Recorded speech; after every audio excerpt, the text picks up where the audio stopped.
Hey, what's up? It's cute what if? This side. Today we will be seeing what if Deku's mom could be Supermom. Before we move ahead with the FIC, leave a like and subscribe to the channel for future what ifs like this. She remembered the day Izuku found out he didn't have a quirk. The sky seemed to mourn for him. Rain tapped against the car as she drove back from the doctor's office, and the silence in the vehicle was unbearable. Her son's watery eyes stared out the window as they passed through downtown. She watched him in the rearview mirror, lips parted as if to speak but closing again without a sound. Her heart twisted at the sight of him. Thinking of his misery made her own eyes burn. To be so young and feel such heartache seemed almost too much to bear. She considered offering him ice cream, but she knew nothing she could give would lift his spirits. Nothing but a quirk, she thought. Anxiety urged her to turn on the radio, but a mother's instinct told her he needed silence to collect his thoughts. She needed to collect hers too. At the doctor's office she had sobbed while holding him and apologizing for the pain he felt. Now she felt ashamed of her tears. He would surely blame himself for making her cry. She thought about how there was nothing inherently wrong with not having a quirk, only the range of careers narrowed, but the idea of a hero without a quirk felt impossible. Heroes faced dangerous situations. She tightened her knuckles on the steering wheel as she remembered an old friend joining an agency and returning battered in the night. She had tended to those wounds and cried for their pain. She could not heal Izuku's broken heart with a quirk. A broken heart was something only time could help, and there was no guarantee it would ever fully mend. She asked herself what she could do to make it better. She remembered her own childhood when she had been told she could not pursue her dreams when her father had laughed at her desire to become a doctor and called it a man's profession. She had cried until that grief turned to anger, and that anger had turned into determination. Throughout medical school she had endured his snide remarks and come through as one of the youngest female doctors in history without a quirk. She imagined how different things might have been if he had supported her from the start. At that moment she made a decision. No matter what Izuku wanted to do, she would support him completely. Even if his dreams seemed impossible, even if he failed, it was better to try than to live with regret. 3 hours later she called to her son that dinner was ready, half expecting no response when he did not leave his room. Wiping soup splattered on her hand onto her green apron, she walked toward his door and knocked 3 times, announcing her presence out of courtesy. She wanted to establish a healthy relationship of trust with him. Izuku said he was coming in, and she opened the door slowly. The room was dim except for the glow of his computer monitor, and she could hear soft sniffles over the sound of All Might laughing from the screen. She flipped on the light. The All Might decorations were bathed in a warm glow. His glossy eyes flinched at the brightness, and his tear-streaked face refused to meet her gaze. She gave him a sad smile and began to sing the song she had been perfecting while cooking. Her voice was gentle as she walked toward her son, who remained rooted to his chair. She sang about the person who made her laugh when she wanted to cry and who healed her heart when it felt broken. She stepped forward until she could lift him, resting his head gently on her shoulder. He buried his wet face against her and clung to the fabric of her sleeve, tiny sobs escaping him. She continued the melody as they walked back to the dining room, where a small surprise waited. Back at the table, she sat down with him in her lap, her hand rubbing soothing circles on his back. She had come to reassure him that she always supported him and that, despite the odds, she believed in him. His face was still buried in her shoulder. She sang the lines about what it meant to be a hero, then gently lifted her son up and wiped his tears away as he looked up at her with shaky green eyes. She thought how beautiful his eyes were. She announced the surprise with a wide, cheerful smile. He looked up and then gasped when he saw the table. It held his favorite food, katsudon, and a giant heart-shaped cookie frosted green with white piping that read "You're my hero." Izuku began to cry harder, and she laughed softly as she drew him into a comforting, warm hug. She recognized these as tears of happiness and felt relieved to have made him feel even a little better. She told him she knew being quirkless would be hard, but reassured him it was not impossible for him to become a hero. She promised to always support him, no matter what, and reassured him that she believed in him completely because his name was Izuku Midoriya and Midoriyas never gave up. She reminded him that heroes often faced the hardest trials and decided to keep going, and she believed he would come out on top. They stayed like that for a while, holding each other as the food grew cooler and the night shortened. Their hearts felt warmer, and they found solace in one another. As long as they had each other, nothing could go wrong, and they both smiled as his eyes drifted closed in comfort while hers did the same. There were plenty of leftovers for the next day. Later, the mother called for Izuku to hurry or they would be late. Izuku apologized and tumbled out of his room, his green jacket half tucked into his black sweatpants and one shoelace trailing behind in a knot. His messy green hair stuck up from sleep and his bright forest eyes were still glazed. She smiled knowingly, hands on her hips, amused despite herself. Her son was utterly adorable. She laughed and knelt to straighten his jacket, pulling the zipper up, untangling the knot, tying his shoe, and combing her fingers through his hair until it returned to its normal messy puff of green. She asked if he was ready, and he nodded eagerly. Then she teased him about whether he was forgetting anything. He paused to think, hand on his chin, and then darted back to his room. He returned clutching a rolled-up All Might poster and wearing a black scarf clumsily wrapped around his neck. He beamed at the matching scarves, and the sight made her heart melt. When she started to cry happy tears, he panicked and hurried to insist he was sorry. She soothed him, telling him not to be sorry and that he was perfect. She scooped him up and covered his face with affectionate kisses, laughing as he giggled in response. Then she cheered about getting his poster signed by All Might, and Izuku pumped his fist in agreement, still holding the poster as if it were the most precious thing in the world. At the convention, she grew upset. She had been standing in line for half an hour with other parents and fans waiting for the hero to appear for a meet and greet and signing. The children were getting restless, and seeing her son's crestfallen expression made her furious with the situation. An announcer explained that All Might would not be able to attend because he was away handling an emergency. She muttered under her breath as parents guided their disappointed children out of the library. Izuku begged to stay, convinced All Might might still arrive. She turned to him with an apologetic expression and explained that she had to work in 2 hours and could not wait. She found it hard to refuse those big watery green eyes, but she offered a compromise. She would buy him one of the collector All Might toys, mentioning he still needed the Detroit Smash figure. After a moment of thought, he accepted her hand and agreed to leave. She smiled and began to hum as she led him through the crowd.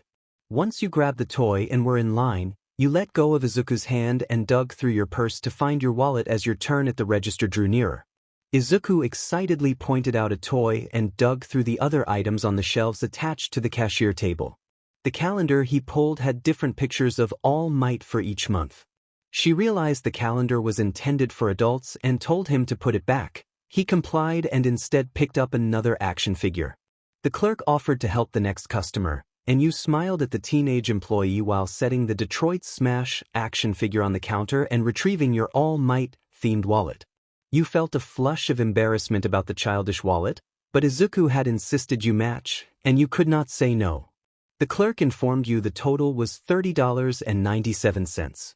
You rolled your eyes at the price, inserted your debit card into the reader, and after a few seconds withdrew it. When you glanced back, Izuku was gone. You shouted Izuku's name and ran toward the All Might signing booth, ignoring the cashier's calls about a forgotten toy. There was no green hair in sight, and panic began to rise. Your hands trembled and tears pricked at the corners of your eyes. You forced yourself to breathe and started searching the library, calling your son's name and scanning every face.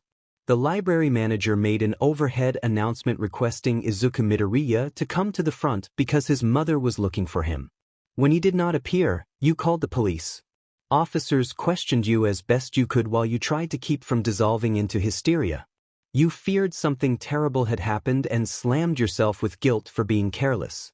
One of the officers approached afterward, asked if you would walk outside with him to look around, and offered to help canvass nearby areas. You had no idea where Izuku might have gone, and he suggested checking anyway. He offered a comforting presence and you accepted his assistance despite lingering unease around men after a difficult breakup.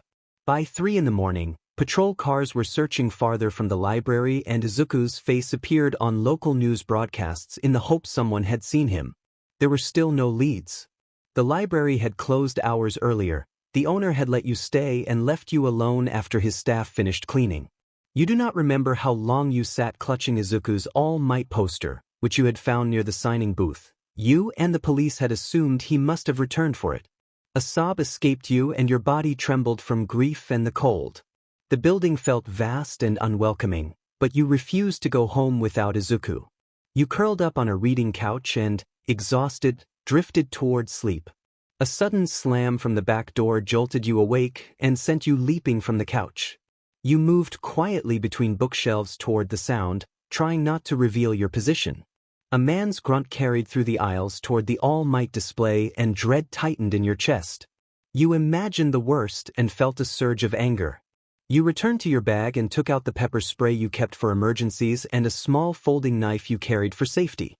You reminded yourself you were a single mother and had to be prepared. Footsteps approached the display, and your suspicion grew.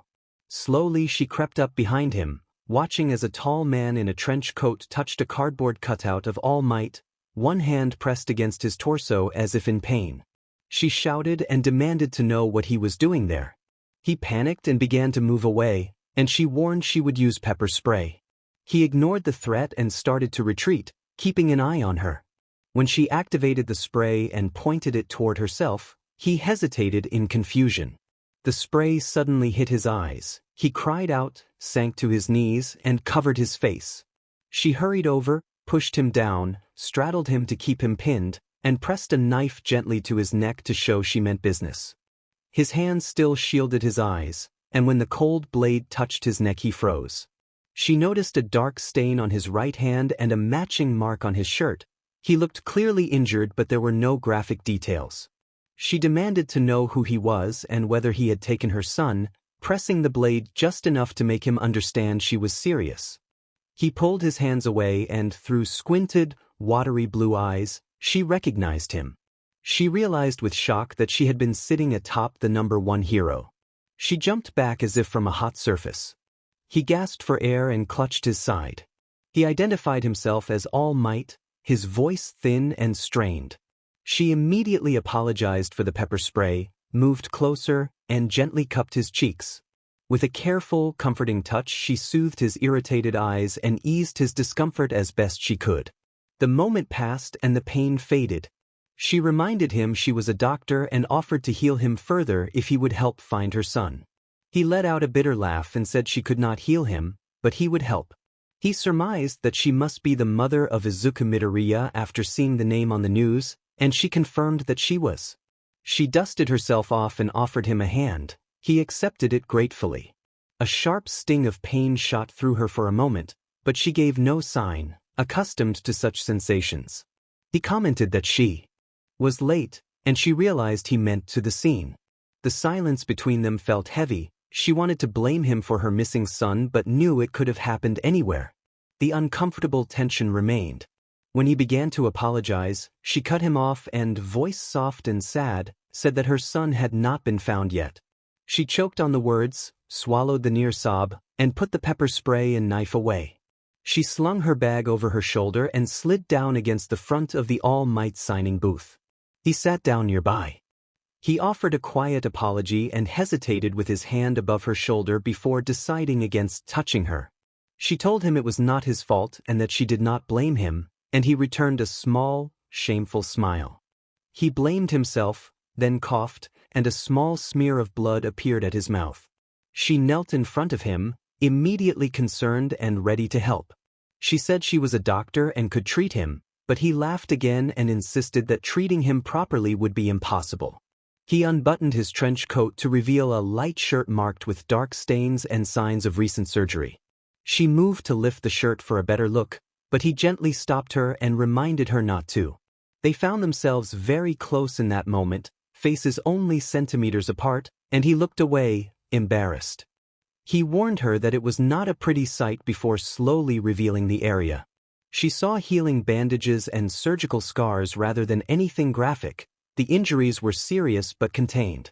He explained that it had happened 3 weeks earlier during a particularly bad fight. A quiet pause followed as they both absorbed the weight of that admission. All Might groaned that much of his internal anatomy had been destroyed while FN Midoriya examined what remained.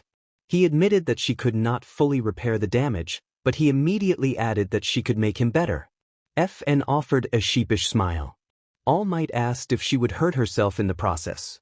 FN answered with a small laugh and then, looking embarrassed, explained that because the damage was internal she would need to place a brief, professional healing contact on his lips.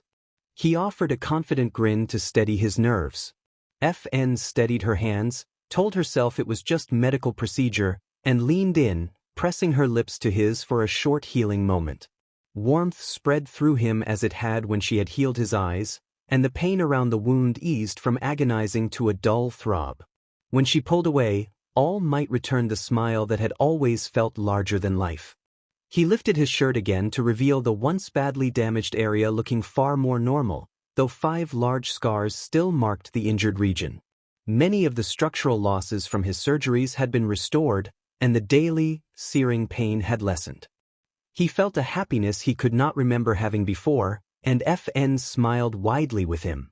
Her joy was cut short when a sudden spasm forced her to collapse to the floor, her body seizing from an intense but mysterious reaction. All Might panicked, unsure how to help. FN managed to choke out that she needed warmth and a blanket. Understanding, All Might pulled her into his lap and draped his trench coat around her, wrapping his arms firmly around her back. The immediate pain subsided enough for her to breathe more easily. FN murmured that it had been a terrible burden of pain to carry, far worse than the pepper spray incident she had mentioned earlier. All Might reminded her that she had said she would not get hurt. FN confessed that she had lied in a small way, not that she had been physically harmed, but that she had felt his pain amplified through her body. He tightened his hold, concern deepening, and FN managed a weak smile. At that moment, both of them froze as a familiar voice reached them. All Might had been leaning against the side of the signing booth, and from the other side a tired green-haired boy began to crawl out. He yawned and rubbed his eyes, blinking sleepily before recognizing them. FN launched up from All Might's hold and tried to crawl around the booth, but her weakness nearly made her fall face first. All Might's strong arms caught her and steadied her. The boy, Izuku Midoriya, immediately sobbed at the sight of his mother and ran into her arms. The force of his hug sent FN back against All Might's chest, where his warm arms supported her as she clutched her son like she never wanted to let go. FN scolded him through tears about how worried she had been, explaining that half the town had been searching and she had feared he was hurt or gone. Izuku apologized, promising he would not do it again, then hurriedly explained that he had forgotten his poster, found the booth, thought All Might would come later, and fallen asleep. FN wiped his cheeks and comforted him with kisses, calming his whimpers. All Might brightened at Izuku's excitement and introduced himself as the famous hero. Izuku immediately became shy and pressed against FN, peeking from her shoulder with wide, admiring eyes. He asked for All Might's autograph in a small, eager voice, which made both adults laugh. All Might gently lifted FN and Izuku as if they weighed nothing and set them back down, keeping an arm around FN's waist to steady her. He asked if FN could walk, and she assured him that she could manage now, thanking him with a smile. All Might picked up the fallen poster, smoothed it on the wooden desk of his signing booth, and asked the boy his name. Izuku told him his name proudly as FN gripped him protectively. All Might then asked FN for her name. She introduced herself as FN Midoriya. All Might wrote a short note on the poster and began to roll it up, but Izuku called out that he wanted his mother's autograph too, proclaiming that his mother was the best superhero in the world and that she was a supermom. FN laughed, moved by her son's innocent admiration, as All Might smiled at the warm family moment. A warmth invaded your heart at the thought of being right up there next to his all-time favorite hero. He really did love you, and you loved him with all of your heart. All Might asked you to sign one of the 8x10 prints and smiled as he handed it to you. You rolled your eyes and walked over, your fingers brushing his as you took the pen and returned his smile. You wrote a playful note telling him to stop breaking into libraries or he'd get pepper sprayed, and signed it from Supermom. You and All Might exchanged posters and laughed. All Might offered to walk you to your car and reassured you that he would tell the police they had found you. You tried to protest, but All Might insisted that you go get some sleep and that he would clear everything up with the authorities. He said it was the least he could do. You strapped your son into his seat belt in the back and thanked him. Before climbing into the driver's seat you hesitated, turned back, and impulsively hugged All Might. He returned the hug. You whispered your thanks as you pulled away, and he smiled and said it was all in a day's work. You rolled your eyes at the classic phrase, got in your car, and started the engine. You and your son both waved as you drove away until your car became a tiny dot in the distance. All Might thought Midoriya, as he walked toward the police station. Meanwhile at home, Izuku sang that Mama liked All Might, and you gasped in shock. Izuku teased that you did, and that you wanted to hug All Might, but you protested and told him that the only man you wanted to hug was him. Izuku smiled bashfully, happy with that answer. For the first time in a long while, you realized you might not mind being in a man's arms again. You could not remember the last time you had felt that safe. As long as it was All Might, of course. Her quirk, known to some as the Giver, allowed her to heal others by drawing their physical pain into herself and intensifying the emotional burden of that pain. The cost was significant. She felt intense suffering and lost body heat. To cope, she always kept spare heating pads, blankets, hoodies, and electric warmers in the back of her car. She could also transfer physical injuries from one person to another, or take injury from someone else and shift it away, but morally she refused to use that ability to harm innocents. When faced with villains, she would return the injuries she received or shift them back to their source, as she had done in the incident involving pepper spray and All Might. Her quirk worked best on anatomy that remained fundamentally human. When people's bodies had been altered far beyond normal human structure, she could only alleviate the sensation of pain rather than repair the physical changes. You were exhausted, barely able to keep your eyes open as you drove home from work with your son. Your surgical scrubs clung to your tired frame, the blue fabric complementing your complexion while your messy bun unraveled. Izuku noted that the light was green and tried to act nonchalant so you would not feel worse about being tired. You thanked him and eased onto the road. The bags under your eyes deepened as the sun set. When you pulled into the apartment lot, you rested your head on the steering wheel for a long, cooling breath. A soft click and a pool of light from the open door drew your attention. Izuku stood there, having gotten the door for you, and he pleaded with you not to cry as he scrambled over to hug you. You scooped him into your arms, one hand running through his green hair while the other touched your wet cheek. You hadn't even realized you were crying. You apologized and told him it had been a long day at work, and his hug tightened until your smile became genuine. He promised that when he became a hero, you would not have to work so hard and he would take care of you. Tears fell harder at his words, small tremors of emotion running through you. The car beeped to warn that the door was ajar, and you carefully closed it, moving Izuku as little as possible so he could stay comfortable and not fall asleep. You told him that you loved your work and that you would be all right. Today was just one of those days when she couldn't save them all, no matter how hard she tried. Izuku frowned at that thought and told her that if it made her cry, he did not want her to do it anymore. She started at him, surprised by the intensity in his big green eyes. His small hands were clenched into little fists, and he looked like he might cry. He insisted that he never wanted his mother to be sad. She laughed, ruffling his hair as he pouted and blushed. She teased him gently about being serious and called him her sweet duckling, promising that one day, when he was older, he would understand that crying was as important as laughing and that the two went hand in hand. She said that as long as he could make her smile and laugh again, everything would be fine. He asked if she promised. She offered her pinky, and he wrapped his tiny one around it. She grinned while he stared with a determined expression, eyebrows furrowed and lips slightly puckered. Then they shook their pinkies twice to seal the deal. She asked if he was ready to go in for real this time, and he agreed. She opened the car door and let Izuku hop out, too tired to carry him even though she wanted to. Her hand rested on the door for balance as the world spun for a few moments. He asked if she was okay. She reassured him that she was fine and offered him the task of unlocking the door. He nodded eagerly and treated her keys like a small treasure. They entered the house slowly. Her friend Kayla had taken Izuku to school that morning because she had to be in for a consultation surgery at 3 a.m., but complications arose and she became one of the main surgeons for the patient. The operation involved an area heavily influenced by the patient's ability, so she could not use her own in the usual way. The surgery lasted 12 hours, and she had barely slept because, as a perfectionist, she had reread the patient's files and medical history multiple times. It was a miracle she could walk. She barely noticed the house until Izuku closed the door behind them. The sound of the lock brought her back to the present. She made it 5 slow steps before collapsing face first onto the couch, relieved to be off her feet. Within seconds she was asleep. When she woke, the first thing she noticed was the weight across her chest. She opened her eyes slowly, blinking away the blur, and saw that both the sheer white curtains and the heavy green ones had been drawn.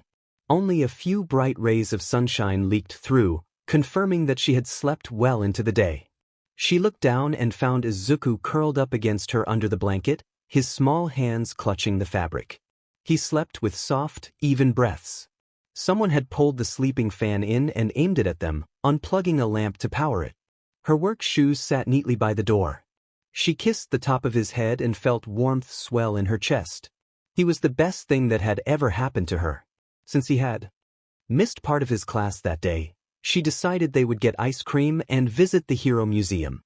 She smiled, wrapped her arms around him, and closed her eyes to listen to his breathing and the gentle hum of the fan. Life could not get much better. He truly was her little hero. Later, she pushed a shopping cart through Target, humming softly as she browsed the aisles. The cart held cloth bags of groceries from Whole Foods, but she paid them little attention while she looked at clothing. Izuku was growing and needed nutritious food, but she also enjoyed finding cute things for him. She knew a friend was coming over for a playdate and had plans for a special treat, but in the moment she was browsing for herself. She found a few cute shirts, a soft black hoodie, and a couple of comfortable items she liked. Then she spotted an All Might onesie. Her eyes lit up at the sight. She joined a cluster of other parents in the children's wear section and decided she was getting one in his size. Determined, she threaded through the group, ignoring mild protests as she stepped past others who had been waiting longer. Her icy glare made people step back. She found his size and added it to the cart. She practically beamed as she picked up the prepackaged outfit, imagining her adorable son wearing something so cute. Smiling, she turned back toward the crowd of shoppers she had fought through, ready to push past them again to get out.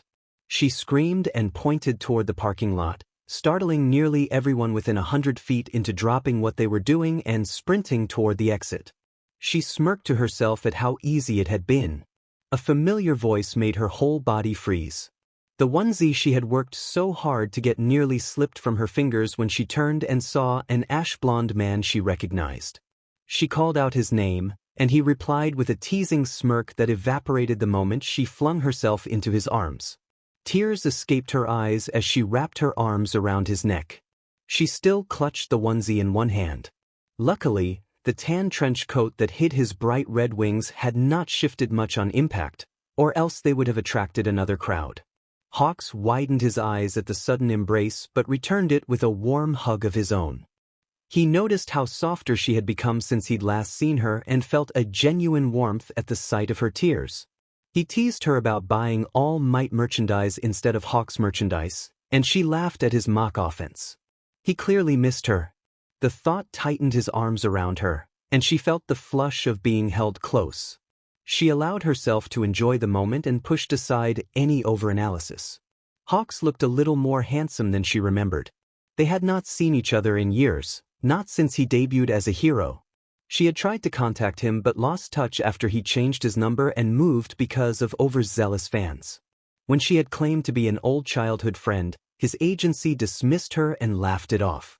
Eventually she had stopped trying, becoming a new mom and living a quieter life under a new name to keep Izuku's father from finding them. The false name Midoriya had become a cornerstone of that new life. She had become a different person. Hawks had no idea what had happened in her life or how motherhood had softened her once cold, calculating personality. When Izuku was born, everything had shifted. Suddenly she had someone worth protecting at all costs. He pulled back slightly and raised an eyebrow at the baby clothes. She explained that she had a son, and his face went pale at the revelation. They were interrupted as other shoppers began to notice Hawks. Both of them reacted simultaneously and shared a brief laugh at how nothing had changed between them. Fans immediately asked for pictures and autographs. Hawks grabbed her and hoisted her over his shoulder just like in their younger days. She shrieked about her groceries, and he laughed. He promised to replace the groceries with a playful tone and gave her a quick, friendly nudge before dashing outside. Her angry protesting mixed with his laughter as they burst into the parking lot. Once there, he stopped and removed his trench coat to reveal a beautiful pair of ruby-colored wings. She ran toward her car, clutching the All Might onesie as she moved. She felt relief when she could see her car and was almost there when she heard the sound of wings. He swooped down and picked her up again, and she instinctively wrapped her arms around his neck. She gripped him tightly and admitted that she was scared, asking to be held closer. He remarked on her sudden fear of heights and then complied, pulling her as close as possible. She explained that the fear came after the reckless days of her youth, when she had been drawn to danger in a way she no longer was. She told Hawks that she was very much not okay with dying. Hawks reassured her that he would never drop her and urged her to look at the view. She took a deep breath, looked up, and felt nostalgia tighten her chest. The sight took her back. She smiled softly, then turned toward Hawks, their faces close in a quiet, comfortable way. She laughed off her nervousness and looked forward again, feeling the familiar warmth of being near him. She had forgotten how close it could feel to fly with Hawks, how his smile could squeeze her heart until it ached. She had been in love with him for the last 3 years of their friendship, up until his debut and the changes that followed. That memory stayed with her, but she pushed it aside for the moment. Hawks asked where she wanted to go as he hovered over downtown, unconcerned by the tiny flashes of phones and cameras below. She told him her address on Orchid Road off Denver. Hawks admitted surprise at where she had moved and explained he had tried to visit her old home but she had already left. She answered that she had needed more room for her son, Izuku. Hawks complimented the name, making her blush as she admitted it had taken a long time to decide. Hawks then asked a blunt question about the last name, and his expression hardened when he misunderstood. She clarified that the child's full name was Izuku Midoriya, not sharing her surname, and Hawks nearly dropped her in surprise. He reacted loudly, and she held on tight while explaining that she had once been engaged but was not anymore. She softened briefly before hardening into an unforgiving glare and said simply that the engagement was over. Hawks apologized awkwardly and admitted curiosity about why she had changed her name when he had been looking for her himself. She told him she had tried calling his number and visiting his agency, but she understood why he had been cautious. Both of them had had to deal with stalkers at different times. Hawks's expression darkened at the mention, his hold on her tightening and his eyes charged with concern. She shifted her arms around his neck and rested her head on his shoulder in a gesture meant to calm him, humming quietly as she hugged him. The innocent, comforting hug was something Izuku had perfected as a child, and she had used it now to soothe Hawks. He reacted with surprise and bashfulness, his usual guarded gaze softening into something warm. He felt the unexpected comfort of the embrace and realized how much he missed that kind of closeness in his life as a hero. When she mentioned having a child and a different last name, Hawks's momentary panic subsided into something more composed, and a small, pink flush appeared on his ears. The familiar scent of citrus and flowers in her hair relaxed him further. He resolved to be a part of her life again and to help shape Izuku's admiration for heroes. He also noticed, with a touch of amusement, that she was still holding an All Might onesie and hoped that it meant Izuku adored All Might. Later, inside her home, she called for help while kneeling in front of Izuku's closet with a blanket draped around her and her hands on her cheeks. Izuku burst out, announcing himself dramatically and striking a heroic pose, sparkles of excitement in his eyes and a huge smile on his face. She played along, calling him her hero as he launched himself into her arms. They tumbled onto the floor together, laughter filling the room as she enjoyed the simple joy of the game.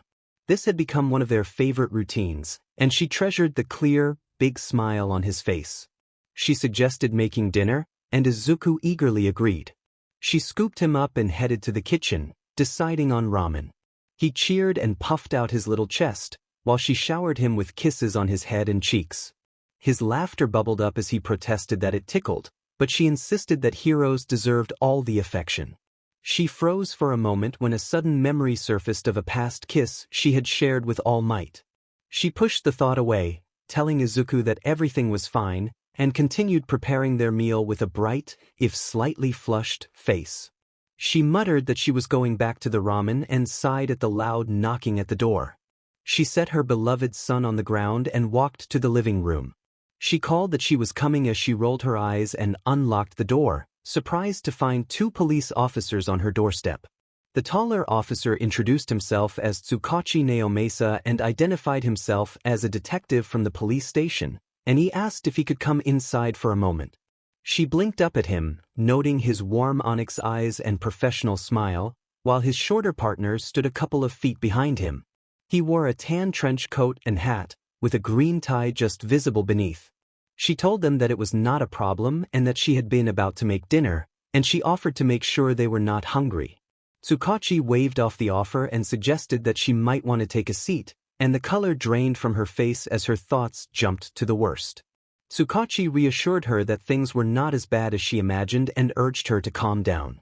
She opened the door wider, forced a smile, and motioned for them to sit on the living room couch. She called for Izuku and asked if he wanted to watch All Might on the computer. Her green-haired son came sprinting from the kitchen with an All Might action figure in hand. He ran to her side and then froze when he noticed the 2 men, becoming shy and hiding behind her legs. She identified Tsukachi as an officer and explained that he and his partner needed to talk for a little while. Izuku stammered a polite greeting and bowed deeply, which made her and Tsukachi laugh. Tsukachi complimented Izuku on his politeness, apologized for interrupting dinner, and smiled warmly, which helped Izuku relax. She ruffled Izuku's green hair and asked him to take care of her. Tsukachi crossed his heart in promise. She slipped into Izuku's room and put on his favorite video. The sound of All Might's laughter filled the room. Izuku watched with wide-eyed awe and rocked gently as if entranced. She kissed the top of his head and returned to the living room. She apologized for the interruption as she sat in a plush chair across from the couch.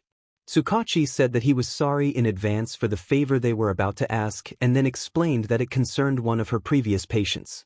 He asked if she remembered a boy named Itsumi Inushir. She answered that she remembered him and asked if he was all right. Tsukachi and his partner exchanged a glance.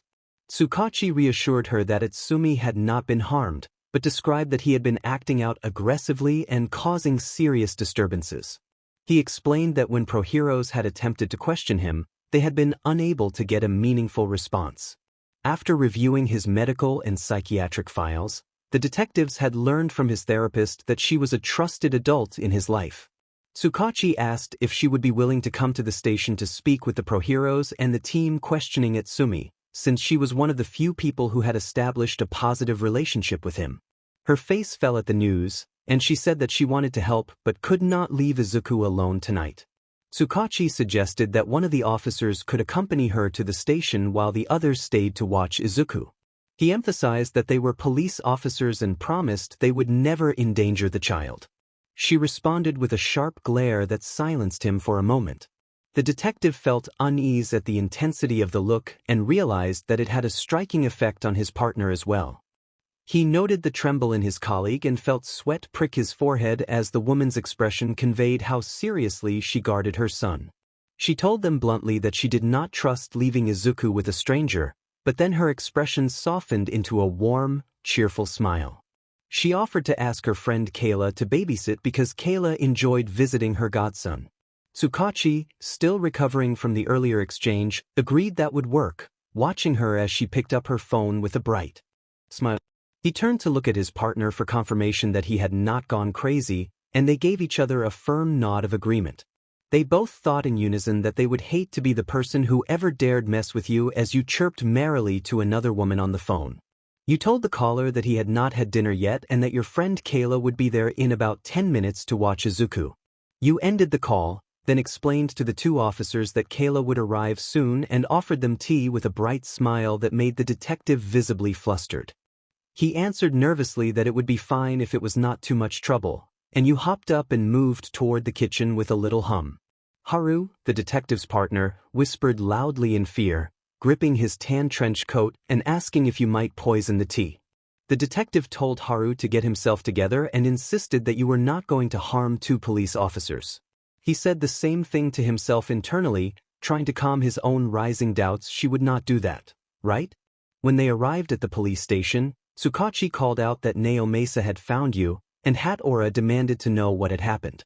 From the moment you stepped inside, the place was chaos. Police officers and a few familiar pro-heroes moved in an agitated swarm, talking and giving hurried orders. A large section of the front wall had been blasted out in a burst of destruction, concrete and dust scattered like debris after an explosive showdown that looked like something out of an action animation. Several officers were clearing rubble while others stood around the opening taking pictures. Tsukachi speed-walked toward the crowded area and called for Aizawa. The man paused, his slicked-back hair falling slightly into his face and revealing a permanent frown. He wore a clean black suit and held a manila folder with case information in one hand while the other adjusted his tie, an air of uncomfortable formality contrasting with the frantic scene. He looked exceptionally handsome, if uninviting. Tsukachi apologized for being late and explained that Midoriya had to find a last-minute babysitter, which had delayed them. Aizawa's cold black eyes found you when Tsukachi mentioned your name, and you returned an awkward wave. Aizawa rolled his eyes and turned back to Tsukachi with a grimace. Aizawa suggested sending you back since there was nothing you could do at the station now. Tsukachi proposed interviewing you to ask what you remembered about Inushir, but Aizawa dismissed that and said he was going to find the boy instead and was determined to avoid returning to a press conference. Tsukachi teased Aizawa for being overdressed, and Aizawa brushed it off as too much work. When Aizawa announced he would look for the kid, both men realized you were no longer standing where they had last seen you. Only Haru remained, offering an apologetic and nervous smile. Tsukachi reported that you had said you were going to look for Inushir and that you thought you knew where he might have gone. When Aizawa pressed for specifics, Haru stammered that you had only mentioned something about Inushi's father. Aizawa's glare silenced him, and Tsukachi rushed over to try to calm him. Aizawa expressed his frustration at having a civilian with no training looking for a dangerous 18-year-old. He closed his eyes, massaged his temples, and told his team that he would go see if he could find you and the boy, instructing them to call if they learned anything else. Then he asked Tsukachi if this Midoriya was the same one All Might had praised. Tsukachi confirmed that he believed you were the one All Might had been talking about. Aizawa muttered that this was fantastic under his breath, feeling a new responsibility for your protection and well-being, and then he left to search. Later, at the hospital locker room, Akuda pleaded with you with big, glassy eyes, begging for help.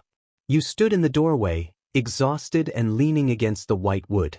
You had finished your rounds and had a 1-year-old waiting at home. The job and the responsibilities of motherhood left you drained. Still, Akuda had gone out of her way to help you get this position after a 2-year career gap, and you had not yet properly thanked her. You sighed and told Akuda to consider your willingness to help as thanks for getting you the job, then reached out a tired arm to take the white clipboard from her hands. Akuda explained that the patient was only 13 and would not open up to anyone she had already involved Child Protective Services, and the interviewer they sent got nothing from him. Akuda admitted she could not get through to him despite repeated attempts. You scanned the paperwork with your dark eyes and asked what had happened to the child and whether anyone had contacted CPS. Akuda confirmed she had called them first and that the boy refused to speak to her or the interviewer. You decided to handle the patient yourself and told Akuda to go home. Akuda corrected the way you addressed her, asking you to call her Sina, and left relieved that you would take the case. She pouted and told you that you were too formal, which brought a small smile to your face.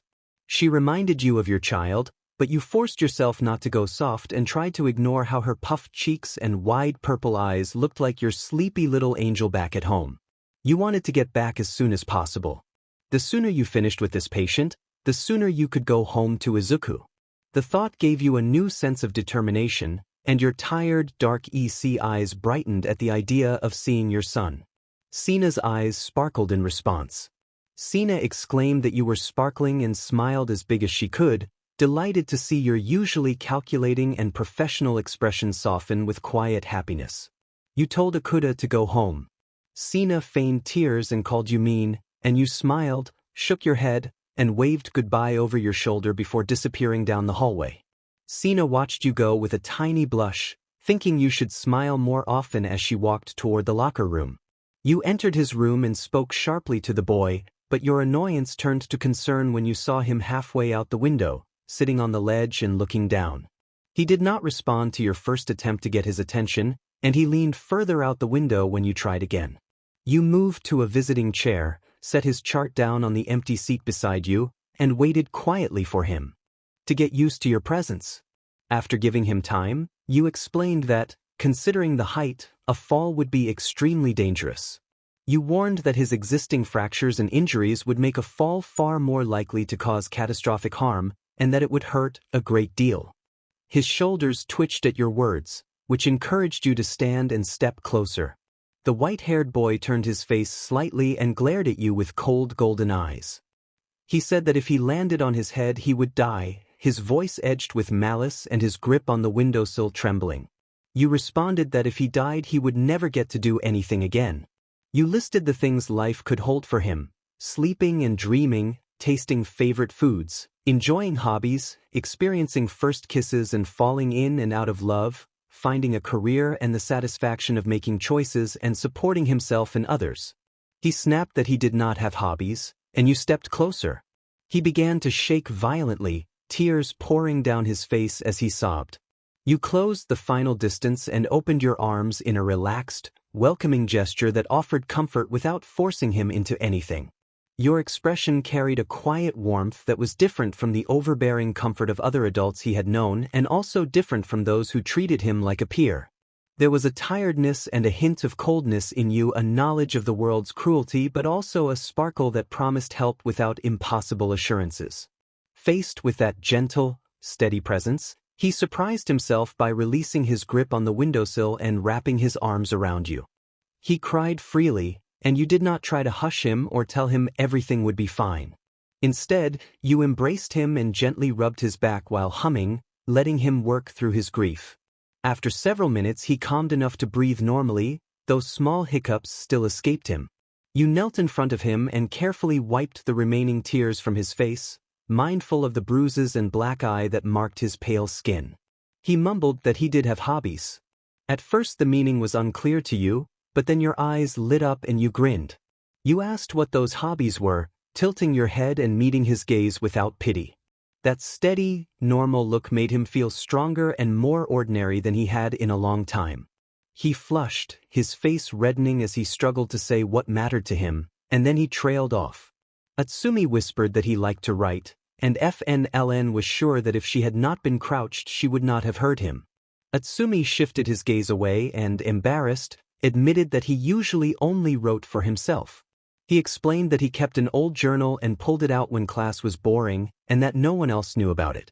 He asked, half hopeful, if she could read it. Atsumi jumped back when FN reacted and made it clear that the journal was personal and began when he was 10, so it was not very good. He added that he had not worked on it since his father quit his job, because his father had big plans that made writing seem stupid, and he had been trained instead. He faltered and fell quiet. Sadness took him, and a couple of tears slipped down his face at the mention of his father. That sadness turned to frustration. Atsumi clenched his fists and ground his teeth, as if waiting for the expected sympathy, for an apology. Instead, FN surprised him by saying that she had spent her whole life wishing her own father would die and wondering how different her life might have been. Atsumi was genuinely surprised. His tense posture loosened and he opened his eyes to meet her comforting gaze. He could only manage to ask if she really meant it. He kept his pride and did not apologize. FN smiled and walked over to the twin-sized bed where Atsumi had been resting. She smoothed the covers and patted the spot next to her so he would sit. Atsumi restrained himself from rushing over, scoffed, rolled his eyes, and dragged his feet until he sat down beside her. His blush had given him away. FN teased about doing her job and healing him. Atsumi flared up, crossing his arms and wincing at the pain, but knowing he had been caught he sighed and relaxed his arms. She asked whether he wanted an instant fix or a cast. Atsumi blinked slowly and chose the instant option. She clarified that she needed his consent to use her quirk. He startled but agreed only after she explained how it worked. FN explained that her quirk healed through a precise, professional touch. A touch over an injury could mend flesh wounds, set broken bones, and ease pain. More delicate issues like internal organ or nerve damage required a gentle touch to the forehead. One such forehead touch could heal the whole body at once, which was convenient but could be awkward. She reassured him that his CAT scan had shown no internal organ or nerve damage, so there was no reason to worry. She asked again, cast or quirk. Itsumi chose the quirk, admitting it was stupid but whatever would get him out of there faster. She smiled and, before beginning, asked him to promise to send some of his stories. If they were good enough, she would share them with her patients. Itsumi initially refused to promise that, whereupon FN countered that no stories meant no healing.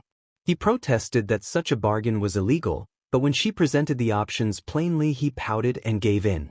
Secretly, he was pleased that she wanted to read his work. They prepared for the healing. She performed the quirk with professional care and patience, and he felt the pain ease without any dramatic spectacle. A short time later, FN approached the abandoned bar and called out for Itsumi with caution. The bar creaked with each step. This was not good. Itsumi's father had run an underground connections agency for villains, using bartending as a front. FN had been in this bar before during work that required it, back when she had been entangled in illegal activities herself. She had worked hard to dig herself out of that life, and now she intended to stop Itsumi from repeating the same mistakes. The new owner had continued the illegal business for a while, and it felt strange to find her life intersecting with Itsumi's history. She tightened her grip on the folder she carried. She had dug up old medical files on Itsumi and printed them out while waiting for Kayla. That research had led her back to this bar, to the place where she had first met him as a kid and had become interested in his past. She thought that, somehow, they had both come full circle.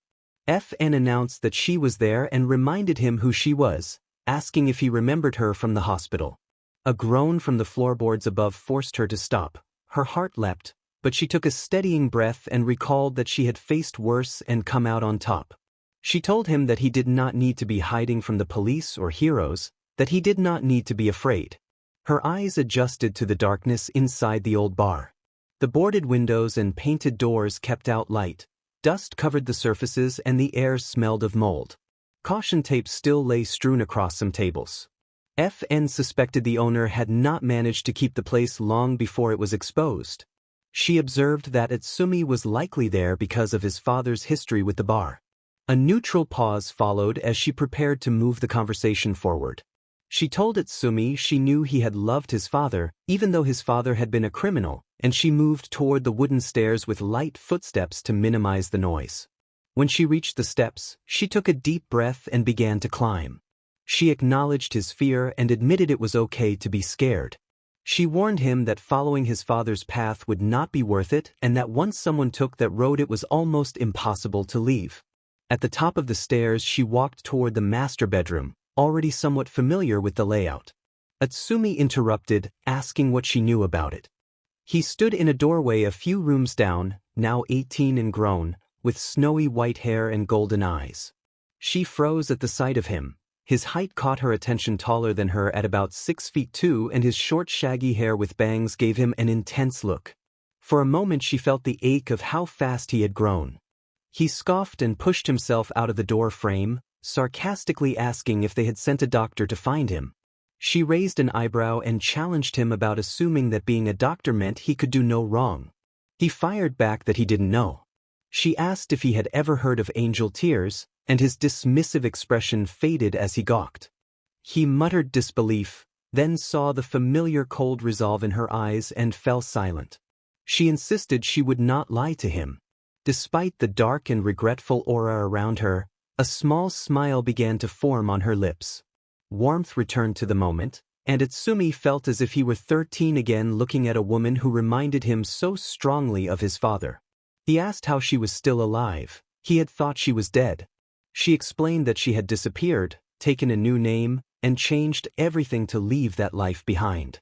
She warned that she still had people looking for her, and that was not a good feeling. Itsumi frowned and stepped closer, questions spinning through his mind. He asked whether this had been before or after certain events, and she answered that it had been before 3 months before she had met him, when she had just started working as a doctor at the hospital. He nodded and joked that it explained a lot, teasing that she had gotten old. She laughed, and his smile widened reluctantly. She asked why he was here. His smile fell and he stepped back, saying he felt he had nothing left to live for and that this was all he could do, the only thing he had ever been good at, the thing his father had trained him for. She challenged that idea, reminding him of the stories he had written back when he was a teenager.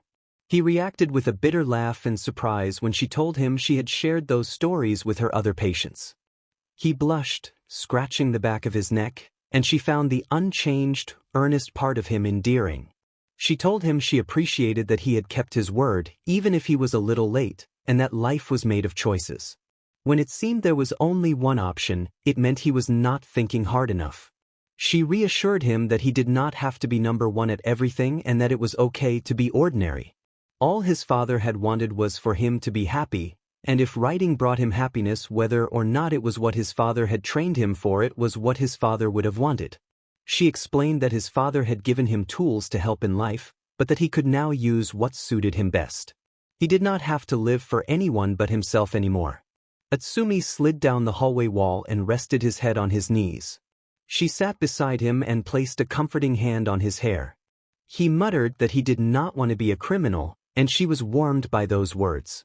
She moved her hand to his shoulder and pulled him into a hug. He cried apologetically, resting his face against her shoulder while wrapping his arms around her. She reassured him again. Suddenly, Utsumi bolted upright and asked what time it was, alarmed. She estimated it was around midnight. He grabbed her hand with surprising strength and pulled her to her feet, warning that they needed to get out because people were coming. They ran down the stairs and out of the building, hand in hand, sprinting without a destination. After 5 minutes of running, they both began to wheeze. She tugged him to a stop so they could catch their breath. He pointed to a small diner with a flickering open sign and urged her inside. She nodded, and he gently escorted her in. They took a seat away from the windows and tried to recover while he flipped through the menu. She told him to order whatever he wanted and insisted it was on her. He returned a warm smile in response. Excitement danced in his golden eyes. If he were a puppy, his tail would have wagged. His companion asked if anything was wrong, and she replied that he had hurt her. His companion teased that he had grown softer since they last met, and she smiled and agreed. They laughed, and a waitress soon took their order. She bought a slice of chocolate pudding pie and a strawberry cupcake to go for Izuku. The man at their table ordered a steak with mashed potatoes and salad, a cheesy bread basket, an appetizer of calamari, and a chocolate fudge cake for dessert. She smiled at all of his food, and he returned a mischievous grin. He asked if she was sure she did not want more, teasing that he was a growing boy. He panicked at her casual response that she had ordered enough, while she simply shrugged and smiled. When the diner door opened with the bell, everyone turned in alarm. Utsumi looked ready to run, and the raven-haired man's scarf began to move toward him. She jumped in front of Utsumi and told the man with the scarf to stop. She insisted that they had just ordered food and that Utsumi could wait. She reminded him that Utsumi was a person and that treating people like animals would only make them act out. She said that once they finished, Utsumi would ride with her to the station and apologize for putting a hole in the wall. The man with the scarf hesitated, then wrapped his capture device back around his neck and exhaled. He ordered black coffee and retreated. Utsumi looked at her with wide, sparkling eyes and said it had been a long time since anyone had defended him. He blushed as he spoke. She told him he was definitely worth it and that she would protect him from harm. He began to tear up, and she dropped her cheery tone and looked at him with concern. He admitted, shaking but smiling, that he wished she were his mom. She immediately pulled him into her arms and squeezed him tight. Her heart ached when she thought of the frightened boy he had once been and the vulnerable teenager in front of her now. The pain was sharp, but it was also humbling. The knowledge that she had given him something real comforted her. Utsumi remained the kind person she had first met, small and full of self-doubt but fundamentally good. She told him to call her mom if he liked, and he agreed. They hugged again and only parted when the waitress returned with a giant steak, sides, and fudge cake. Later, at the police station, she reminded him that she was now his emergency contact and asked if he had her phone number memorized. He confirmed he did. She asked whether he knew her address and invited him to visit whenever he wanted and to meet Izuku. He acknowledged everything, a little embarrassed when she pressed for other promises, including updates on the story he was writing. He flushed and agreed, and she laughed and pinched his cheek, which made him pout. She also pointed out that he had the number of the tired-looking officer nearby, and she insisted he call her first if anything bad happened. The officer assured her that once they finished speaking with Itsumi, he would be released. He asked to see her ID one more time, and when he noticed her All Might-themed wallet, he teased her about it. Itsumi gave her an innocent look that reminded her of a younger version of herself, and she thought about how emotionally open he was compared to her. She considered him unofficially adopted, and she welcomed the role. She was not sure how often he would visit or call, but her heart, now healed and larger than it had been in years, had room for the white-haired boy in their makeshift family. His grin told her he would keep in touch. The case file titled Angel Tears opened, revealing details about Itsuki Takashi and mentioning suicidal thoughts and stalking. The day your mother died was the day your life truly changed forever. It was the day your already gray view of the world darkened in ways you had not expected. It was the day your previous moral certainties wavered. You learned many important things. Heroes were not always good, and villains were not always evil. That realization had already lingered at the edge of your mind, but that day made it deeper. Some heroes can be monsters, and some villains are simply misunderstood. That thought had led you to where you were now and was why you kept watching that tape again and again.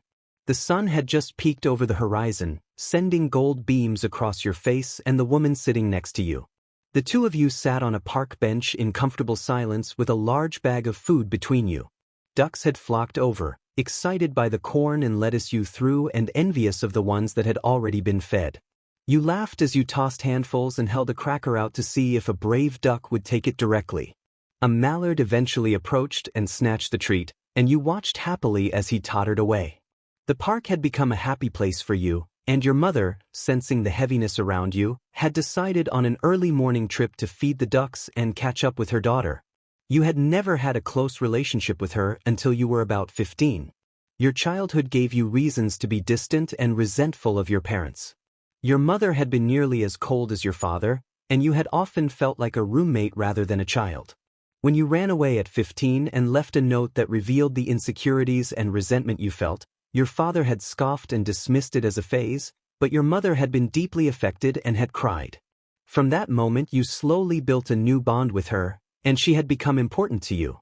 Your mother asked if you had seen Hawks lately and mentioned seeing him all over the news. Her observant eyes watched your body language and noticed the tension in your shoulders.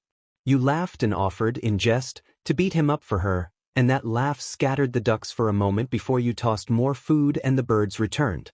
She said Hawks was off living his dream and that she had expected this to happen, but not to hurt so much. You agreed softly that it did hurt. You offered another cracker. This time a brown female duck confidently approached, snatched the treat, and sprinted away, making you smile. Your mother remarked that, considering you had feelings for him for 2 years, you were handling it reasonably well. You flushed at the comment and denied it, but she continued, saying that your willingness to help him with everything training for his hero course and the bruises you came home with had worried her. You explained that you had wanted to learn combat to defend yourself and that the training had given you time with Hawks, even if you had been the one throwing punches. Your mother laughed softly and admitted she could see the appeal, and you told her to be quiet in a joking tone. You both laughed together. Your stomach growled, and your mother decided it was time to go grocery shopping and promised to make your favorite breakfast. You agreed, grabbed the bag, and dumped the remaining corn, lettuce, and crackers onto the ground. The birds scrambled, and you and your mother hurried away. At the grocery store, she asked whether you wanted orange juice or apple, and you asked for sparkling apple. You grabbed a green bottle and smiled at her, sticking your tongue out in a playful gesture she recognized. While you loaded the cart with snacks, a group of men in black tactical uniforms near the entrance drew your attention. You asked your mother if there was a bank next door to the market and she confirmed there was. Your attention sharpened when police officers began entering the store and you felt a chill. You told your mother that you needed to leave now. She insisted she only needed one more thing, but an announcement over a speaker made the situation clear. There was a robbery at the nearby bank and shoppers were being asked to evacuate calmly. Your mother, realizing the severity, agreed that you should go. You left the cart and headed for the exit as some people rushed past. One person nearly knocked you over and another bumped into your mother. You called out to her and helped her back to her feet. She reassured you that she was fine, and you both began to run. A scream from behind made you stop and turn. Someone shouted that they had the person in question and told others to keep running. A police officer with bright green hair looked up at you while carrying a small child in his arms. You nodded and turned back to catch up with your mother, unaware that his face had shifted into an expression of horror. He gently set the girl down behind a shelf and sprinted toward you. You shouted for her to wait as your mother's back ran a few feet ahead, but before you could move, two strong arms grabbed your shoulders and pulled you back. The crack of an explosion reached your ears. A blinding white and orange light tore through the leftmost wall and engulfed your mother and several people fleeing. You watched in stunned silence as her figure disappeared into the blaze. For a long, frozen moment, you stared at the place where she had stood, as if she might reappear. When the chaos subsided, there was nothing left of her but scorched rubble and debris. The air tasted of smoke and ash. You tried to make sense of it, clinging to the impossible hope that the flames had missed her, but the truth felt hollow and unreal. Someone asked if you were all right. The intense ringing in your ears had faded, replaced by the loud thump of your own heartbeat. You felt faint and then realized you were already on the ground, the pavement warm beneath you from the heat. Strong arms wrapped around your waist and steadied you. All the shock, fear, and guilt that had surged through you drained away as if someone had siphoned them off. The officer who held you explained that he had used his quirk on you and asked you to listen carefully. He warned that the situation at the bank was uncertain and that the area had been compromised. His green eyes seemed to glow as he looked into your dulling eyes. You laughed suddenly and uncontrollably, tears streaming from your eyes until you finally stopped and looked back at him with a cold, empty stare. You demanded that he undo his quirk. The officer rose quickly and watched in mounting panic as you walked toward the smoking hole in the wall. A child hiding between the aisles called out for him to wait, and the officer cursed as he turned. He judged that, for now, the child's safety had to be his priority. As you approached the charred entrance, waves of residual heat hit you. You ignored the reddening of your skin, the soot along your face, and the dull ache where the fire had reached you. You needed to know who had caused the explosion and the inferno. You stepped through the opening into the bank. The scorch marks inside matched those in the market, but an icy chill washed over you the moment you crossed the threshold. Thick layers of ice framed the half-blown wall, and for a second you wondered if someone had tried to counter the blast. A voice screamed that the man standing there had killed people. Your attention snapped to the source, expecting to find the villain, but instead you found the injured man who had been labeled a villain. He was badly burned and coughing from smoke inhalation, trying to cover his wounds with thin sheets of ice while glaring at the black-haired hero who stood before him. The injured man protested that he had not fought the hero, crying that innocent people had been killed. You realized that bodies lay beneath chunks of concrete and rubble. The explosion had been powerful enough to take many lives. The black-haired man denied responsibility and argued that the damage had been caused by the robber's own explosion. He smiled with a cold, mocking amusement. The injured man pointed out the scorch marks and demanded who would believe him. The black-haired man's expression darkened as he noticed a woman watching them. He murmured that she should not have heard that and conjured a ball of white flame in one hand while maintaining a casual posture. You did not realize what happened next until you were already halfway down the block, slung over the hero's shoulder as he sprinted away at full speed. You watched through tired, hollow eyes as the bank became smaller in the distance and then exploded again, drawing gasps from bystanders. You wondered what your fate would be as your captor kept running without slowing. A detached part of you felt nothing. You drifted toward sleep as the rhythm of his breathing and footsteps faded. Later, you paused the computer monitor while watching a recovered tape and turned to face your blue-eyed friend. He asked whether you were watching that recording again. You admitted that you were. The footage had been recovered after you treated a man with a technology quirk, and he had managed to hack into the bank's old data to retrieve the robbery footage in which your mother had been killed.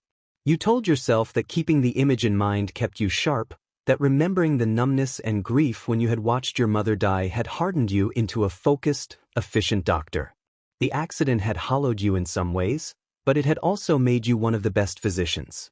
You grabbed the mug of coffee resting to your right and took a sip, unpaused the video, and watched as Shinetsu opened both palms and shattered the grocery store wall.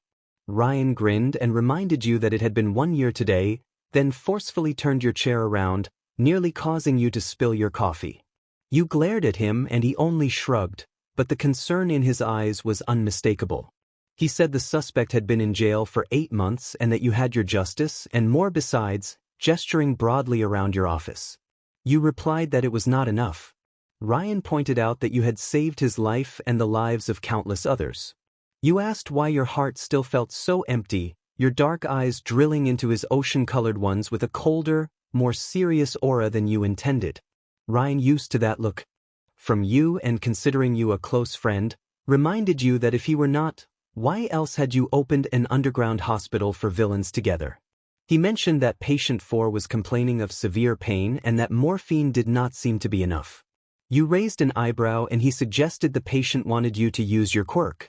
You mused about the patient being made of mist and how your quirk would have virtually no effect.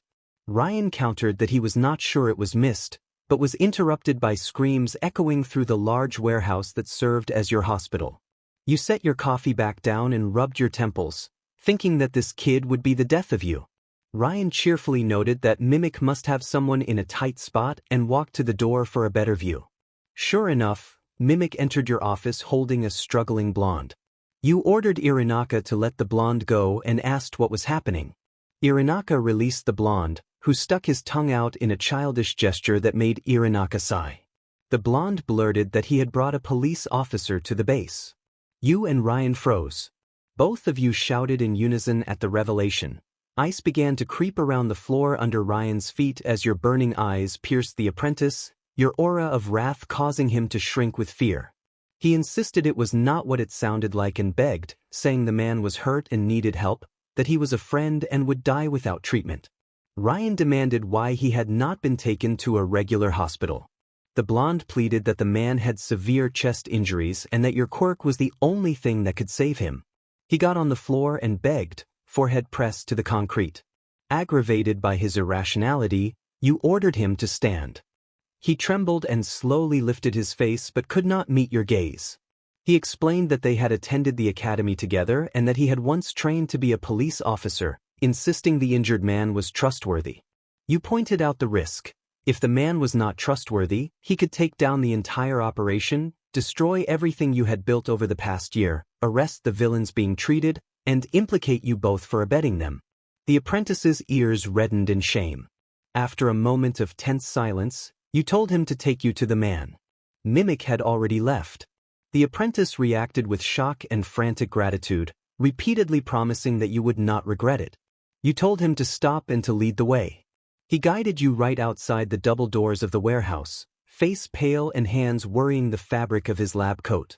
You followed, hands tucked into your own coat, eyes sweeping over the exterior of the building. He explained that Mimic had refused to let him bring the man inside and hurried to a nearby panel to unlock the doors. You reminded him that Mimic had been doing his job and then both of you rushed toward a limp form on the right. When you saw the man's green hair and familiar features, you froze. This was the apprentice's friend, the same man who had saved your life 1 year ago. You shook yourself out of the moment and instructed them to bring him in quickly, to get him on a gurney and to take him to room 4. You said you would need a lot of heat to combat the pain he was in and warned that treatment would be intense. His black police uniform was stained with blood, and a small amount had collected on the concrete beneath him. You barked for them to get him inside. Ryan and the apprentice took opposing sides and lifted the man while you opened the door and fetched a gurney, wheeling it over for them. They set him down and he groaned upon contact, which was a hopeful sign that he was still conscious. You and Ryan pushed the gurney toward room 4. Halfway there you let go and sprinted ahead to ensure the heated blankets, heater, and bed were ready. The apprentice called for you as they reached the room. You opened the door for him and the green-haired man. You ordered the black-haired attendant to move the patient, and he obeyed immediately, scooping the police officer from under his knees and shoulders and gently setting him on the sterile white bed. The covers were quickly stained a dark crimson. She warned Ryan that he would probably have to catch her after this. Ryan blinked at her for a moment, then his eyebrows wrinkled in concern. Ryan cautioned her not to heal him all the way. She did not normally fully mend injuries of that severity. She shook her head stubbornly and moved to the man's right side. She insisted that she had to do it because she owed him. The green-haired man groaned and, with his eyes half open, asked if she knew him too. She confirmed that she did and asked Ryan to stand ready to catch her. Ryan scowled but complied, moving to stand closely behind her. The injured man started to ask where, then stopped with a wheeze. She gently placed her hands on his cheeks and guided his head to face hers. He looked up dazed from pain and the bright light behind her. A soft warmth seemed to glow around her. The calm in her eyes and the steady focus of her presence visibly eased him. He asked if she was an angel. She smiled and rolled her eyes, used to the question. That was how she had earned her alias. She shook her head and hushed him, then focused her power on healing. A gentle glow spread from her hands and enveloped him, easing his pain and restoring him quickly. He closed his eyes, overwhelmed by relief and gratitude. After a few minutes she stepped back, and he no longer felt pain. For the first time in a long while he felt remarkably well. Before he could finish thanking her, she collapsed, her face twisted in agony. The man behind her caught her and quickly picked her up. Tears of pain slipped from her eyes. He reached toward her instinctively. Another man jumped up from his bed and rushed over, but a black-haired man snarled and ordered him to back away, bluntly reminding him to be grateful that she had helped. The black-haired man wrapped her in heated blankets and set her gently on the nearby bed, a heating pad already placed for her. Ryan deliberately kept his distance, not wanting to give anyone an excuse to touch her, and sent the newcomer a hard glance. The newcomer met Ryan's glare with intense, determined green eyes. She rasped and nodded toward the officer, asking him to come over. The officer smirked, walked closer, and sat beside her, wrapping his arms around her in a supportive embrace. He only needed brief contact to help, but he chose to hold her to offer comfort. Her tense form immediately relaxed in his arms. She drew long, shaky breaths, still recovering and cold, and leaned into the familiar presence to draw warmth and steadying calm. Izuku Tanaki was a police officer who had been healed inside an underground hub. He was a public servant whose job was to apprehend those who had once saved his life. He was not about to turn them in, because he was dating the leader of the organization. She greeted Izuku with a bright smile and wrapped her arms around his tall frame, nuzzling her face into his neck. He grinned and kissed the top of her head. He called her angel as a term of endearment. For him she represented excitement, danger, passion, and love. For her, he was safety, comfort, feelings, and security. Izuku had slowly rebuilt her into a functional, happier person. He conveyed sympathy, warmth, confidence, and affection with the lightest touch, and while the effect faded a minute after contact ended, her body had learned to remember and recreate those feelings on its own. He had taught her how to feel again, and she remained immensely grateful. Izuku admitted that he could get used to coming home to her every day and suggested that she should stay with him. She flushed and giggled at the thought. He lifted her and carried her toward the living room, where snacks and a paused movie waited. Friday nights had become their unofficial movie night, something they both looked forward to, though they rarely managed to finish a film without getting distracted.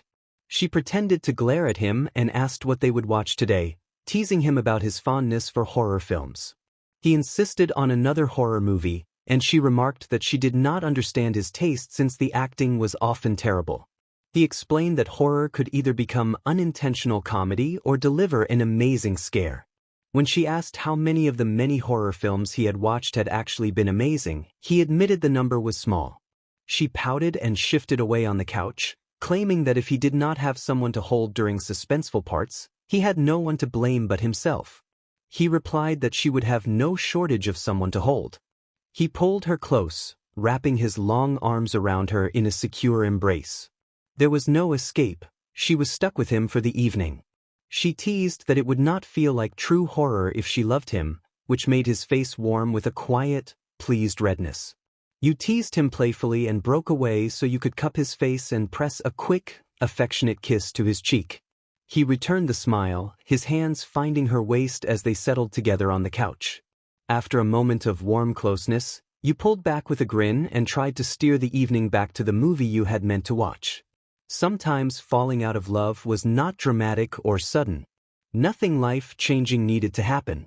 Time simply altered who a person was, and you could look back and realize the little things you had once cherished were no longer special.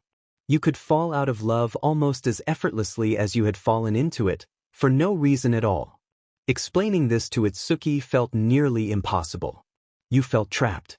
Stuck in that relationship, and every time you tried to end things he would manage to pull you back, and for a while everything seemed fine again. She would convince herself it had worked, and then the next morning the emptiness in her heart would return just as strongly as before. This wasn't working anymore. You truly loved him, so genuinely and wholeheartedly. He had given her parts of himself she could never reclaim from anyone else, and he had saved her life in more ways than one.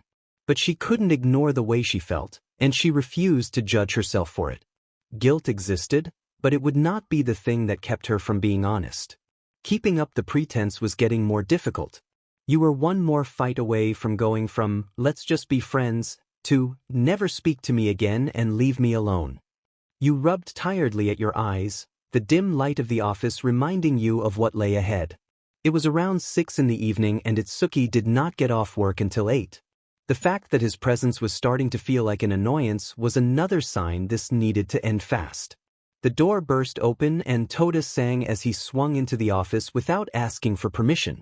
You rolled your eyes with a small smile and he grinned back, full of his usual energy.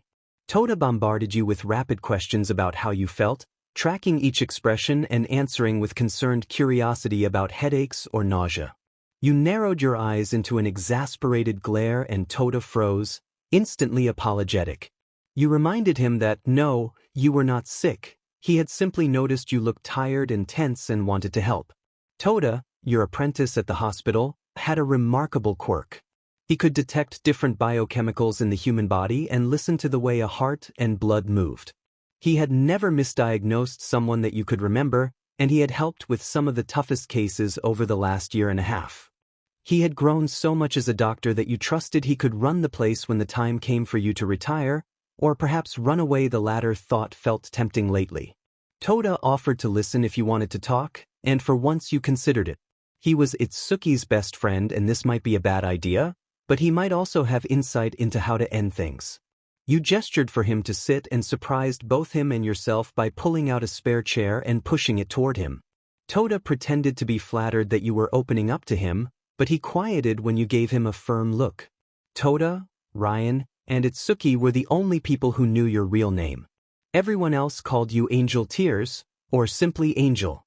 You had chosen that distance deliberately. You wanted to help injured people, even criminals, but you were not foolish enough to put your life fully on the line to do it.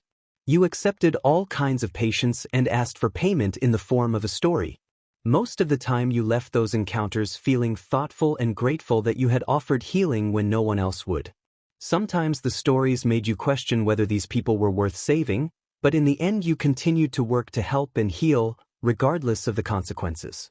You told Toda bluntly that you did not love Itsuki anymore. The news took the young doctor by surprise. He choked on his reaction and his eyes widened. Asked how Itsuki had taken it and what had happened when you tried to end things peacefully. You explained as calmly as you could that every time you attempted to break things off, he would reach for you and you would be swept back into the relationship, only to feel empty again the next morning. You could not keep doing that, no matter how much you owed him for saving your life and for everything he had given you. You wanted to part on good terms, but you were running out of options. Toda reached for your hand with a softness that contrasted with his usual exuberance. He clasped your fingers and, in a quiet, sincere gesture, pressed a brief kiss to the back of your hand. He reminded you gently that Itsuki had become a true friend to him over the past months, and then he looked at you with steady, grateful eyes and said he wanted you to know how much you had saved him both physically and emotionally when he had first arrived. She smiled and rolled her eyes as the memory of him following her around and asking to be her apprentice bubbled up. She admitted to herself that he had been persistent. Toda remembered that she had let him stay, that he could have been thrown out by Mimic, and that beneath her cold and distant exterior he had seen a kinder, more beautiful person. He said he was grateful to have gotten close enough to see it. Toda pulled her into his lap and held her, and she returned the embrace, clinging to one of the few people she could fully trust in such a twisted world. He teased that she was crying for him, and she playfully tapped him on the head. He pretended to complain, then forced himself back to seriousness. He held her close and spoke softly, telling her that his loyalty was with her and that she needed to run from Itsuki as fast as she could. She trembled at his words. He tightened his hold in an attempt to comfort her, eyes closed and heart heavy. Toda warned that Itsuki seemed like a good person but that his feelings for her had turned into something obsessive and frightening. At first he had mistaken it for deep love, but now he was certain it had become dangerous. He buried his face in her hair, breathing a calming scent of citrus and flowers, aware this might be one of the last times he would see her and wanting to savor the bittersweet moment despite the disturbing circumstances. He admitted, quietly, that he cared for her a small affection he and Ryan shared. He compared the way he was drawn to her to a moth to a flame, content to bask in her warmth while fearing what would happen if it were ever truly extinguished. He feared that Itsuki might try to possess what he loved rather than risk losing it. Later, on the roof of the old hospital, she sat with her feet dangling over the city 30 stories below, letting the night air clear her head. Her skin bore dark marks from the recent struggle, including the outline of fingers around her neck and bruises on her hips, thighs, shoulders, and chest. The pain had seeped into her heart as well. She no longer had the energy to sob. Tears flowed until there were none left, leaving a deep numbness. She had tried to run. She had boarded a bus with a single carry-on, and it was the first time she had attempted to escape. It had been a long time since you had felt at peace, happy, and excited for the future. You were finally going to leave Itsuki and live for yourself. You did not care where you was going, only that it was away. When you stepped off the bus hours later, 3 cities over, you saw Toda leaning against his police car with a scowl and a tracker receiver in his hand. You had thought Toda was being melodramatic. You denied the doubt because you wanted to believe Itsuki loved you and would never do anything to hurt you. The truth was harsher. Itsuki had manipulated you, leaving you emotionally broken and exhausted by heartbreak, self-hatred, guilt, and regret. Those feelings still radiated from you like lingering heat after an explosion. Old toxic patterns crept back more easily than you expected. You felt you could not go on. Despite the turmoil inside, your face went expressionless as the tears dried. You tried to convince yourself you never wanted to see him again, and yet you believed he would always be able to find you. Your fingertips tightened on the concrete ledge as your weight began to tip more off the building than on it. You apologized silently to Ryan and Toda, thinking you should have done this long ago. Just as your fingers started to slip, your phone began to ring. You leaned back, your hands reddened from the pressure as your legs trembled. You pulled the phone from your discarded purse and saw a photo of you and Toda side by side. You were scowling and he was grinning. You should not have answered, but you swiped to receive the call and held the phone to your ear without speaking. Toda's voice on the line asked if you were okay, explained he had been calling for hours, and said he would come pick you up. There was nothing but the soft sound of your breathing and distant traffic from below. Toda whispered your name, sounding uneasy as he listened to the faint nightlife through the phone. His instincts told him what you might try to do. He confessed that he could not physically stop you from harming yourself, but he insisted you needed to know something important before you made that choice. You froze at his words, and you could hear him begin to cry at the thought. He told you that you were BNHA. The phone slipped from your hand and fell 30 stories, shattering on the ground far below. Even without the phone in your grasp, your hand remained near your ear as if it could still hold his voice. BNHA. The word repeated in your head. You looked down at your stomach. To the eye it still looked the same, but you lowered a hand to it automatically. A soft, stunned expression replaced the emotionless mask. Tears came again, and fear and doubt rushed in you, worried you would be a horrible parent. For a moment you simply stood there, trying to let the news sink in and wondering what to do next. You were cold and unwelcoming. You squeezed your eyes shut as the memory of your father surfaced. He had spat that he pitied any children you might have and called you inhuman while hurling cruel slurs and blaming you for your mother's death. That had been the last conversation you ever had with him, the last time you told him how your mother had passed and that you were going to move away for a while. All your life you had told yourself not to listen to his cruelty, even your mother had said to. Take his words with a grain of salt. Still, they clung to the back of your mind. You apologized to the child inside you, rubbing gentle circles on your stomach and crying that you were sorry and that you would try to be the best parent you could be. The sobs shook your body, deep and aching, and you held your hand over your stomach the whole time, promising to love the child and to give them a life filled with care and affection rather than despair. Izuku noticed that you were not tense anymore and wrapped you in a surprised hug. You looked up from the embrace with surprise in your eyes, then a bright smile as you realized you had finally grown comfortable with prolonged human contact. You returned the smile, letting warmth spread through you. You promised that instead of giving up on life, you would dedicate yourself to loving this child and doing everything in your power to care for them. That night you lay on the roof, back pressed into the cool cement, with eyes turned toward the stars. You watched the moon fade and the sun begin to rise. It was a new day, a new start, a new life, and you resolved that no matter what, your child would have everything. Atsumi and Izuku stood facing each other for a long moment. Atsumi wore a sheepish grin and awkward golden eyes, while Izuku's emerald eyes sparkled with excitement. You had never seen Izuku so worked up, even after meeting his hero. Meeting All Might had made Izuku shy and starstruck, but meeting Atsumi was something else entirely. Atsumi was a wish come true, a secret prayer finally answered. In that instant, Izuku seemed to envision a whole childhood. Izuku eagerly lunged at Atsumi's leg, crying out and calling him big brother, which left Atsumi flushed and slightly flustered. Atsumi panicked silently, worried about hurting the small child, and began to tremble as Izuku clung on. You watched with a small, embarrassed laugh at how the scene had unfolded. The morning had started with Atsumi calling to say he would come over and do laundry, so you had been making breakfast for the three of you. Izuku bounced in his superhero onesie, enjoying the Saturday morning. He did not question the abundance of food, only watched with bright eyes. When the doorbell rang, you called for Izuku and told him there was a surprise, and he darted to the door, cape fluttering. He could barely reach the handle before the door swung open to reveal Atsumi. You announced cheerfully that Atsumi had come to be his brother. Izuku shrieked in surprise while you chuckled and continued flipping pancakes. Atsumi eventually calmed enough to sit at the dining table with Izuku, and Izuku asked Atsumi to help him. Atsumi blushed but helped Izuku fill his plate, even offering to assist with cutting pancakes. Izuku, thrilled, accepted eagerly and beamed so brightly it warmed you. You watched the two of them with the biggest smile.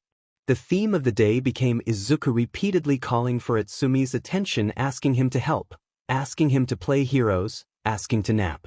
Atsumi had as much trouble saying no as you did, and he indulged Izuku's ideas with good humor. At first, the highlight had been Atsumi playing a simple game with Izuku, but then Izuku fell asleep curled on the couch, resting snugly against Atsumi's chest.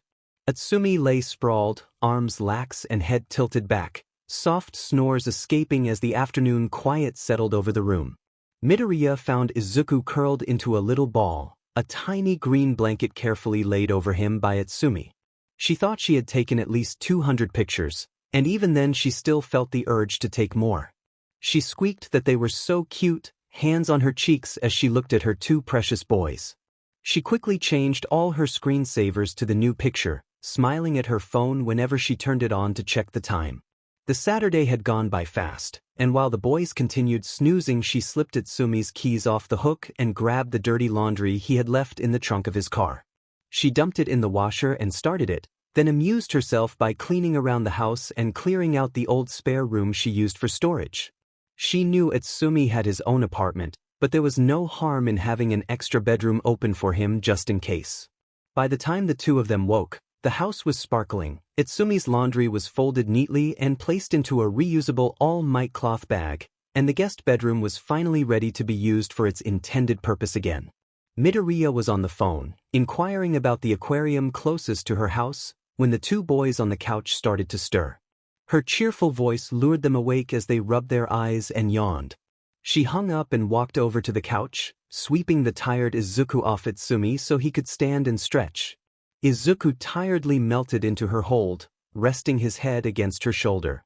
She coaxed him that he had to wake up and started to tickle his neck with one hand while supporting him with the other. Izuku protested that he was awake, giggling with a big grin as she continued to tickle him. After a couple of minutes, certain he was alert, she set him down and handed him a juice box. His big green eyes immediately searched for his brother. Itsumi scratched the back of his neck, surprised and bashful at the unexpected gesture of having his laundry done. Midoriya walked up to him and pinched his cheek, teasing that she had wanted to do it. Itsumi scoffed with a smile and politely responded that he would not call her ma'am. Midoriya protested that being called ma'am made her feel old, and she pretended to cry. Izuku rushed to her side, torn between his new brother and his upset mom. Izuku scolded his older brother, saying that he should never make their mom cry. Itsumi stood momentarily speechless at the earnest rebuke. Midoriya told Izuku that she did need a hug, and she swept him up again, hugging him while he wrapped his arms around her neck. She reminded Itsumi not to make her cry, and Izuku nodded in agreement, missing the sarcasm entirely. Midoriya then asked who wanted to go to the aquarium. Izuku immediately answered that he did, and Itsumi hesitated for a moment before agreeing. The three of them cheered in unison and set off. They did not have a strict destination in mind as they drove through pleasant neighborhoods, Midoriya sipping a large iced chocolate milk and enjoying the last of the warm weather before autumn settled in. It was almost never a slow day at work, but the hospital had just accepted a large group of pre-med students and interns, so she had taken the opportunity to leave early. While driving, she decided to take a detour to a park she had noticed before, imagining peaceful gardens and a quiet walking trail. As the park came into view, she suddenly saw a child running down the street toward the park, clutching his face and looking frightened. Midoriya pulled her car over and rushed to the boy, who had red and white hair and looked no older than Izuku. He was holding his left eye and clearly in distress, moving as if he was trying to escape something. Midoriya called to him in a calm, reassuring tone and hurried over. The boy turned toward her in panic, his visible stormy gray eye wide with fear. That eye flicked from her back to the park as if he wanted to get there. Midoriya told him she was a doctor and gestured to the white coat and hospital ID she still wore. Slowly, he approached her with caution, like a small wounded animal testing a friendly presence. Midoriya asked his name and introduced herself as Midoriya. The boy answered that his name was Todoroki Shoto. Midoriya's stomach tightened at the surname. She recognized it and worried inwardly about what that might mean. Outwardly, however, she kept a soft, reassuring smile and told him that it was nice to meet him. "You told the small boy that you were going to grab your first aid kit quickly." He nodded, "And you ran to the trunk of your car, moving aside heated blankets and sweaters until you found the giant red case. You heaved it out, set it down on the sidewalk, and invited him over to take a look. You asked him to remove his hands so you could see, and Todoroki hesitated before slowly taking his tiny hands away from his face. You felt your chest clench when you saw the burn mark scarring half his face. Your thoughts went to how much pain he must be in and to whoever had hurt him. You hoped desperately that it had not been apparent.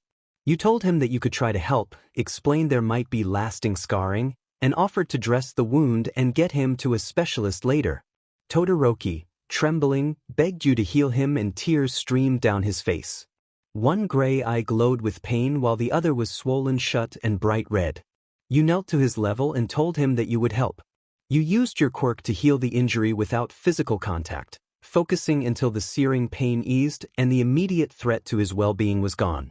When he felt better a few minutes later, you noticed the angry red scar across his face and the stunning blue of his other eye. You hoped his self-esteem would hold up despite the new facial feature. You told him that he was all right now, and he responded by wrapping his small arms around you in a desperate hug. You returned the embrace and soothed his back as his sobs quieted. He thanked you, and you murmured that it was all right while you continued to comfort him. The sudden sound of a police siren made both of you tense. A voice nearby suggested the police might be looking for him. Todoroki tightened his hug and pleaded that he did not want to go back, burying his face into your neck. You faced a difficult choice. This was not your child, and he was likely reported missing. You considered the consequences and then resolved that you could not send him back to a place where he feared returning. You told him to be quick and to keep his head low as you helped him into the back of your dark blue minivan. He nodded and climbed in. You put the med kit back in the trunk, started the engine, and double-checked that Todoroki was buckled in. You drove away through the neighborhood until the police siren faded. You explained your plan: get him a change of clothes at your house, since you had a son his age and a supply of clothes, and then go to the police to report his injury. Todoroki asked if he could just stay with you. You felt a pang at the thought but told him gently that you could not make that decision and that you would have to do things properly. He suggested he could tell his parents he wanted to stay, and you explained that the situation was more complicated than that and that you had to avoid breaking the law.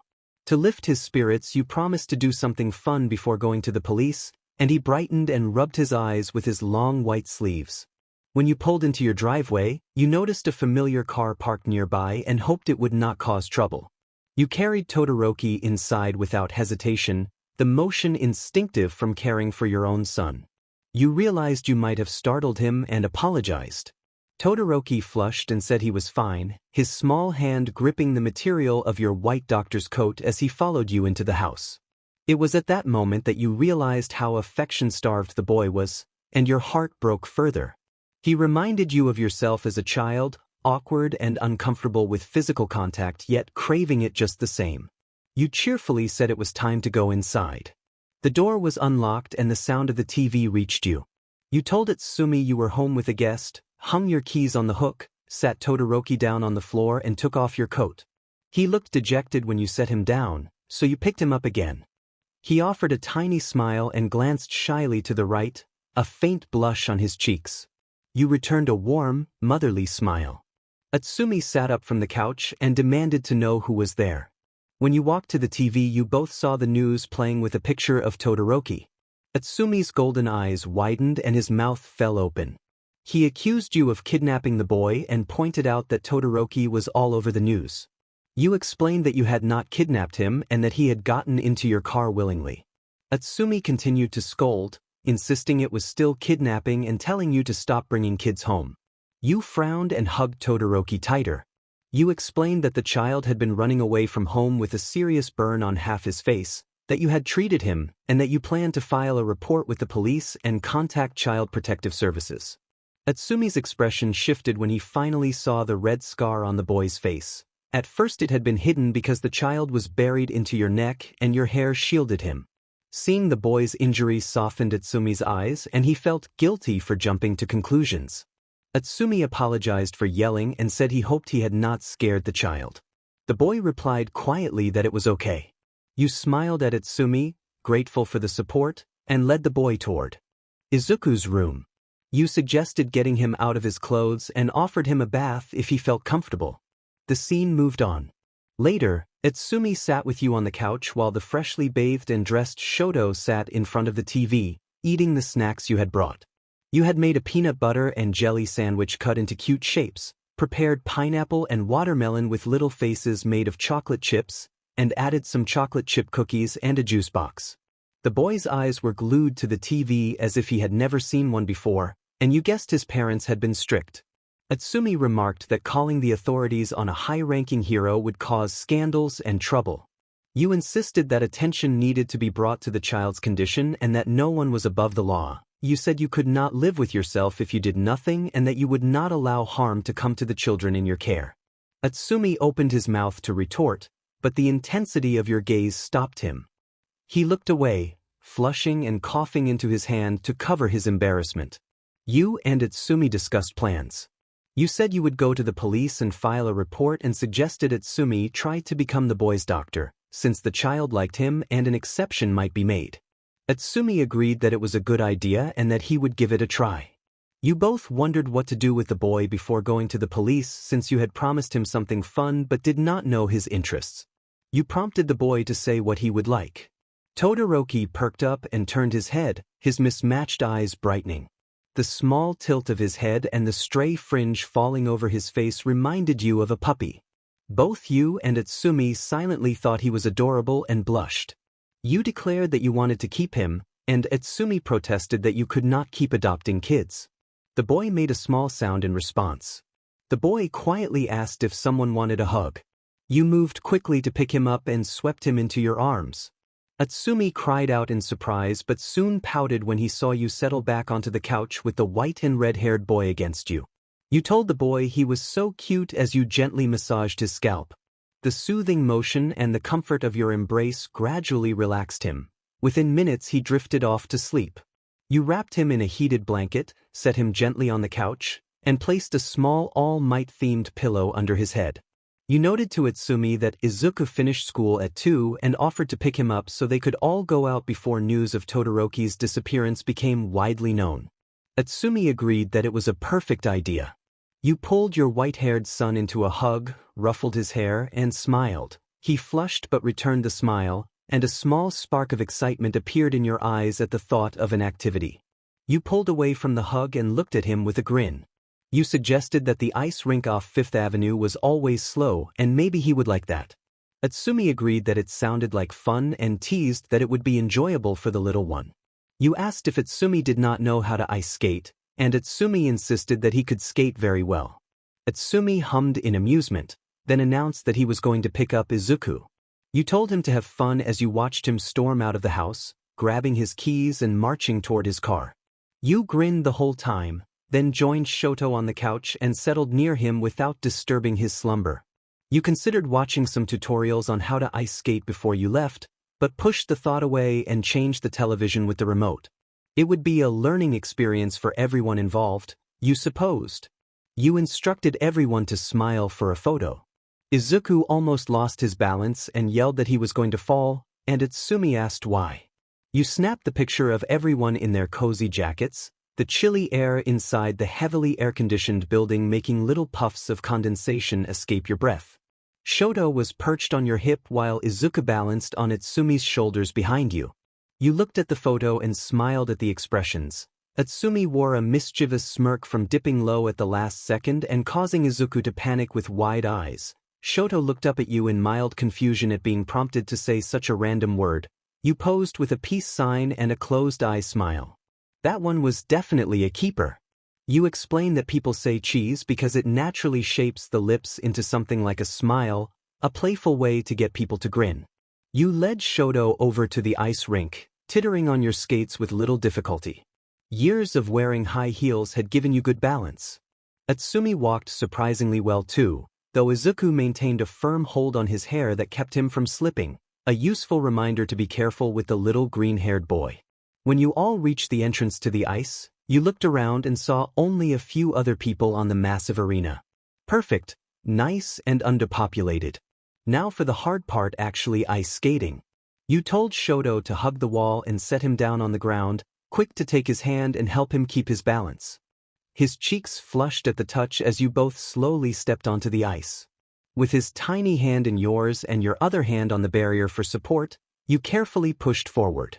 You called to Itsumi and Izuku to come skate as well. Shoto declared that this was easy, and to your surprise he let go of your hand and started to skate around on his own. You panicked and hurried after him, calling that he should be careful and not fall. You were genuinely surprised by the elegance and grace with which he glided, especially considering it had been so little practice. You realized his mother's ice-related quirk explained his natural ability, and that made everything make sense. You told him he had scared you and that you didn't want him to get hurt. He asked why you had been scared, tilting his head in confusion. You said it was because you cared about his well-being and wanted to stay nearby so you could help if he fell.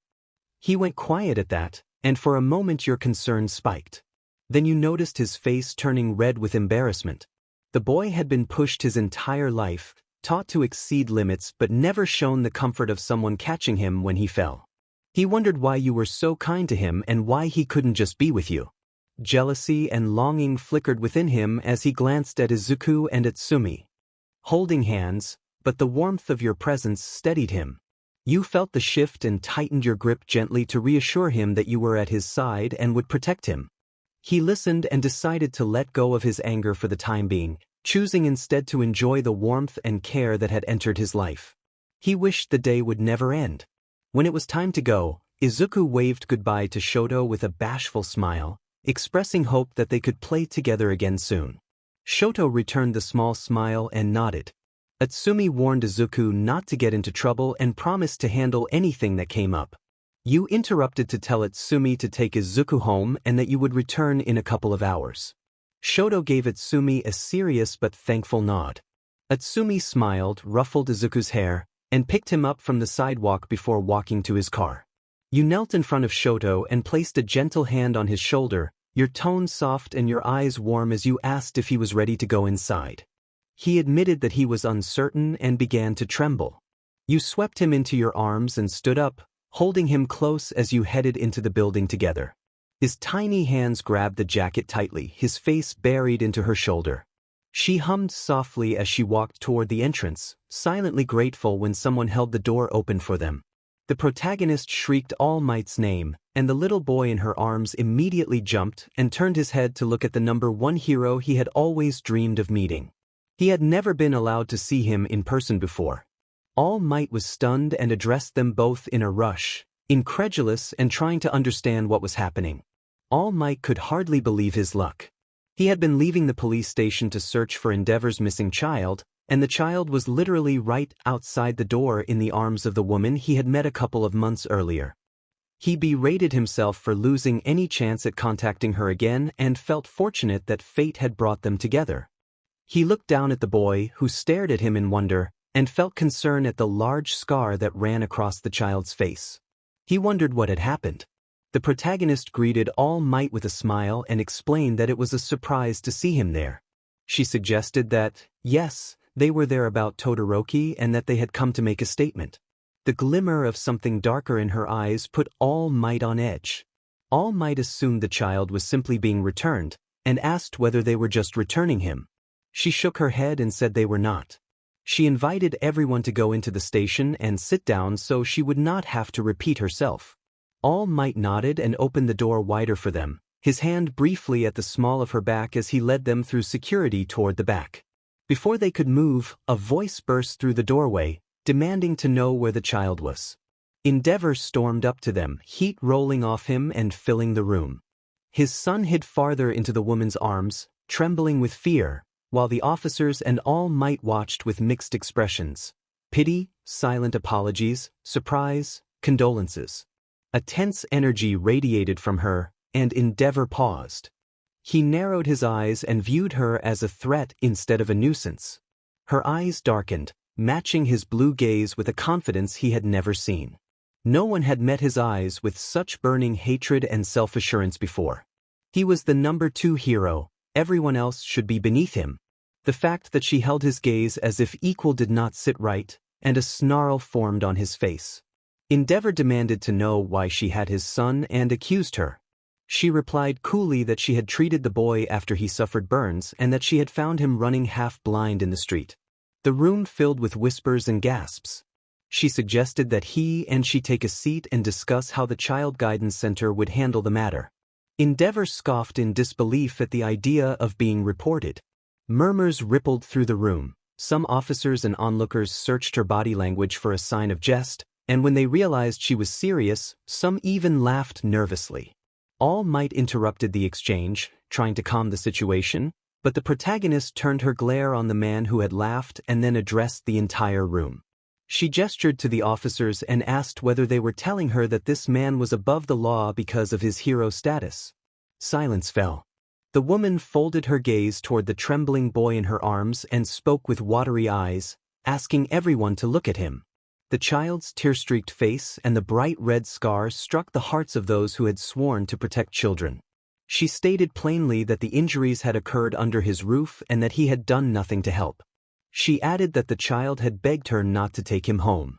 Endeavor shouted his son's name, his voice full of anger. The boy flinched in response, and that reaction pushed her into a state of controlled fury. She warned him not to yell at the child. Her voice was loud, and the intensity of her presence made everyone wince. Her eyes seemed to glow as a dark aura gathered around her. She insisted that Shoto had done nothing wrong and demanded that Endeavor, as the adult, behave like it. She refused to let a 6-year-old be blamed for the failures of adults. The tension between them became almost tangible, their staring contest a storm held in check by clenched restraint. Endeavor insisted she had no right to come there and tell him how to raise his family and demanded that she give the child back. She replied that she had intended to file a report with the Child Guidance Center after returning the boy to the station so that appropriate measures could be taken to ensure his safety, and she stated firmly that she believed he was not safe with his father and that she would not relent. A police officer stepped forward with hands raised, attempting to calm both of them, but fell silent when met with the two furious glares. Endeavor offered to give her money as a bribe, asking what she wanted. She refused the money. A brief moment of tense waiting followed as everyone in the room absorbed the refusal and the implications for what would happen next. He scowled and demanded a contract, expecting the whole situation to be a ploy to exploit him for his resources. She asked why he wanted it, challenging his dramatic display for a child he had only just met. Endeavor insisted that the contract state that if any further harm came to his son by his hand or under his roof, he would be held responsible and jailed while his son was placed elsewhere. Endeavor protested that it was ridiculous, and she countered with pointed questions, asking why promising not to harm his own child was so difficult and suggesting there was nothing to lose if he treated the boy with care and safety. The officers began to mutter among themselves and exchange looks of distaste toward the fiery man. Endeavor realized he had two choices: arrange a contract through his lawyers and try to manipulate its terms, or have her report him to the CGC and make the matter public. He relented and agreed to sign. She closed her eyes and smiled, a warm and genuine expression that seemed to make little sparkles form around her like a tiny halo of light. She puffed and poked Shoto, who finally lifted his gaze to meet hers. His thankful gray and blue eyes made her heart ache in a bittersweet way. In just one day she had grown attached to him, and though she was relieved that his life might improve, a small, selfish thought whispered that he would have been better off with her. She pushed the thought away. Despite how painful the idea of returning him to that man was, she could not wish any more harm upon the beautiful child in her arms. She vowed that Endeavor would not hurt him again.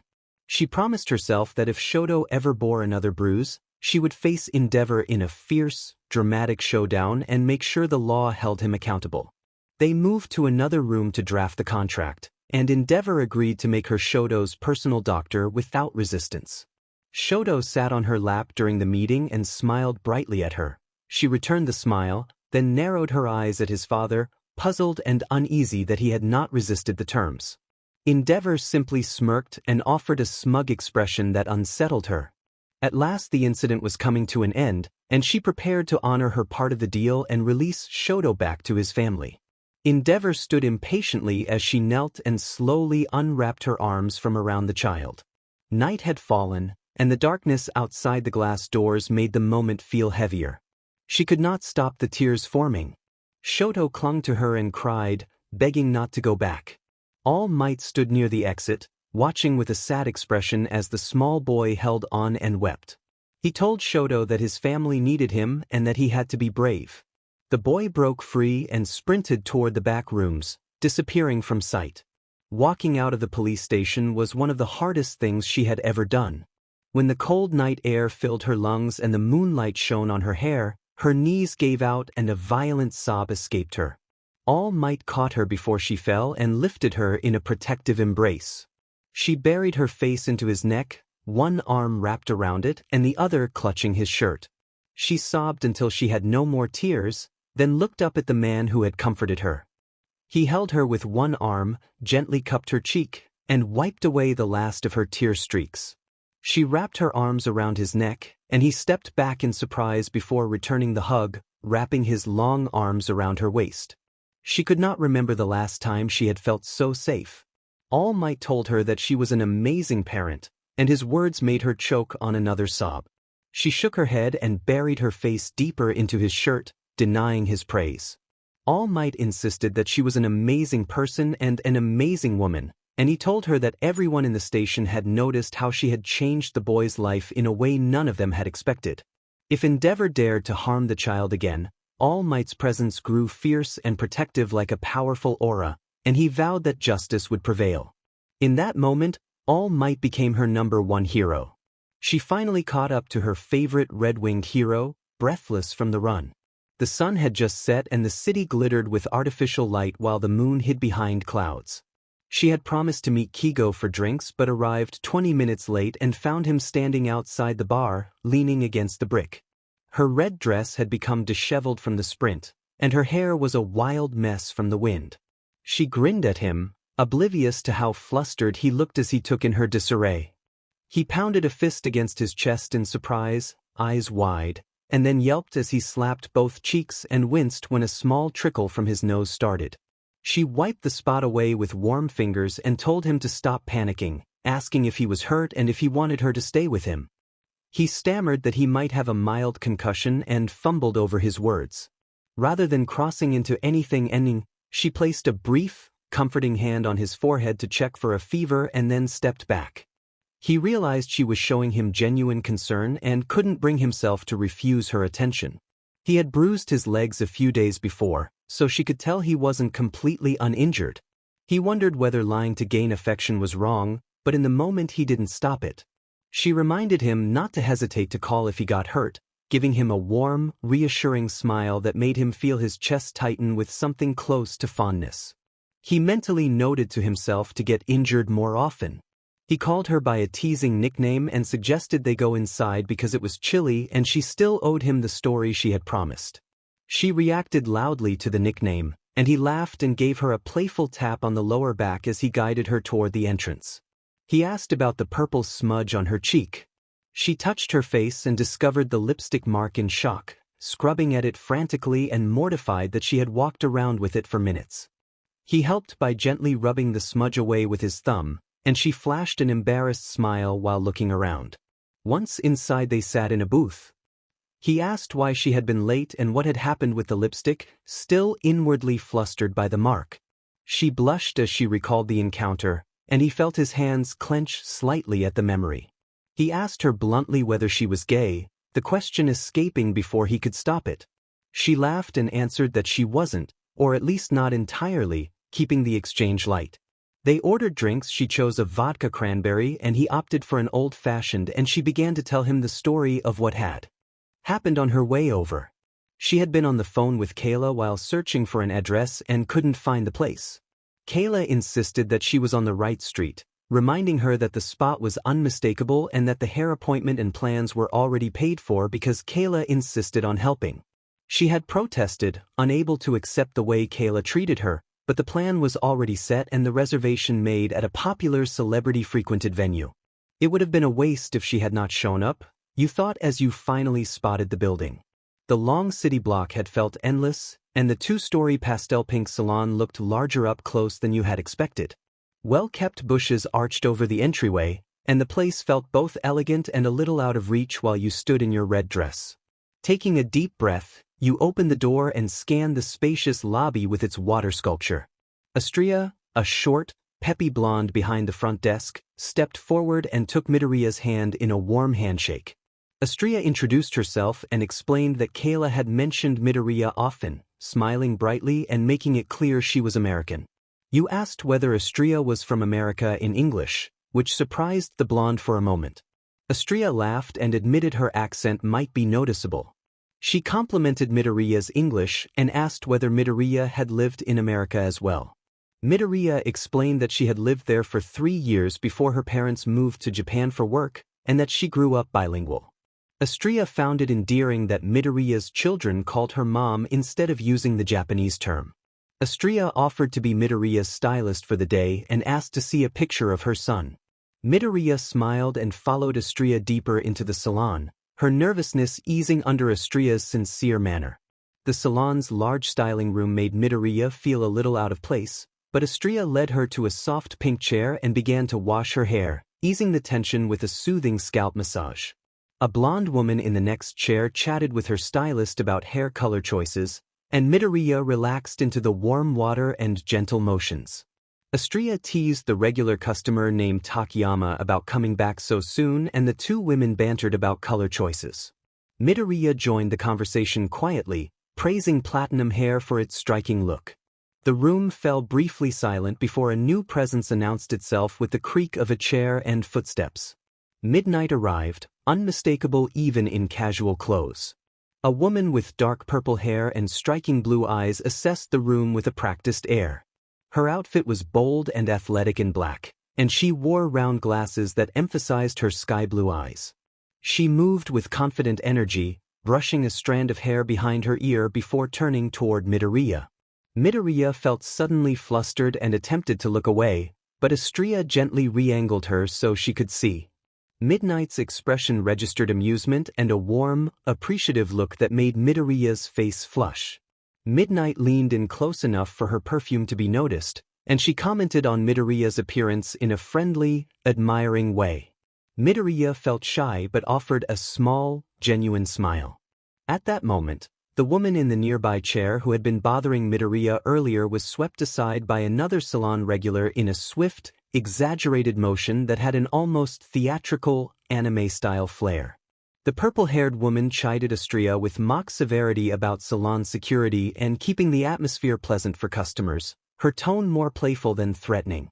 Midoriya stood between surprise and admiration as Midnight regarded her with that same amused warmth. Midnight's presence felt unexpected and delightful, and Midoriya's cheeks remained flushed as she took in the scene. Midoriya hoped her son would be as thrilled to learn she had met Midnight as she was to have the chance encounter. "You were the old kook throwing paying customers." Takayama-san huffed with a smirk that if anything you were the one who should be punished as she walked back to her seat, ignoring the fuming purple-haired woman who stood in front of you. Kayama-san made an indignant noise, and the tiny old woman asked Kayama-san to take a seat, patting the pink chair one away to your left so you ended up between the two women. Kayama-san sighed, but instead of sitting in the expected chair she plopped down in the one closest, moving so the chairs nearly touched. She smiled at you in a way that made you blush, and you returned a shy smile. The purple-eyed woman to your right decided to move her chair closer as well. Takayama-san sang lightly that it was getting drafty, scooting so the chairs touched. The sudden closeness made you freeze and, feeling uncomfortable, you shifted to regain some personal space. You announced that you were ready to have your hair styled and stood up, flustered and trying to distance yourself. Adria suggested some light curls that would complement the dress and led you toward a different row of typical black adjustable chairs. The blonde's casual remark about her dye finished sent a cold current through the room. You could tell from Midnight's expression that she was not pleased. The atmosphere tightened. This was going to be the longest haircut of your life. An hour later you finally finished. You giggled, a little drunk, and showed Hawks the contact information you had saved for both of them. Hawks joked that you might have to be his wingman in the future and made a pun about wings. He snorted, and you laughed harder than usual thanks to the drinks. Hawks asked which one had kissed your cheek. You paused, shot him a mischievous wink, and left the answer to his imagination. Hawks called your name to get your attention. You hadn't meant to keep ignoring him, though you had been avoiding him more than you intended. You finished the whiskey sour and noticed Hawks watching you, his brown eyes locking with your dull eye color. He had found you sooner than you expected. You wondered how long ago he'd messaged. He observed that you wanted to be alone, and you confirmed that with a cold scowl. Hawks had been used to your warm smiles and softness, so the sudden chill surprised him. You had the ability to build your walls quickly, and he felt that familiar ache when you turned away. Hawks's expression hardened at the memory of your mention of a stalker. He offered softly but firmly that they should leave. You, stubborn and not liking to be ordered, slapped his hand away. The paparazzi swarmed in then. They pushed their phones forward, filming and shouting questions while gathering around your table. Headlines and rumors flew among them as they speculated about relationships and fights. Hawks remained in front of you, handling the crowd as best he could, but you felt overwhelmed by the attention, too stressed, too paranoid, and too drunk to deal with it.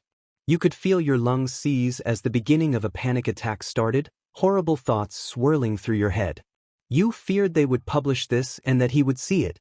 You worried he might come to this town, that he might try to hurt Hawks, that he might find you. Before you could bring yourself to fathom the thought of Itsuki learning about Izuku, you jumped from your table and sprinted out of the bar so fast your head spun and your lungs burned. You felt like you could use a good scream right then, maybe that would clear your foggy head of paranoia. You had been drinking to forget, to keep it from haunting you. The cold air hit your flushed, feverish face and brought immediate relief. You slowed from a sprint and caught your breath about 3 blocks away from the bar, hands on bent knees, chest heaving as you stood in the middle of the sidewalk. When your feet left the sidewalk, you released the scream you'd been holding more from surprise and fear than from frustration. You shouted at Kigo and demanded that he set you down. Tears of frustration blurred your vision as rage overflowed. Hawks wiped the tears from your face with gentle hands, and the softness of that gesture extinguished your anger like a candle. You could no longer keep masking the pain from yourself. You felt weak for feeling such pain and angry for being a victim, but you reminded yourself that being hurt did not make you weak, and crying did not make you helpless. That was what you told Izuku, so you could not force yourself to believe it for your own sake. Hawks moved through the night sky with you held to him, his voice low and calm as he told you it was okay to cry. The wind blew your hair back, and he seemed to know exactly what to say. Even when you were younger, he always had a knack for calming you. It was not an easy feat, but he managed it now. You leaned into him, pressing your face against his shoulder as you admitted how much you had missed him. Hawks tightened his hold and drew you close, as if he feared you might drift away. He told you he had missed you too. You closed your eyes and let the cool wind and the familiar sounds of nightlife below lull you. The fur lining of Hawks's collar was soft and warm against your cheek, and for a moment you wanted to fall asleep and forget about Itsuki. You tried to push the thought of Itsuki away and focus instead on Izuku, on Kigo's warm arms, his honey brown eyes and shaggy blonde hair. You thought of the nights you spent training with him to help with his hero courses, and the times he had arrived at your door beaten and in need of medical attention. You rambled drunkenly to yourself that so much had happened. You thought that if you had told him earlier, you might never have met Itsuki and things would be different. You admitted that loving your son was the only good thing that had come from that relationship, and you said the name with venom. Hawks immediately understood who you meant. Hawks asked if this was the same man who had stalked you. You answered bitterly that it was, and when Hawks pressed about other things, you went silent, closed off. He asked you to explain, but you dismissed the conversation and told him to forget it. Your cool, distant tone sent a jolt of surprise and hurt through Hawks's heart. It reminded him of the same protective distance you had worn as a teenager, the same look of distrust.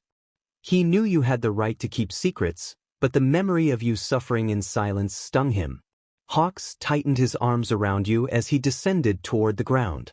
The familiar scenery brought back memories of late-night meetings by a lake near your old house, a place you both frequented. The air by the water was sharp, but Hawks draped his coat over your shoulders before you could shiver. He wrapped his arms around you from behind and rested his head on yours.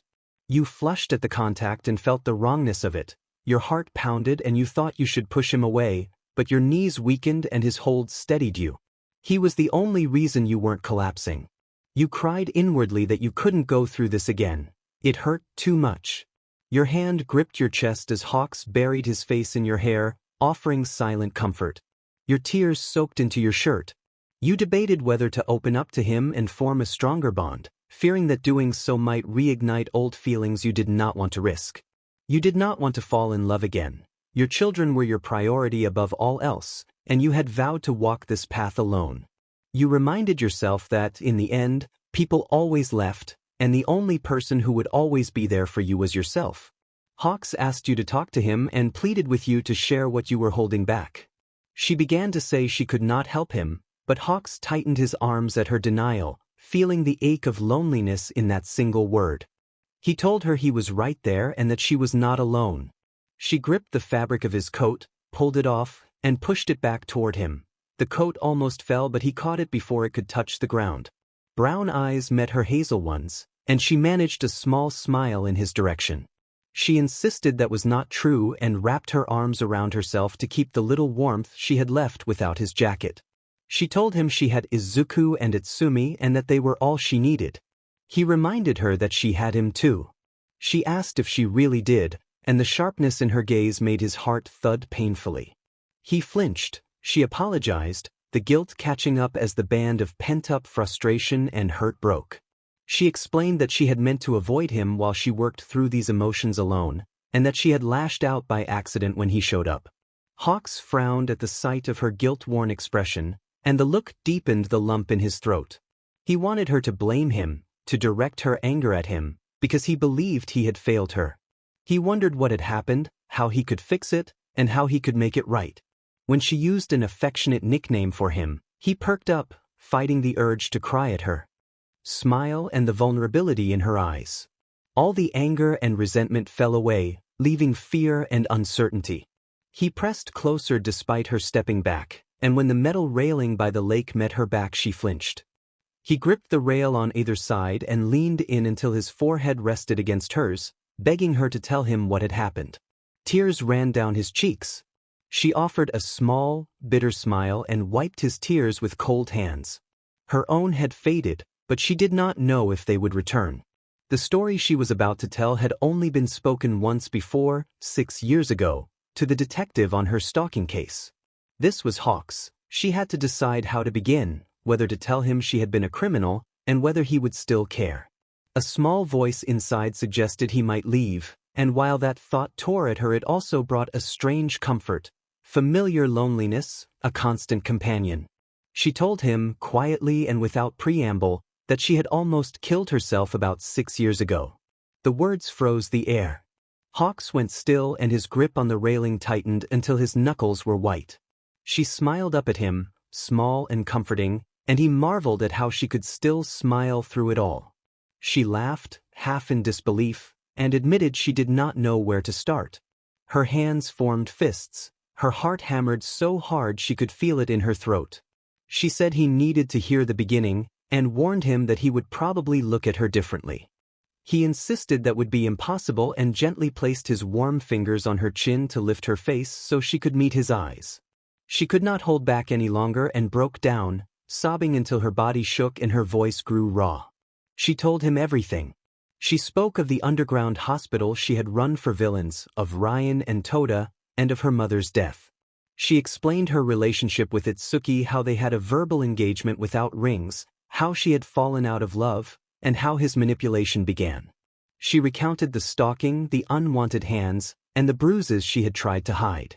She described the night she had planned to end her life, how the discovery of her Piarjinsuai had given her a new will to live, and how she had changed her identity, filing a restraining order, moving houses, changing phone numbers and hospital locations. She had left with a suitcase and $500. Her father had shunned her and blamed her for her mother's death. She had done it all alone. He trembled as she spoke, his body shaking almost as badly as hers had, his teeth clenched and tears streaming down his face. He could not bear what she had endured. His hands balled into fists so tightly his nails dug into his palms, and he bit his lip in self-directed anger. He hated himself for not being there when she needed him. She had been living her life trying to survive, surrounded by women, money, and fights, and he had to reckon with the consequences of her choices and his absence. A quiet space settled between them as he processed the confession, and she tried to steady herself. His thoughts occasionally drifted to her, but he had assumed she was safe. Why had he assumed? Why had he not tried harder to find her? Why had that not set off alarm bells in his thick skull? She was alone after all of that. The woman who had been his best friend, the one he had always felt close to, had been homeless, Piarjin and abused by a stalker while he sipped champagne in his penthouse. The image made him feel sick and dizzy. He was not a hero, not the kind he wanted to be, not the kind that mattered. He was not her hero. He vowed to make the stalker face justice if he ever crossed their paths again. Her warm voice snapped him out of his internal rage. She gently opened his hands, which were stained and showed signs of injury, and pressed a comforting gesture over them that glowed softly and eased his pain.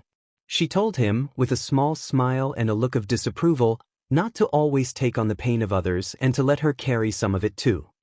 He brushed a strand of her hair behind her ear and felt the closeness of her presence. He repeated to himself that it was just her quirk, letting the comfort of her nearby scent settle his mind. She was so close, so comforting and familiar, and he let his arms tighten around her. Their contact was brief and gentle. When she drew back, she wiped the blood that had trickled down his chin. He reminded himself that she was only taking away his pain, that her touch was meant to heal and nothing more, though a part of him ached with a different longing. She did not love him the way he loved her, at least, not yet. She suggested they go home, smiling with watery eyes, and clasped his hand as she led him toward her residence. His mind begged him to pull her close again, to kiss her properly, but he resisted. Instead, he squeezed her hand, lifted her, and flew them to her house. His heart felt raw even as his wounds were soothed.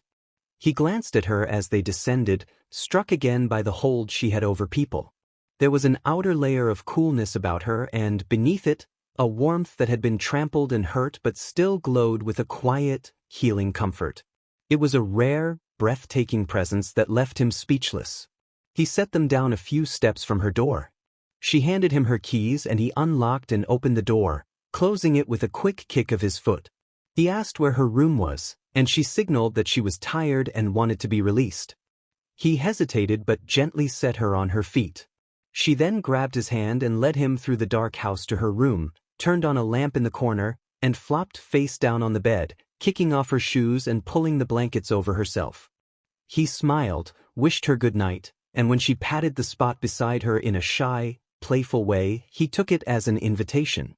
He joked about her eagerness, and she responded by tossing a pillow that narrowly missed his face. They both laughed, the sound lighter after so much crying.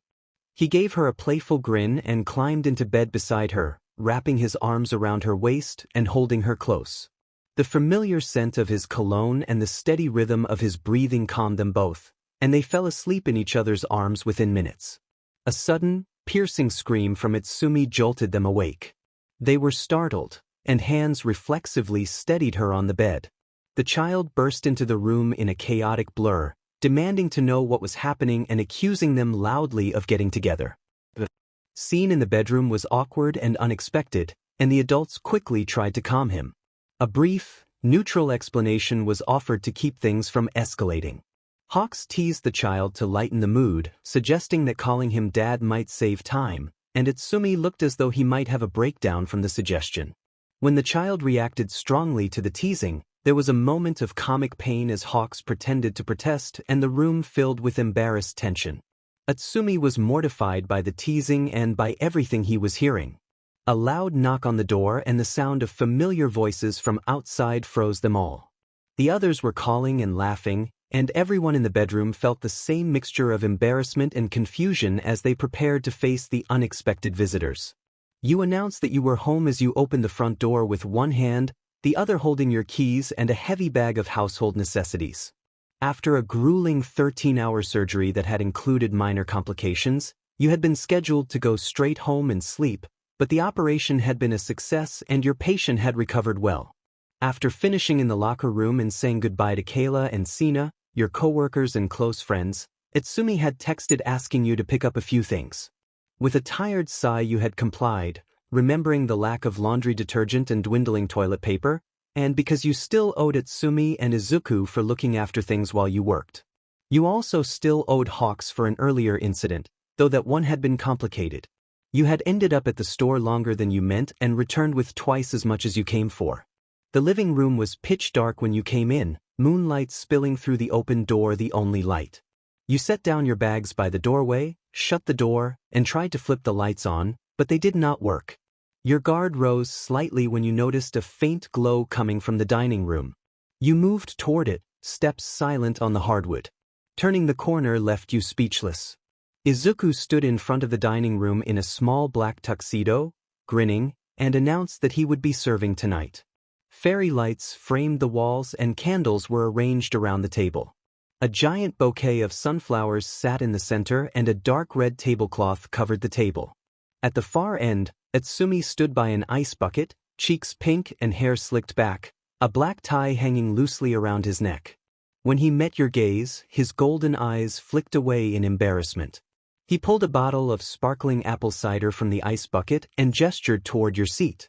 Izuku took your hand and led you to your chair, handing you a handmade menu written in neat crayon. He announced the choices as your favorite dish for the main course and your favorite dessert for after, with a list of a couple of wines you had stored in your cabinet. He beamed with pride and excitement. The tuxedo was so earnest that you gave in and lifted Izuku into your lap. You tickled him and praised how handsome he looked until he was a giggling mess. Utsumi called from the kitchen that he was coming. You continued to play with Izuku until Utsumi returned carrying a covered plate that smelled like your favorite dish. Izuku climbed onto a step stool next to Utsumi and they counted to 3 before lifting the cover to reveal a half-burned plate of your favorite food. Tears filled your eyes and streamed down your cheeks. You stood and pulled both of them into a tight hug, burying your face into Utsumi's shoulder while Izuku hugged you both with a happy smile. Utsumi apologized in a fluster, explaining that they were not the best cooks and that the whole evening had actually been Izuku's idea with his help. Izuku said that he had wanted to make you happy because you had seemed sad lately. You cried with happiness, tightening the hug as warmth filled your chest. You told Utsumi that you were glad he seemed to be feeling better and, with a small laugh, added that you were not romantically involved with Kigo. You explained that Kigo and you had been childhood friends for a long time before he went into business. You were careful not to say the word heroes around Izuku. Utsumi let out a relieved sigh and smiled. Utsumi admitted that he did not like Kigo that much, but if Kigo made you happy he would accept it. Izuku declared that you deserved to find love and that he and Utsumi would make sure anyone who pursued you had good intentions. He nodded firmly, which made you laugh at their earnestness. You complimented their suits and told Utsumi he should wear his hair like that more often because he had such a handsome face. Utsumi stuttered in embarrassment while you smiled, realizing that Izuku and Utsumi were picking up traits from each other. The thought brought another laugh to your lips. You imagined Utsumi already walking down the aisle, and the image made a lump form in your throat and your eyes blur with tears. Utsumi protested that he was barely 19 and not getting married anytime soon, while Izuku scolded him for making their mother teary again. Izuku then warned, in the usual overprotective way, that any future partner had better treat Utsumi well. The doorbell rang and everyone froze, their overdramatic antics stopping at once. Izuku announced that the pizza had arrived, and Utsumi went to the door, already pulling his wallet out of his pocket. He took the large pizza and soda from the DLVY person and returned to show that he had brought their mother's favorite toppings. You laughed that you would have happily eaten the whole plate, which made Utsumi's face turn slightly green at the thought. Utsumi insisted that you really would not have finished it, and the family bickering resumed, playful and loud until everyone calmed down. After a few more minutes of teasing, the 3 of you settled on the living room couch with pizza and soda, a Disney movie playing softly in the background. Blankets were piled over one another as you talked and laughed. You tried to teach Utsumi and Izuku how to tie a proper tie but failed, and everyone agreed you would just keep doing it for them. After a 20-minute argument about All Might, the 3 of you fell asleep on the couch halfway through the movie. You rested on Utsumi's shoulder while Izuku sprawled across both of you, his head on your lap and his feet stretched toward Utsumi, twitching and kicking gently in his sleep. You had forgotten to put the leftover pizza away and a plate of burned food sat on the table among unwashed dishes, but you all slept with smiles, comforted by one another's presence. Later, in the estate kitchen, you examined a scraped elbow on the dual-haired boy perched on the counter, his legs swinging as he watched you. You asked how he had gotten the scrape. He calmly explained that he had fallen on the concrete while playing with Fuyumi, and the memory lit up his eyes. The fact that he had been allowed to play with his siblings again felt like a dream to him, and seeing him happy lifted your spirits. You gave his elbow a gentle peck and swept him into your arms. He laughed and wrapped his tiny arms around your neck, enjoying the embrace. You complimented his smile and told him how handsome he looked when he smiled, and he blushed faintly, smiling shyly in response. You ruffled his red and white hair with a grin. The kitchen amazed you. You stepped back to take it all in. The marble island and countertops, the crystal chandelier, and the large windows that let in sun and offered a perfect view of the giant garden made the space feel grand. Making sure no one else was nearby, you leaned closer to the boy and asked if he had finished his homework. His cheerful expression faded a little and he admitted that he had not been able to find the time to be alone in the kitchen to work on it. You felt a pang of sympathy and decided it was okay. You wanted to see his reactions to a little experiment instead. You opened your briefcase and laid 5 small vials on the counter. You explained that concentrated powders of different elements would show better color effects than random objects and asked him to give you his left hand. He complied and watched as you poured a fine white powder into his palm. You named the chemical, explained that lighting a very small flame would make the reaction impressive, and assured him that he did not have to if he did not want to. After a moment of hesitation, he decided to try and closed his eyes to focus. You reminded him to keep his eyes open to see the colors, and reluctantly he opened them and used his quirk to produce a tiny flame in his palm beneath the powder. His eyes widened at the sight of the brilliant magenta flame with threads of red weaving through it, the light illuminating both of you. When the powder burned away, his flames returned to their usual color, but he seemed reluctant to let the fire go out. You praised him for how well he had done and called him your little firework, ruffling his hair and watching him beam with pride and a darkening blush on his cheeks. You offered to try another color and he eagerly agreed. You worked through all the powders you had brought, even mixing some to see what new shades might appear, savoring the quiet joy of the moment.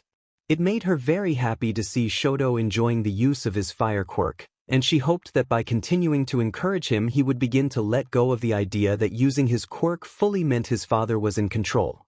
This was her 5th visit with Shoto in the last 2 months, and it was the first time he had kept his flames going for longer than she had asked. She was beside herself with happiness, and she was also glad that he could now play with and bond with his siblings, something she suspected her earlier argument with his father had helped. Endeavor sneered when she walked up to him, scowling, a medical briefcase in one hand and the other swinging loosely at her side. She had just finished a routine physical exam that had caught him at a bad time, but she did not particularly care. She explained that he had not needed to be present for the physical and that she would have preferred it that way. He nonetheless heard the remark. Endeavor accused her, with a hard edge to his voice, of trying to falsify the exam to take his child away.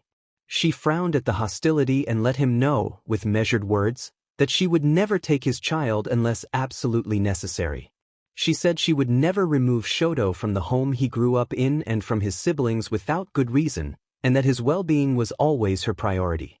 If Endeavor felt the same, there would be no need for her intervention. She added more lightly that Shoto was very charming. She immediately chastised herself for the joke, feeling it may have been too much. Endeavor explained that Shoto was not permitted to play with his siblings because they were too distracting. Her smile fell at that, and she reminded him that Shoto was 6 years old and still a child. She warned that depriving him of a childhood would have consequences. He might never forgive what was taken from him and might never listen if resentments surfaced in adulthood. Endeavor began to say he did not need advice on how to raise his son, but she interrupted, clarifying that she was not telling him what to do but pointing out consequences that would affect both him and his son, and asking him to consider that. When she met his eyes, she expected anger, but instead saw exhaustion in his pale blue gaze. He looked drained, with dark bags under his eyes and the usual fiery anger reduced to a faint echo. He tersely agreed to think about what she had said and then asked if she had anything else. She hesitated, feeling unnerved by his sudden calm, and asked to see his wife's residence so she could ask a few questions about a recent incident. Endeavor gave a tired, angry sigh, but his energy seemed nearly gone. He explained that Rei loved Shoto deeply and that she had acted out of a fractured moment, mistaking him for someone else in her shattered state, which had caused the grave injury. His tone carried a weariness and regret that made her feel unexpectedly unsettled. He asked her why she was staring and she apologized, claiming the fire had distracted her. He extinguished the flames around his face with a snap, and she found herself briefly flustered by how handsome he looked when he was calm. She quickly looked away and focused on the floor, embarrassed. Endeavor watched her with a trace of amusement. She asked for the address, and Endeavor pulled out a business card. He handed it to her and instructed her to call and ask for Rei's doctor, Hamasaki.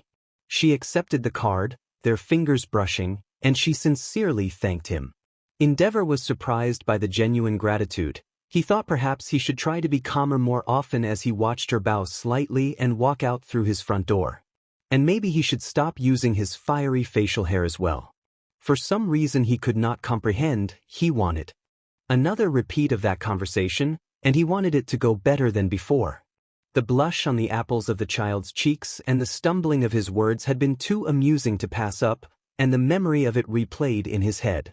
That reminder sparked another task. FN still needed to call Rei's doctor and set up an interview with her.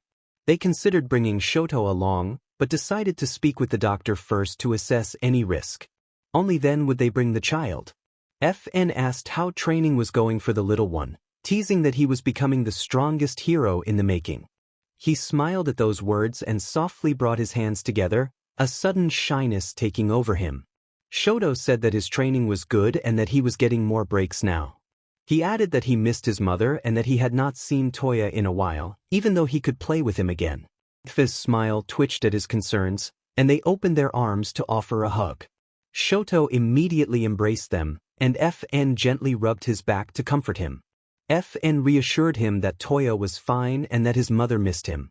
Their hands tightened around the fabric of his shirt as they spoke, explaining that if they were his parent, there would not be a day they did not think about him. They said they knew his mother felt the same.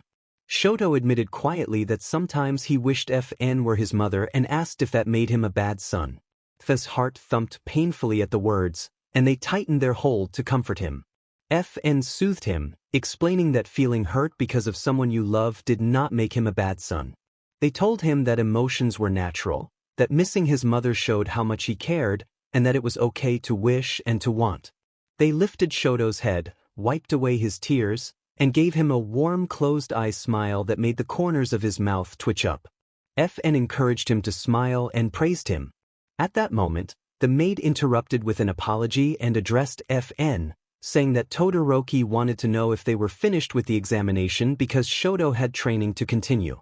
FN replied that they were almost finished and asked the maid not to bow so low, requesting that she simply call them by their chosen name.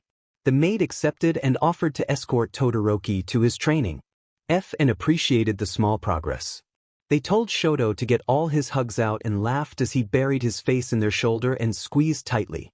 FN rested their cheek against the top of his head and held him close. Before he left, FN reminded him to train hard but not to overwork himself, noting that his health was important.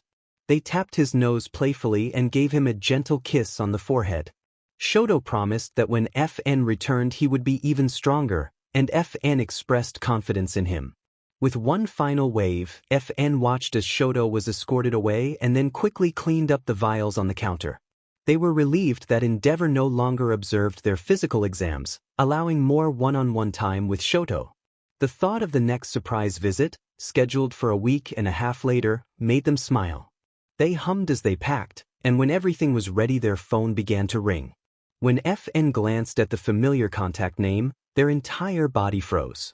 They stared at the phone as it vibrated. After 3 rings they answered. FN addressed Detective Kita, asking what the call was about. Detective Kita used FN's family name and warned that there was a problem. There were 20 whole seconds until it would turn to 2:33 a.m. FN had been counting. At first, FN had only glanced at the phone while lying in bed for an hour, tossing and turning with tired eyes opening and closing. That became 2 hours and then 3. Now they watched the passing numbers as if the action might finally lull them into sleep and give their tired mind the rest it deserved. When the clock reached 2:50 a.m., their legs would not stop shaking. Detective Kita warned that FN's location was compromised. Their face had been shown on national television by the gossip magazine Secrets in a segment about the number 3 hero. Kita urged them to lay low and warned that Itsuki was likely heading to the area as they spoke. Kita's words echoed in Ife's ears long after the call ended. How could they sleep knowing their children might be in danger because of something they had done? Because they had acted foolishly in the past? Because they used to work as a villain? A tired sigh escaped as FN rolled onto their back and stared at the ceiling. They felt the urge to walk, to drive and listen to music, to do anything to keep their mind occupied. But doubt lingered. What if Itsuki was prowling nearby, tracking them through connections in the police? Still, FN refused to let fear rule their life. They decided not to let the threat of Itsuki dictate their choices. This was their life, and they intended to live it as they saw fit. You knew how to fight and could defend yourself. You also felt something sharper when you looked into those familiar green eyes that sent so many different feelings down your spine. With a grunt of self-approval, you finally rolled out of bed, turned on your lamp, and slipped into your slippers and black scarf, wrapping your soft jacket snugly around a slightly chilled body. You considered telling Itsumi you were going out so he could look after Izuku if anything happened, but decided against it. Itsumi would check on Izuku if needed, as he always did, and he deserved to sleep through the night. You tiptoed past their bedroom doors and silently opened the front door, double-checking that you had locked it behind you. Outside, you hurried to your car, anxious to get the heater going. Your breath came out in little puffs as you fumbled for your keys. Inside it was only slightly warmer until the heater kicked on and you felt yourself relax. You pulled out of the driveway with no real destination in mind, your favorite songs filling the car. The moonlight and twinkling stars made you smile as the city lights grew brighter the farther you drove. Maybe the lake you and Kigo had gone to as kids would be nice. The memory of last week rose in your mind, a breakdown in Kigo's arms when you told him about Itsuki.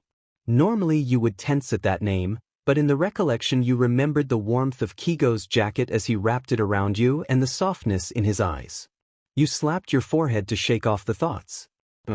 You were not crushing on your best friend. You cursed under your breath at your own flushed face and racing heart. A crush felt innocent, Hawks was easy on the eyes, and you allowed yourself to admire him from afar. You told yourself you could appreciate him and move on as long as it didn't become romantic love. You resolved not to let it get that far. But doubt gnawed at the edges of your resolve.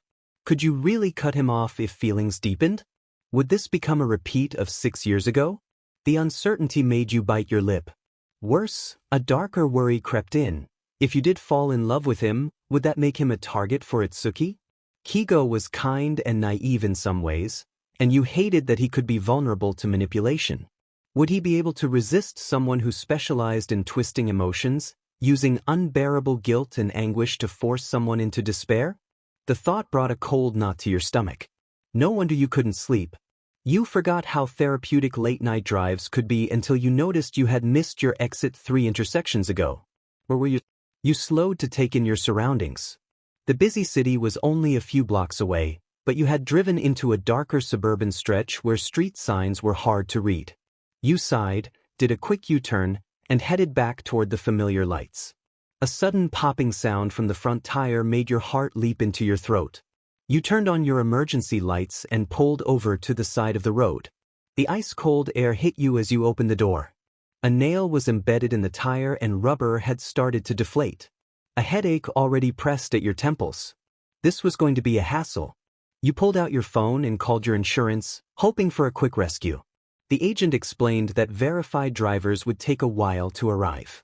You argued that there was a shop barely 5 miles away and wondered why it would take 2 hours. You wrapped your free arm around yourself and shivered in the cold. The agent maintained the 2-hour estimate and mentioned processing fees. When the agent quoted a total of $500, you were stunned into silence, cut off mid-expletive by the sudden, familiar prickle of being watched. The conversation on the phone faded to background noise as the sensation grew stronger. You knew that feeling. You had felt it so many times before. Someone was staring at you. You felt it in your bones. How many nights had you passed out in a crappy hotel bed, your mind so full of fear that you could only sleep when the sun had started to rise? How many shadows had you watched as you walked through the city, trying to shake an invisible stalker? No, you had to be tricking yourself. This wasn't real. Not here, not now. Not so soon. Just as fast as the sensation had started, it disappeared. The hairs on your arms and neck stayed raised from unease, and you had to snap back to reality. You were imagining things. It had to be the phone call making you jumpy. But what if it wasn't? What if Itsuki was here right now and knew where you were? What if he was messing with you? Why had you even left your house in the first place? Your eyes narrowed across the street when you spotted a small figure tumbling through the crowd. It was a kid, only slightly taller than Izuku, walking slowly with his feet dragging as people parted around him. No adult accompanied him. The way he moved suggested he was begging for attention. A passerby on the phone confirmed an appointment and ended the call. You hung up when it finished, glanced both ways, and jogged across the street toward the boy in the black hoodie and sweats. You pushed through the crowd despite annoyed scoffs and grunts, making your way to the child. You gently rested a hand on his left shoulder, and he froze. He did not turn to face you. Instead he trembled, arching away from your touch and whispering something you could not make out. You withdrew your hand and knelt slowly in front of him to see his hooded face. The blood-red eyes that met yours made you freeze. The terror radiating from that single glance, the tremors that shook his body, made you fear for what the boy had witnessed. You feared for him with everything you had. The look in his eyes was one you had seen many times in the dangerous work at your underground hospital, and a fraction of the same look had once clouded your own eyes when you had seen your mother die. But this was on a different scale entirely. Seeing such an expression in a child who could have been your own made your eyes sting with tears. You felt a sudden, grateful relief that you had left the house tonight. You almost felt meant to be here, meant to find him, meant to help him. You reached out and, with a warm, concerned tone in your mind, asked what had happened and took his hand. He ripped his hands away and shouted no, stumbling backward and landing on his backside. His hoodie fell back from his face, revealing light pastel blue hair and very pale skin. He cried that if he touched you, you would die, tears streaming down his reddened cheeks. You stepped closer and asked if that was his quirk. He confirmed that it was. You asked how he thought you would die, and he said you would fall to pieces, crumble apart, just like those he had seen before. You noticed the shivering that racked his body and the cheap thinness of his clothes. You unwrapped the black scarf from around your own neck and draped it around him, wrapping it snugly. You offered to sit in your car to get warm and to call the police, mentioning that he must be freezing. He protested that he did not want the police and pushed you away, then realized he had laid his palm against your bare arm with all 5 fingers. Instead of any harm, a soft, faint glow radiated briefly from your skin, and when it faded your skin appeared untouched and unmarked.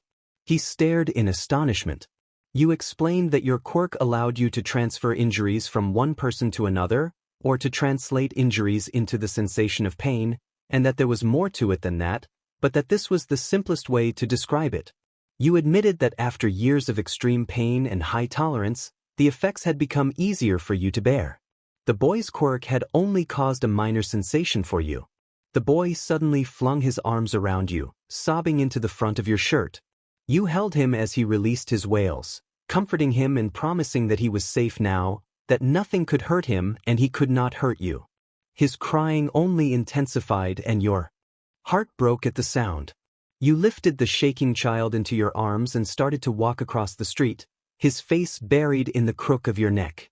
You carried him toward your car to warm up and figure out the next steps.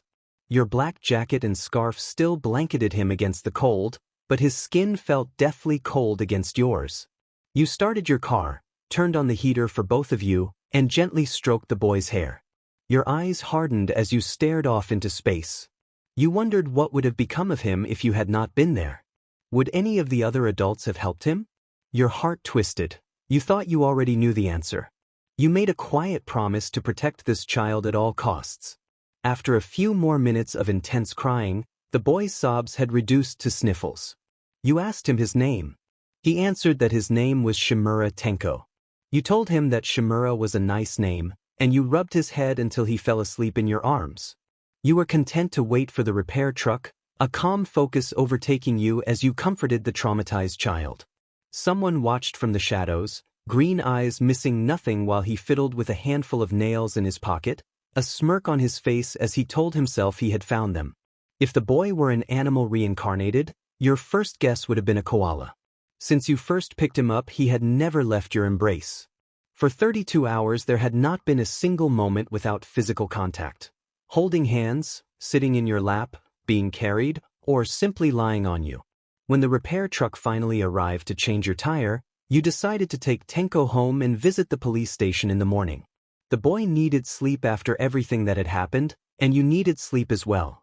You tried to strap him into Izuku's green booster seat in the back, but he refused to leave your arms, holding on with surprising strength for his age. Eventually you relented and let him sit on your lap, fastening the seatbelt over both of you while he wrapped his arms around your neck and buried his face against your shoulder. You carried him inside and allowed him to sleep beside you as the sun began to peek over the horizon. The memory of the next day at the station brought a weary smile to your face. At the station, a female police officer introduced herself as Suki and greeted Shimura Tenko with a bright smile.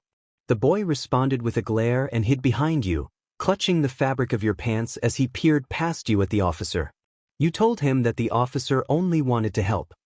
He said quietly and harshly that he did not want her help. Officer Suki crouched to his height, offering a piece of candy and saying it would make him feel better. Your eyes widened. She clearly did not understand how his ability worked.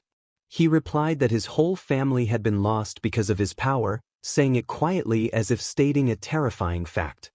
He laughed in a strained way, shoulders heaving, tears pooled at the corners of his eyes and something unsettling flickered in them. He reached one small hand toward the officer's offered fingers. You moved instantly and scooped the shaken boy back into your arms, pressing his face into your shoulder. His frantic laughter broke into heartrending sobs. You combed your fingers through his tangled light blue hair and hummed quietly. The vibrations from your chest calmed him slightly. Officer Suki told Midoriya that she understood he had found the boy and asked him to set the child down so the station could take over. You hesitated, and then the fabric on your shoulder began to dissolve. Tenko rested his hands gently against your bare shoulder and a faint glow appeared, ruining your shirt. You asked what would happen to the boy, your voice low to avoid upsetting him further, but your eyes were sharp and your warmth now carried a dangerous edge. Officer Suki explained that, assuming the deceased reports were accurate, he would normally go into foster care, but that his ability complicated things. You interrupted to explain that all it took was for him to rest all 5 fingers on someone else. The officer's face drained of color and her gaze moved from you to the ruined shirt on your shoulder. Reacting on instinct, the officer lunged forward in an attempt to pull the boy away, nearly colliding with her desk and catching herself before she fell. She regained her footing and spun back to face you with urgent movement. You made it clear that your own ability suppressed his for the most part, which eased some of the immediate tension. You assured them that you would not be affected. The woman with brown eyes widened at the realization, watching in silent fascination as a soft glow emanated from your skin. The officer observed that now it made sense why the boy felt comfortable with you. A silence followed, Tenko unable to meet your icy eyes while your mind raced to find a way to keep the boy safe. You did not mean to glare at the officer, but old habits were hard to break. You asked if it would be possible for you to adopt him. Both Tenko and the officer froze in surprise. Tenko slowly moved his face away from your shoulder and looked at you with an overwhelming expression of self-hatred, his hands clenched and his teeth grinding. Tenko demanded to know why you would want him, insisting he was nothing but a monster and saying that his father had said the same before he died because of him. You adjusted your hold on Tenko to free your left hand and gently wiped fresh tears from his cold skin. His watery red eyes threatened more pain, but you addressed him by his name with a sincere smile and told him you had met plenty of monsters in your life and that he was not one of them. More choked sobs shook him and, unlike before, his small arms wrapped around your neck in a hug. You smiled and patted his back, rubbing small circles to soothe him. You remembered where you were and the officer reminded you that the department normally did not allow adoptions, especially since his profile was classified. She softened as she looked at Tenko and then at you, and a small mischievous smile appeared. She told you that the place they might place him would not offer the same love or mental care that you could, and that your ability seemed to balance his well enough that you were not in immediate danger. She said you would need to fill out paperwork and help Tenko write a witness statement, and then she quietly declared that the boy could be yours. You and Tenko both sighed with relief. You thanked her. Sincerely. The dark-haired officer blushed at your bright smile and remarked that she could tell you had a big heart, and that people like you made a difference. If not for someone like you, the boy might still be alone and newly orphaned. She added, somewhat playfully, that there was something about you that suggested you understood trauma. You laughed with her. The tension between you had faded. She explained that her intuition, what she called hunch, told her to finish the paperwork quickly so you could take the boy out of there. You agreed and the officer led the way. Later, at home, you apologized when the small boy hesitated. You reassured him that there was no need to be sorry and explained you were experimenting with different gloves to find what worked best for him. You ruffled his snowy blue hair as you helped him into another pair. You had already ruined 3 pairs, but you still had several left from the shopping trip after leaving the station. Each pair was almost fingerless except for the pinky, and after some trial and error you both agreed this design would be most comfortable and durable for him. You selected a black leather pair with a silver zipper along the thumb that allowed the glove to open widely with minimal contact with his fingertips. You guided his hands carefully, putting the pinky on last. His legs shook with excitement as he watched the glove take shape on his hand. For the first time since you had been together, he hopped off your lap and ran to the couch, pressing both gloved hands on the pillows. When the fabric did not fall apart, his face lit up with pure delight. His crimson eyes shone and a toothy, childish grin spread across his face as he laughed and ran through the house, touching everything he could find. His laugh was high and a little mischievous, like an animated character who found joy in simple things. You had known that adopting him would mean a lot of work physically, mentally, and emotionally, but watching him run around like a normal kid eased the heavy worry that had sat in your chest. He could act like an adult sometimes, with coldness and anger in his eyes and an unusually advanced vocabulary. It was strange to hear a child use words like disintegrated and speak of death so openly, but you accepted that you had a long, important journey ahead of you both. The detached look he always wore reminded you painfully of your own as a child. You had been so miserably lonely, and even though you now sometimes flinched away from affection, it was only because you had gone so long without it. You had never learned early on what it meant to be loved and supported, but it was the thing you secretly craved. Parents who loved you. From the clinginess Tenko displayed, you could tell he wanted the same thing. This time you resolved to give him that, surround him with enough affection, encouragement, and steady support that he would know, finally, what family felt like. At the sound of the police doors slamming open and the number 1 hero charging in, the tired woman at the desk nearly fell out of her chair. Suki stared in awe at All Might as he marched up to the desk. He demanded to know where Tenko Shimura was. The 3 other officers who had just entered explained that the records showed he had already been processed and was no longer in their custody. All Might pressed that he should have been notified the moment Tenko was found and that, in this situation, he was supposed to assume guardianship. He fell to his knees before the desk in earnest appeal. Suki's face crumpled as everything clicked into place. The restricted file, the notifications that had left her computer the moment she submitted her report. She realized, with a sinking certainty, that this was someone connected to the number 1 hero of Japan and that she had allowed the child to be adopted by someone else. Guilt washed over her, but she spoke calmly and apologetically, explaining that the child had already been legally processed and adopted and that she had been unaware because the files had been restricted. All Might asked whether the adopter had acted with good intentions after such a short time. Suki raised her head, fiery despite her trembling, and insisted that the woman had good intentions, that she would never put a child in danger, and that Shimura had refused to leave the woman who found him. When All Might reacted in surprise at the name Midoriya, Suki confirmed the adopter's name. All Might brightened with hope and relief and said that perhaps the situation could still be resolved.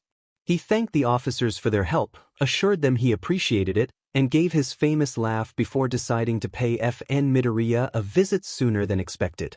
Atsumi sighed and sank back into the couch, a headache already forming. His smaller brother to his right stared at the blue-haired boy across from them with starry-eyed wonder.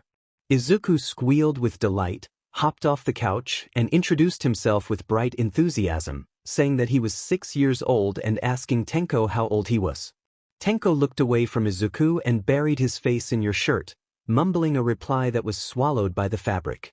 You answered for him gently, telling Izuku that Tenko was also 6, and playfully touched Izuku's nose, which made him giggle. Atsumi asked if Tenko would be staying with them for good. You assured him with a smile that Tenko would be with them from now on. The red-eyed boy who had been sitting on your lap gripped the fabric of your shirt tightly and watched the others nervously.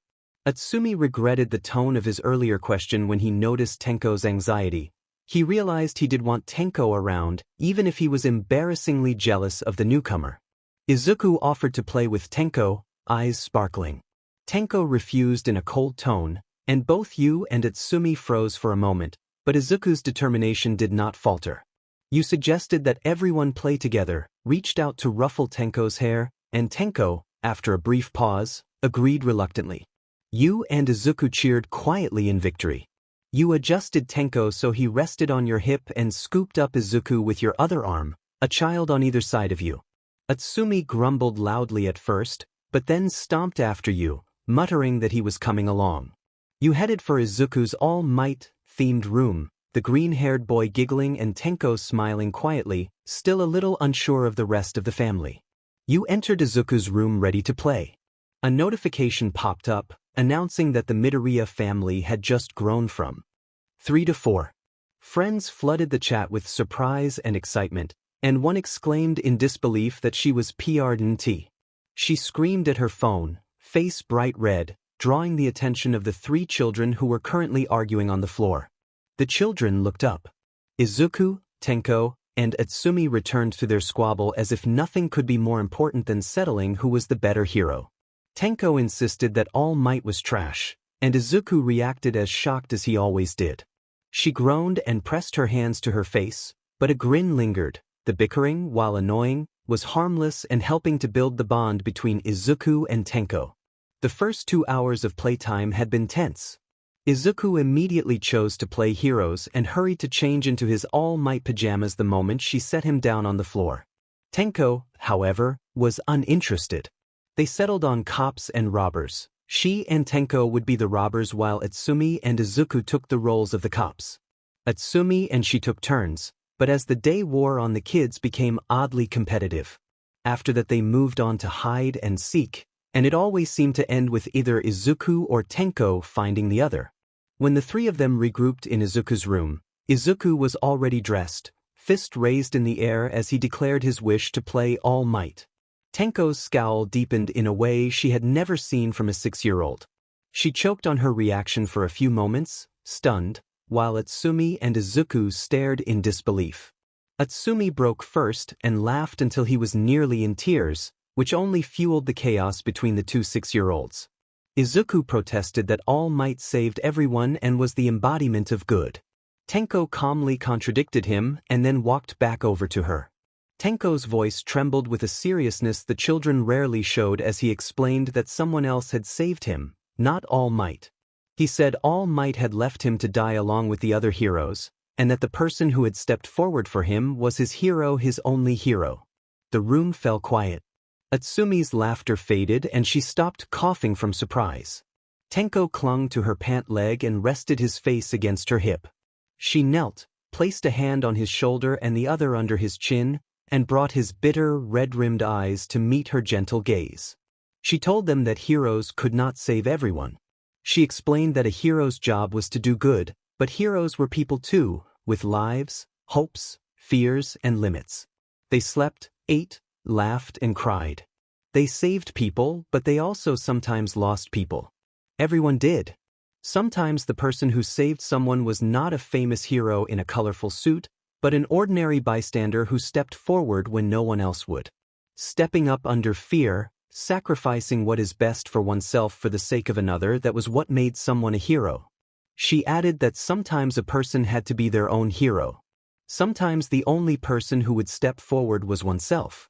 By that measure, she said, perhaps she was a hero, and so were they to themselves and to each other. A closed-eyed smile softened her face as she ruffled Tenko's hair, unaware of the awe reflected in all of the children's eyes. She focused on the warmth their presence gave her and told them she would have been lost without them. She would not be alive if it were not for these kids.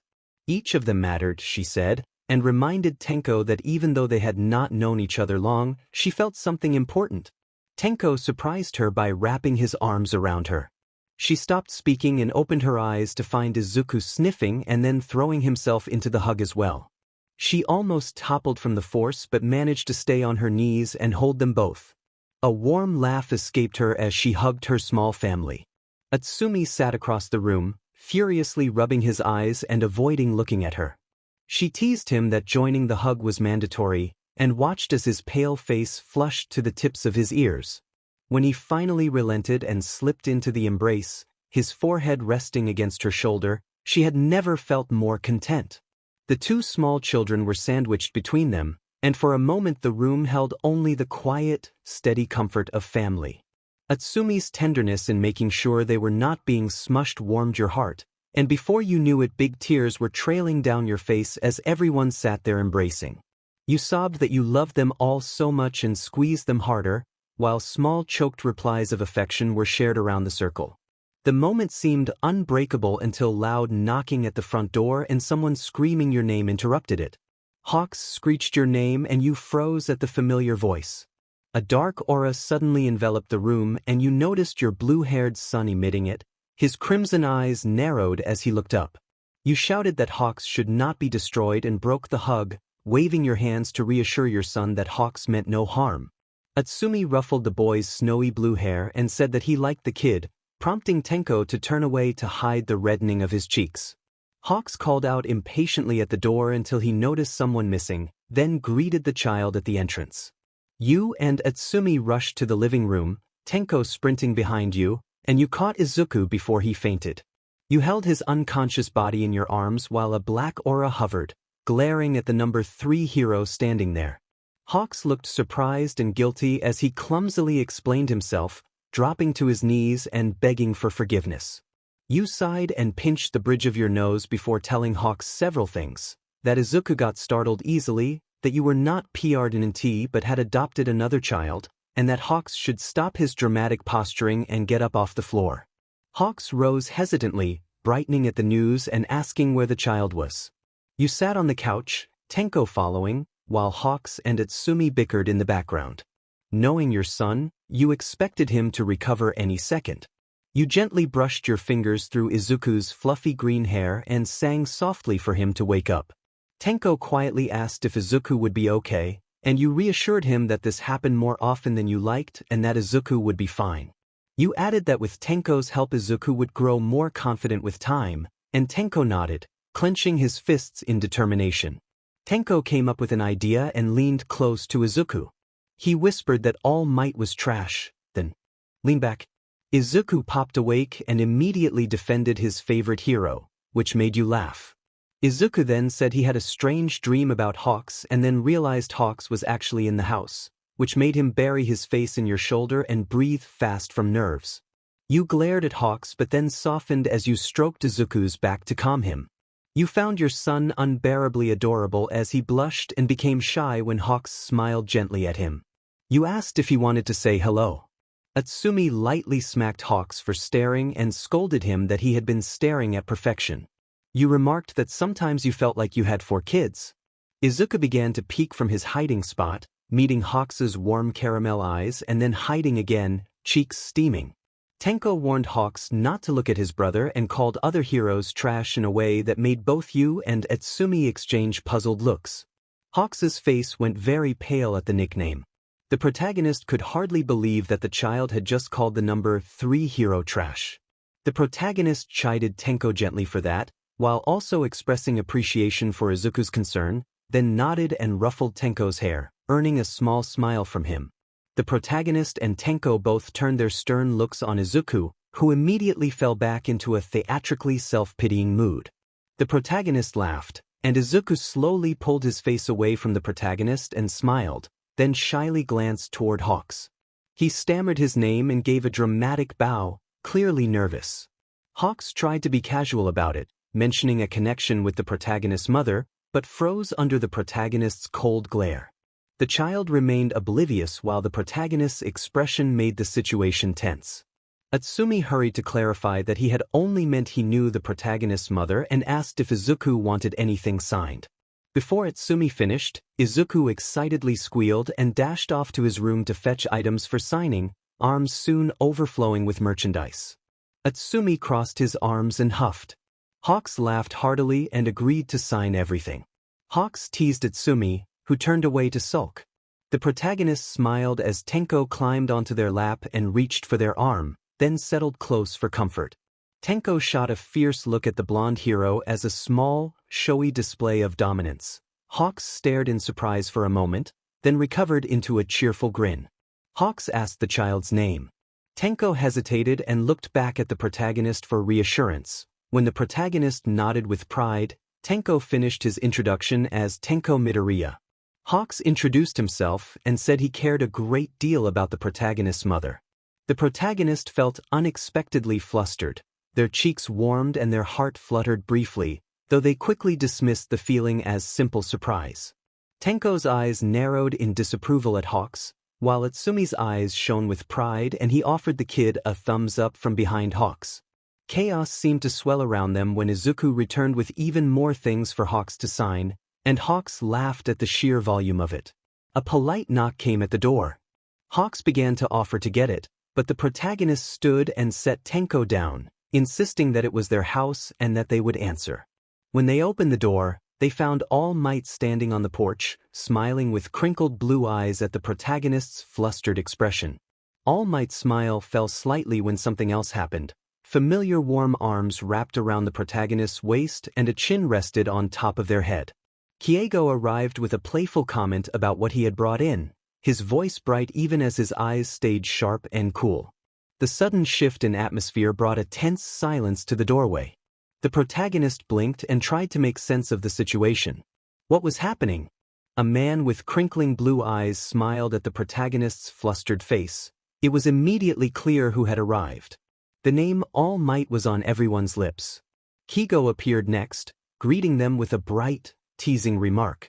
The protagonist registered his sharp, cold eyes beneath the cheery tone and felt a new tension in the doorway. Then Hawks moved closer in a friendly, protective embrace, resting his chin lightly above the protagonist's head. The protagonist realized the situation and felt awkward under the attention. All Might raised a question about why he had been invited over, and the protagonist struggled to answer. Hawks interrupted, responding on the protagonist's behalf and drawing an annoyed scowl.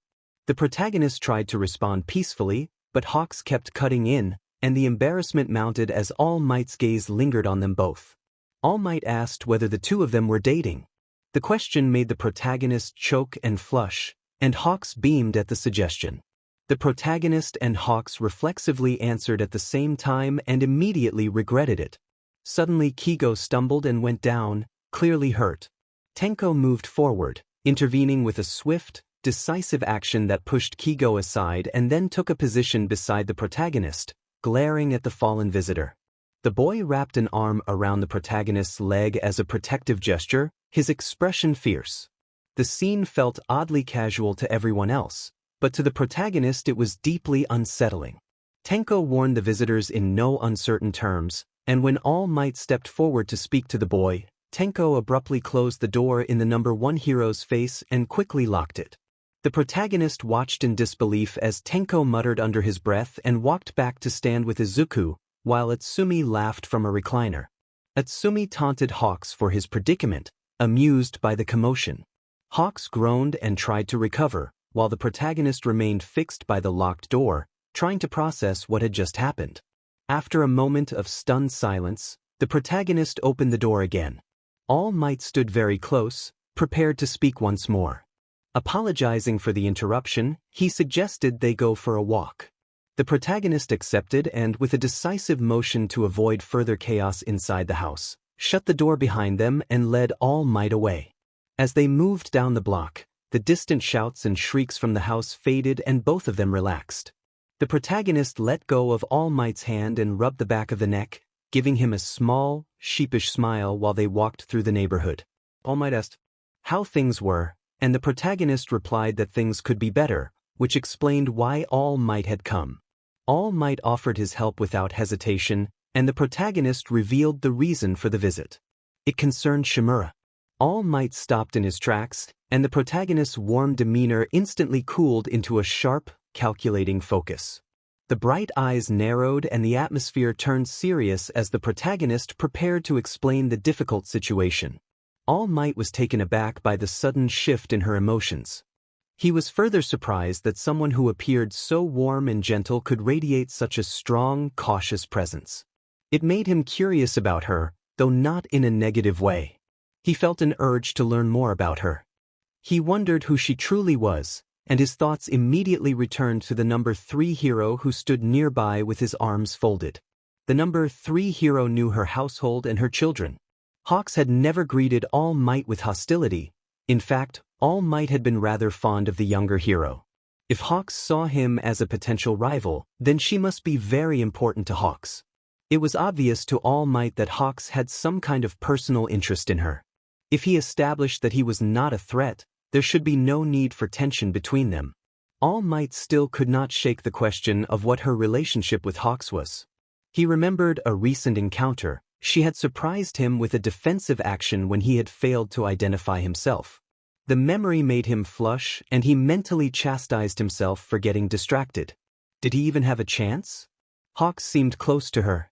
Her child admired Hawks. Had those feelings changed? Did the child prefer Hawks now? All Might focused back on the present.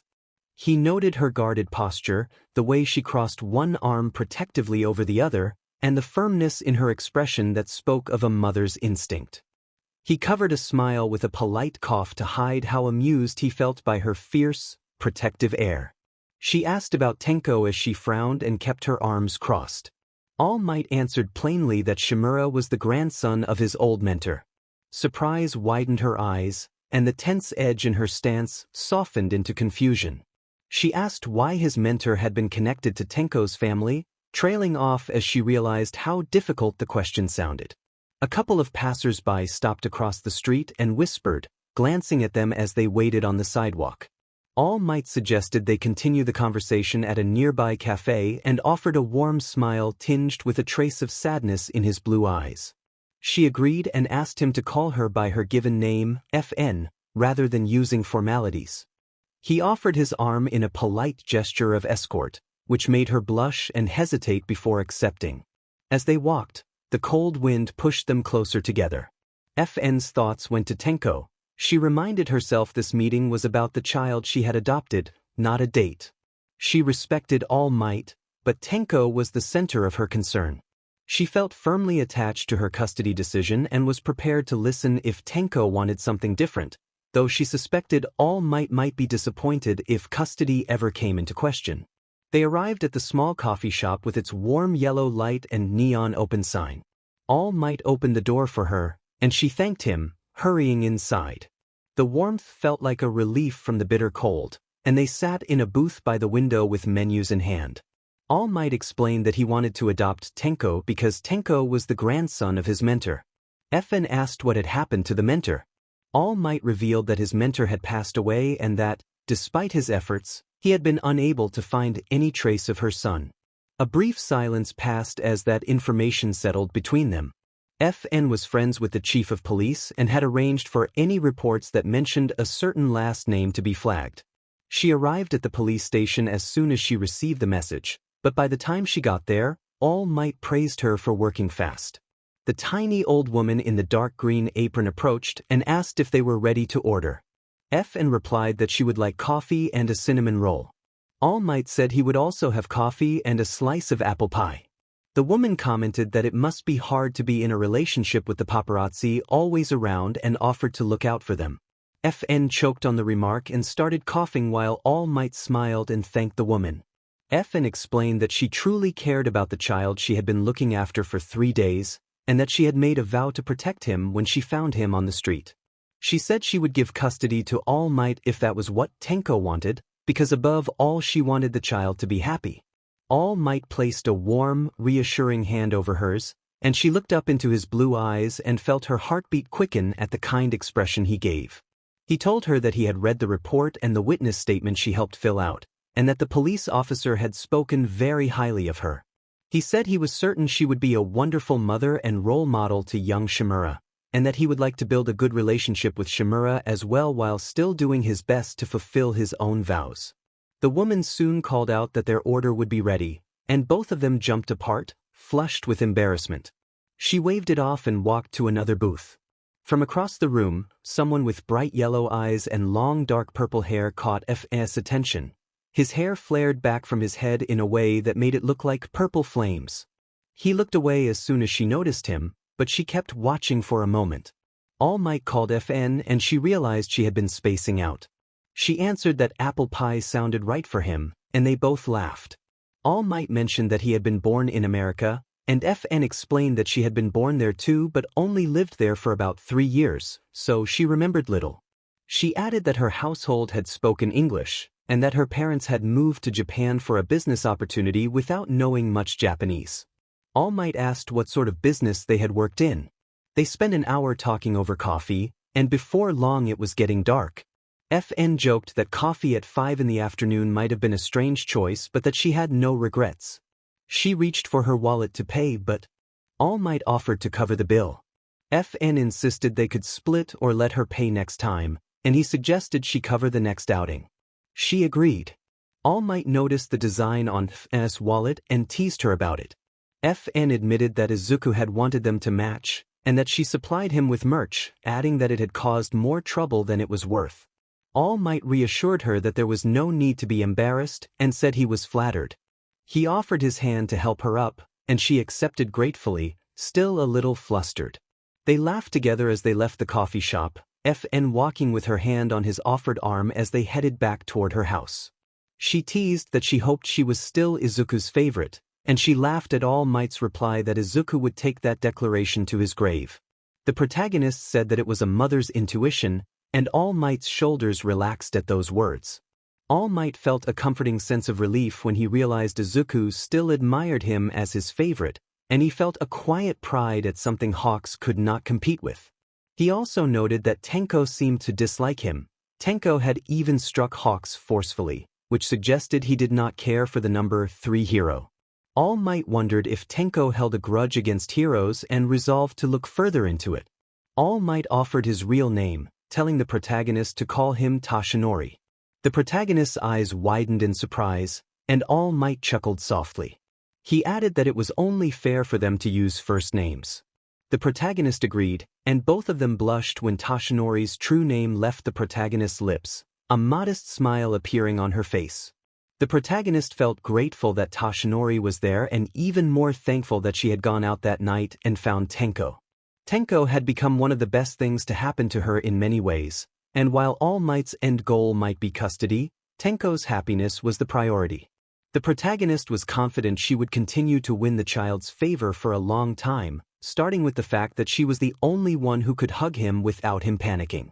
All Might still had a long way to go before he could even dream of adopting Tenko, and the protagonist briefly entertained an impractical thought that marriage would solve both of their problems.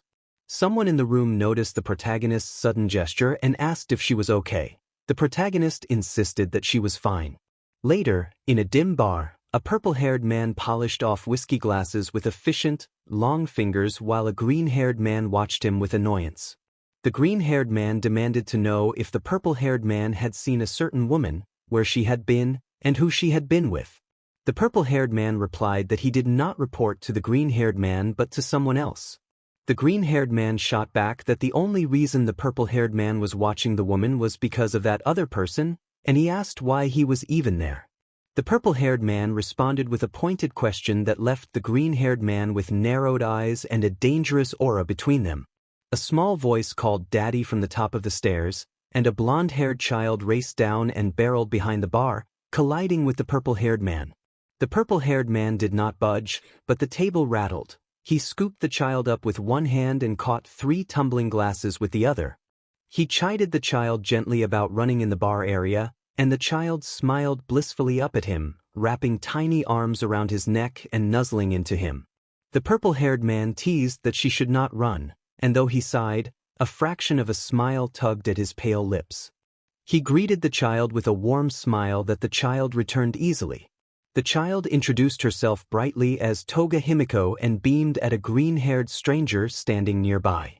To her, the stranger looked out of place among the usual company at the bar. He seemed soft and unusually kind. She tried to wriggle free of her father's grasp to get a closer look, but her adopted father squeezed her gently, pulling her back toward him. Her yellow eyes widened when she looked up and saw him glaring at the green-haired man. The purple-haired man introduced himself as Takashi Itsuki and offered a friendly greeting to the green-haired stranger. The child let out a little squeal and buried her face in her father's shoulder, cheeks lightly flushed. Itsuki reassured the child that he would never use his quirk on a kid unless he had an extraordinarily good reason, and the green-haired man replied with biting sarcasm, implying that Itsuki was a man of the law who always kept his word. The sarcasm drew a frown from Itsuki and ignited something like quiet fury in his eyes. Itsuki told the green-haired man not to question his morals without looking in the mirror first. The green-haired man said that he had given himself fully to the organization and was content, and he asked whether Itsuki could honestly say the same or whether Itsuki was only using them to pursue his own obsession. Itsuki's hands clenched at that accusation, and he answered that it was not an obsession but love. The green-haired man gestured toward his 6-year-old daughter, who was nodding enthusiastically in agreement with the idea that love could be possessive. The green-haired man corrected her gently, explaining that love was about letting the one you loved go and trusting that they would return if it was true love. The child asked whether that meant he loved her, referring to the moment he had caught her before she fell. He flicked her forehead gently and told her that she was smart and should trust her own abilities rather than needing everything spelled out. The child tightened her hug around his neck, burying her face against him and giggling with bright affection, and she shouted that she loved him in return. He rolled his eyes with a small smile and patted her head affectionately. Itsuki teased the scene, amused to see that the supposed hard-hearted figure could be so tender. Itsuki found the situation amusing, but underneath that amusement he also felt jealous. Kurogiri noted that Itsuki had no idea and offered a sadistic smile as his yellow eyes turned toward the other man's dark green gaze. Itsuki immediately used his evolved quirk, sending feelings of anguish and guilt toward Kurogiri to learn more about the woman he cared for. Kurogiri demanded to know where she was, smiling sweetly while his tone, still light and bird-like, carried a poisonous undertone. The air around him seemed to chill. Toga laughed, enjoying the dangerous aura radiating from the man who had seemed soft at first. When she felt her father tremble slightly, her laughter stopped and her eyes widened in fear. She called out to him, and he smiled down to ease her worries before turning his attention back to Itsuki. Kurogiri explained that Itsuki had much to learn about the place they were in, that it was a long way from his district and things were different here. Itsuki realized why his quirk had not worked as expected. He had been looking through Kurogiri's eyes rather than making direct eye contact. Kurogiri admitted that his own quirk, normally useful only for portals, had an unexpected advantage in that moment. Itsuki argued that Kurogiri's eyes had only changed after his daughter called out, and that he had felt close to overpowering Kurogiri but had been unable to fully engulf him. Kurogiri countered that Itsuki still had much to learn, perhaps even about himself. Toga squealed in admiration and pinched her father's cheek, prompting him to sigh and flick her forehead. She gasped as fake watery tears streamed down her face, then retaliated with a flick of her own. Her fake tears became real when the pain hit, and she clutched her stinging finger to her chest and complained that her father had been mean. After a moment she brightened with a new idea. Instead of the previous gesture, her father offered a simple, fatherly comfort that made her cheer and hug him, washing away the earlier anger. Itsuki decided it was time to leave. He stood from his bar stool and pulled out money to pay for his drinks. Kurogiri called after him, and Itsuki paused without turning, keeping his gaze on the exit. Kurogiri told him that deep down he did love her and that perhaps she felt the same, but reminded him of their mission priorities and that she was a mother. He warned that once the mission was complete their alliance would end, and that if anything bad ever happened to her or her children because of Itsuki, Kurogiri would become his first enemy. His eyes narrowed and a threatening darkness filled the room. Itsuki asked if that was a threat, still moving with his usual light, upbeat tone. He allowed one last look to meet Kurogiri's yellow eyes with his own dark green. Kurogiri teased that if he did not know better he would say Itsuki had a crush on her. Itsuki insisted that Kurogiri spoke lies even though his eyes betrayed him, but he vowed he would not waver. Kurogiri reminded him that many villains here shared a similar code and that no one harmed Angel Tears. The tired hero Aizawa sighed as he flipped through a new folder left on his desk. A picture of a snowy-haired child with red eyes had been paperclipped to the top right of the file. He wondered aloud whether Midoriya ever stopped randomly picking kids off the street. The thought of dealing with her again after the last encounter left a sour taste in his mouth, but his friendship with All Might made him understand the importance of the red classified stamp on the folder. He muttered that she was always getting herself into trouble, then stood and walked to the filing cabinet. He searched until he found the familiar name of Inushira Itsumi. He admitted to himself that he had meant to check up on this kid earlier but had assumed, given Midoriya's hostility and her protectiveness, that the boy would be fine. He resolved to handle both matters at once and wondered aloud why these responsibilities kept falling to him now that he was a teacher.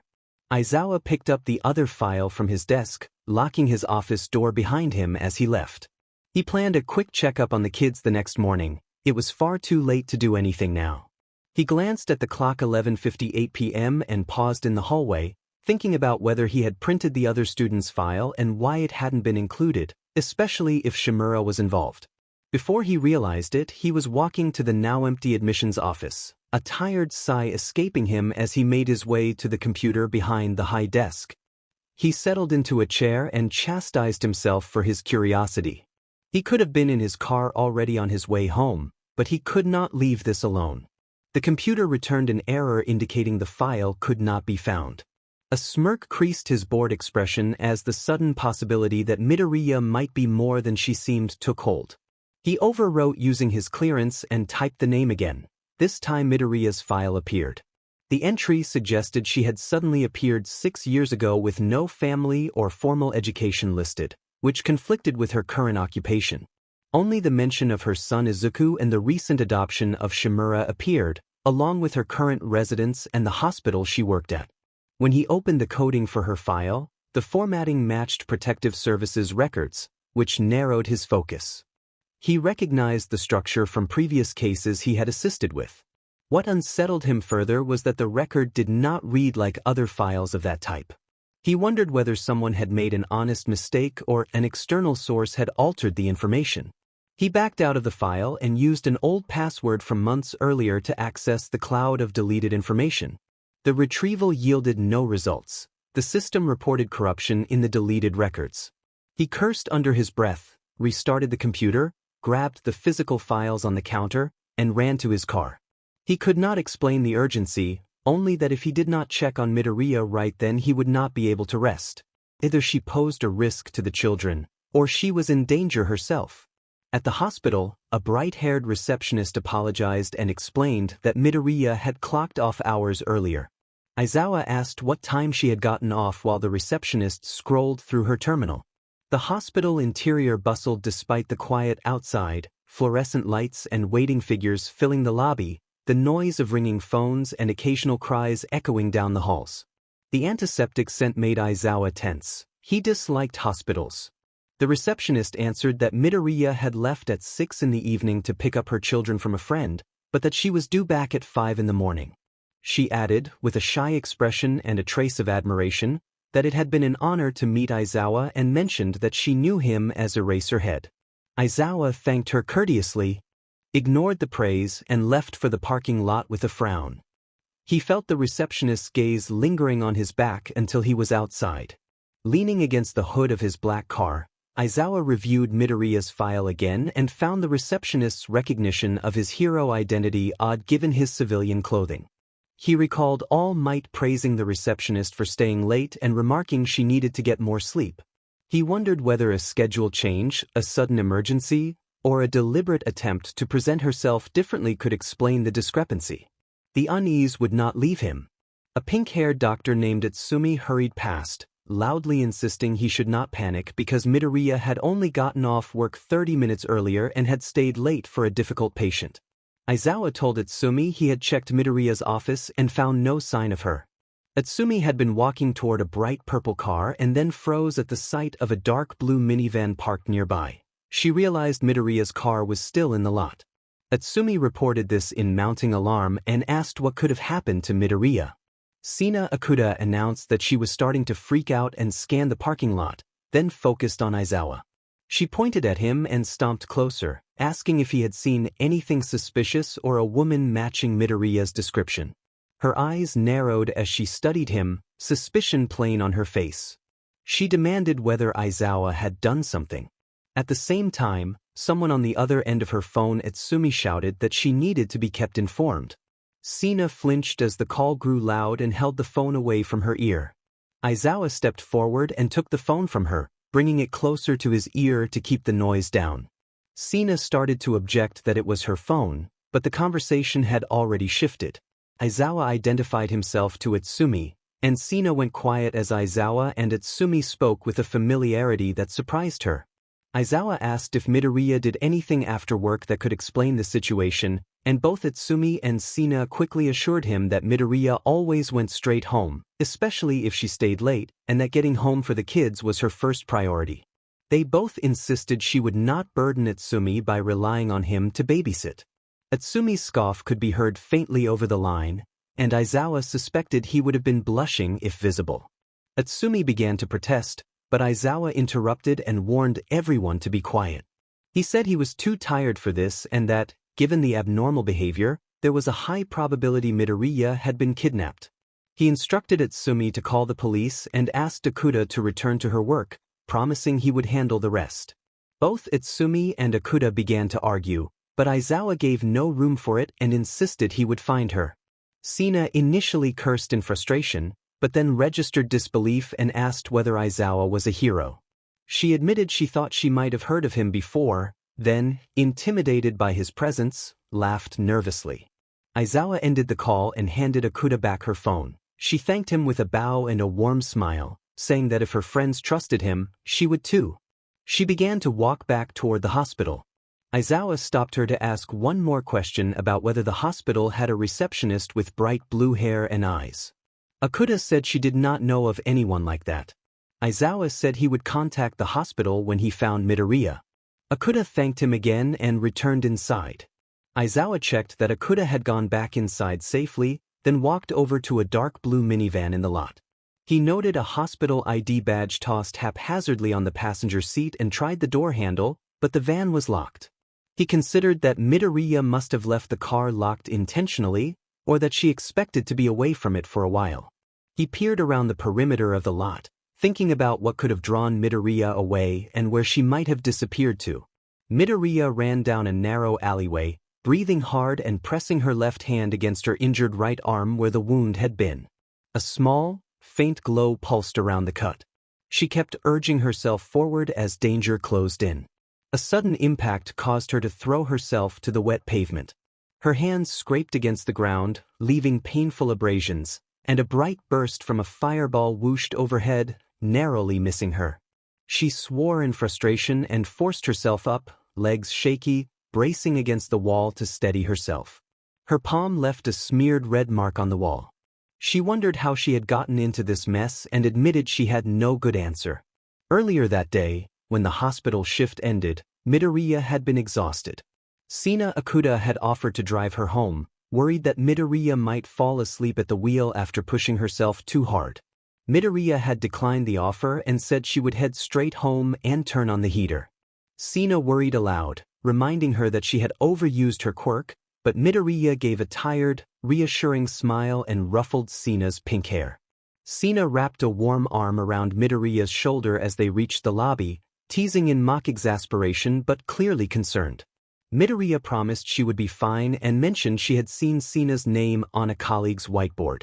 The exchange was quiet and familiar, a small, grounded moment before everything went wrong. Sina insisted that if the protagonist drove her home she would not be able to scrub in and assist with the surgery. She finished flustered and hurried away, laughing that she was fine and saying goodnight. The protagonist laughed at Sina's bright red face and waved, but the smile vanished the moment the colleague was out of sight. The protagonist muttered that they were exhausted and pulled their car keys from their back pocket as the hospital's automatic doors opened. The thin white long-sleeve shirt did nothing to warm them against the cold that had already settled in. They quickened their steps to the car, unlocked it, and practically flung themselves inside to escape the night air. The heater took a moment to warm up, the steering wheel was ice cold and forced a hiss of discomfort. With a resigned sigh, the protagonist started some music and watched the street through the frosted windshield. It was almost midnight. The sky was a black void interrupted only by a bright full moon peeking through gathering clouds.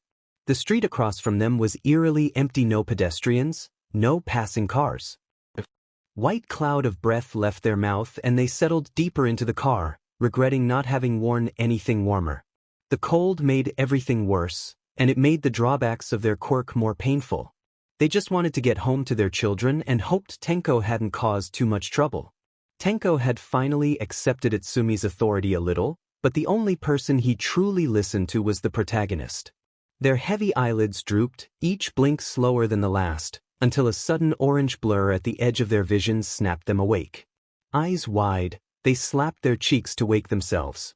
For a moment they wondered if they were imagining things from sheer exhaustion, but then they heard the soft patter of the first raindrops and, faint and desperate, a child sniffle. The sound of a small cry made them turn their head. Sure enough, a little boy with orange hair, no older than 4, came into view, running down the block and crying. The protagonist hesitated, instinct and fatigue at war, but the urgency in the child's cries pushed them into action. They told themselves they would not ignore someone in need. They came out of the car and called out warmly to the child, asking if he was all right and where his parents were. The rain began to pick up and soaked into the thin shirt as the boy turned and, in panic, ran into a dark alley. The child cried louder, and the protagonist sprinted after him, adrenaline carrying them across the street. The sound of the crying echoed and seemed to recede as the boy darted between buildings, and when the protagonist reached the alley's corner, there was no one there. A few hesitant steps inward, and the crying stopped. The protagonist froze and scanned the shadows. Then a man's voice came from behind. The protagonist turned to find a man standing in the middle of the road, dressed in black with a bright green scarf wrapped around his neck and green eyes that met the protagonist's own. The man mocked the protagonist, calling them a little hero. The bloodthirsty grin on his face put you on guard, and a dark aura of your own gathered as you glared at the man in front of you. The orange-haired man said that Suki had mentioned you would be fun to play with, but admitted he had little hope after your earlier display. He laughed sadistically and stepped closer while you stood your ground. He remarked admiringly on the darkness in your eyes and mused about what other expressions might hide behind your smile, wondering what monster lay beneath. You denied knowing what he meant, but he closed the distance until his wide green eyes stared into yours and he leaned in menacingly. He accused you, calling you angel, insisting you knew more than you admitted. A brief, violent scuffle followed as the confrontation escalated. He praised the haunting look in your eyes and drank in the cold aura that surrounded you. He said he could almost hear demons screaming when he looked into your eyes and asked whether they always flared when you were angry. You spat on his cheek and the smile fell from his face. His demeanor snapped back to full force and he tightened his grip on your throat as your auras clashed, each battling for dominance. He threatened you, escalating his menace, but you met him with defiance, warning that those who invoked your past would soon regret it. You taunted him, sure that your opponent did not understand the true reach of your quirk. When bruises began appearing on his neck instead of yours, a puzzled look crossed your face. The faint glow from your quirk shimmered around both of you, and beads of cold sweat traced your temple as you realized you could not keep this up forever. You had already pushed your power too far at work. The cold drizzle soaking your shirt and the concrete wall pressing against your back only made things worse. You grit your teeth and concentrated on amplifying the pain aimed at your assailant, trying to maintain control. Suddenly the situation changed. Before you could react further, the man reeled back in pain, and you seized the opening. You struck him hard. He crumpled to the ground, incapacitated for the moment. You took a few steps toward your car, but then froze at a new figure blocking your path. The man in the gas mask mocked that your behavior had been unwise. He spoke through a voice filter that made his voice break in strange, mechanical ways. Only a single blue eye was visible through the mask. You turned and ran. The man in the gas mask taunted you as he formed another ball of flame in his metal-covered hands, the weapon floating above his palm as he followed you with a predator's glee. You darted through the quiet neighborhood, disoriented and exhausted. Your quirk was pushed to the limit. Using it again would likely leave you unconscious. He did not limit himself to straightforward attacks. You narrowly avoided 3 throwing needles, landing hard on your injured hand as you executed a one-handed somersault. You felt rusty in combat, but training from Ryan, your ex-coworker, returned to you in muscle memory and kept you alive. The farther you ran, the more unsteady you became, and you realized you were no longer in control of where your legs took you. The man behind you seemed to know every alley and turn as if he had mapped the neighborhood in his head. You wondered if this was how it would end as you dodged another ball of fire aimed at your side.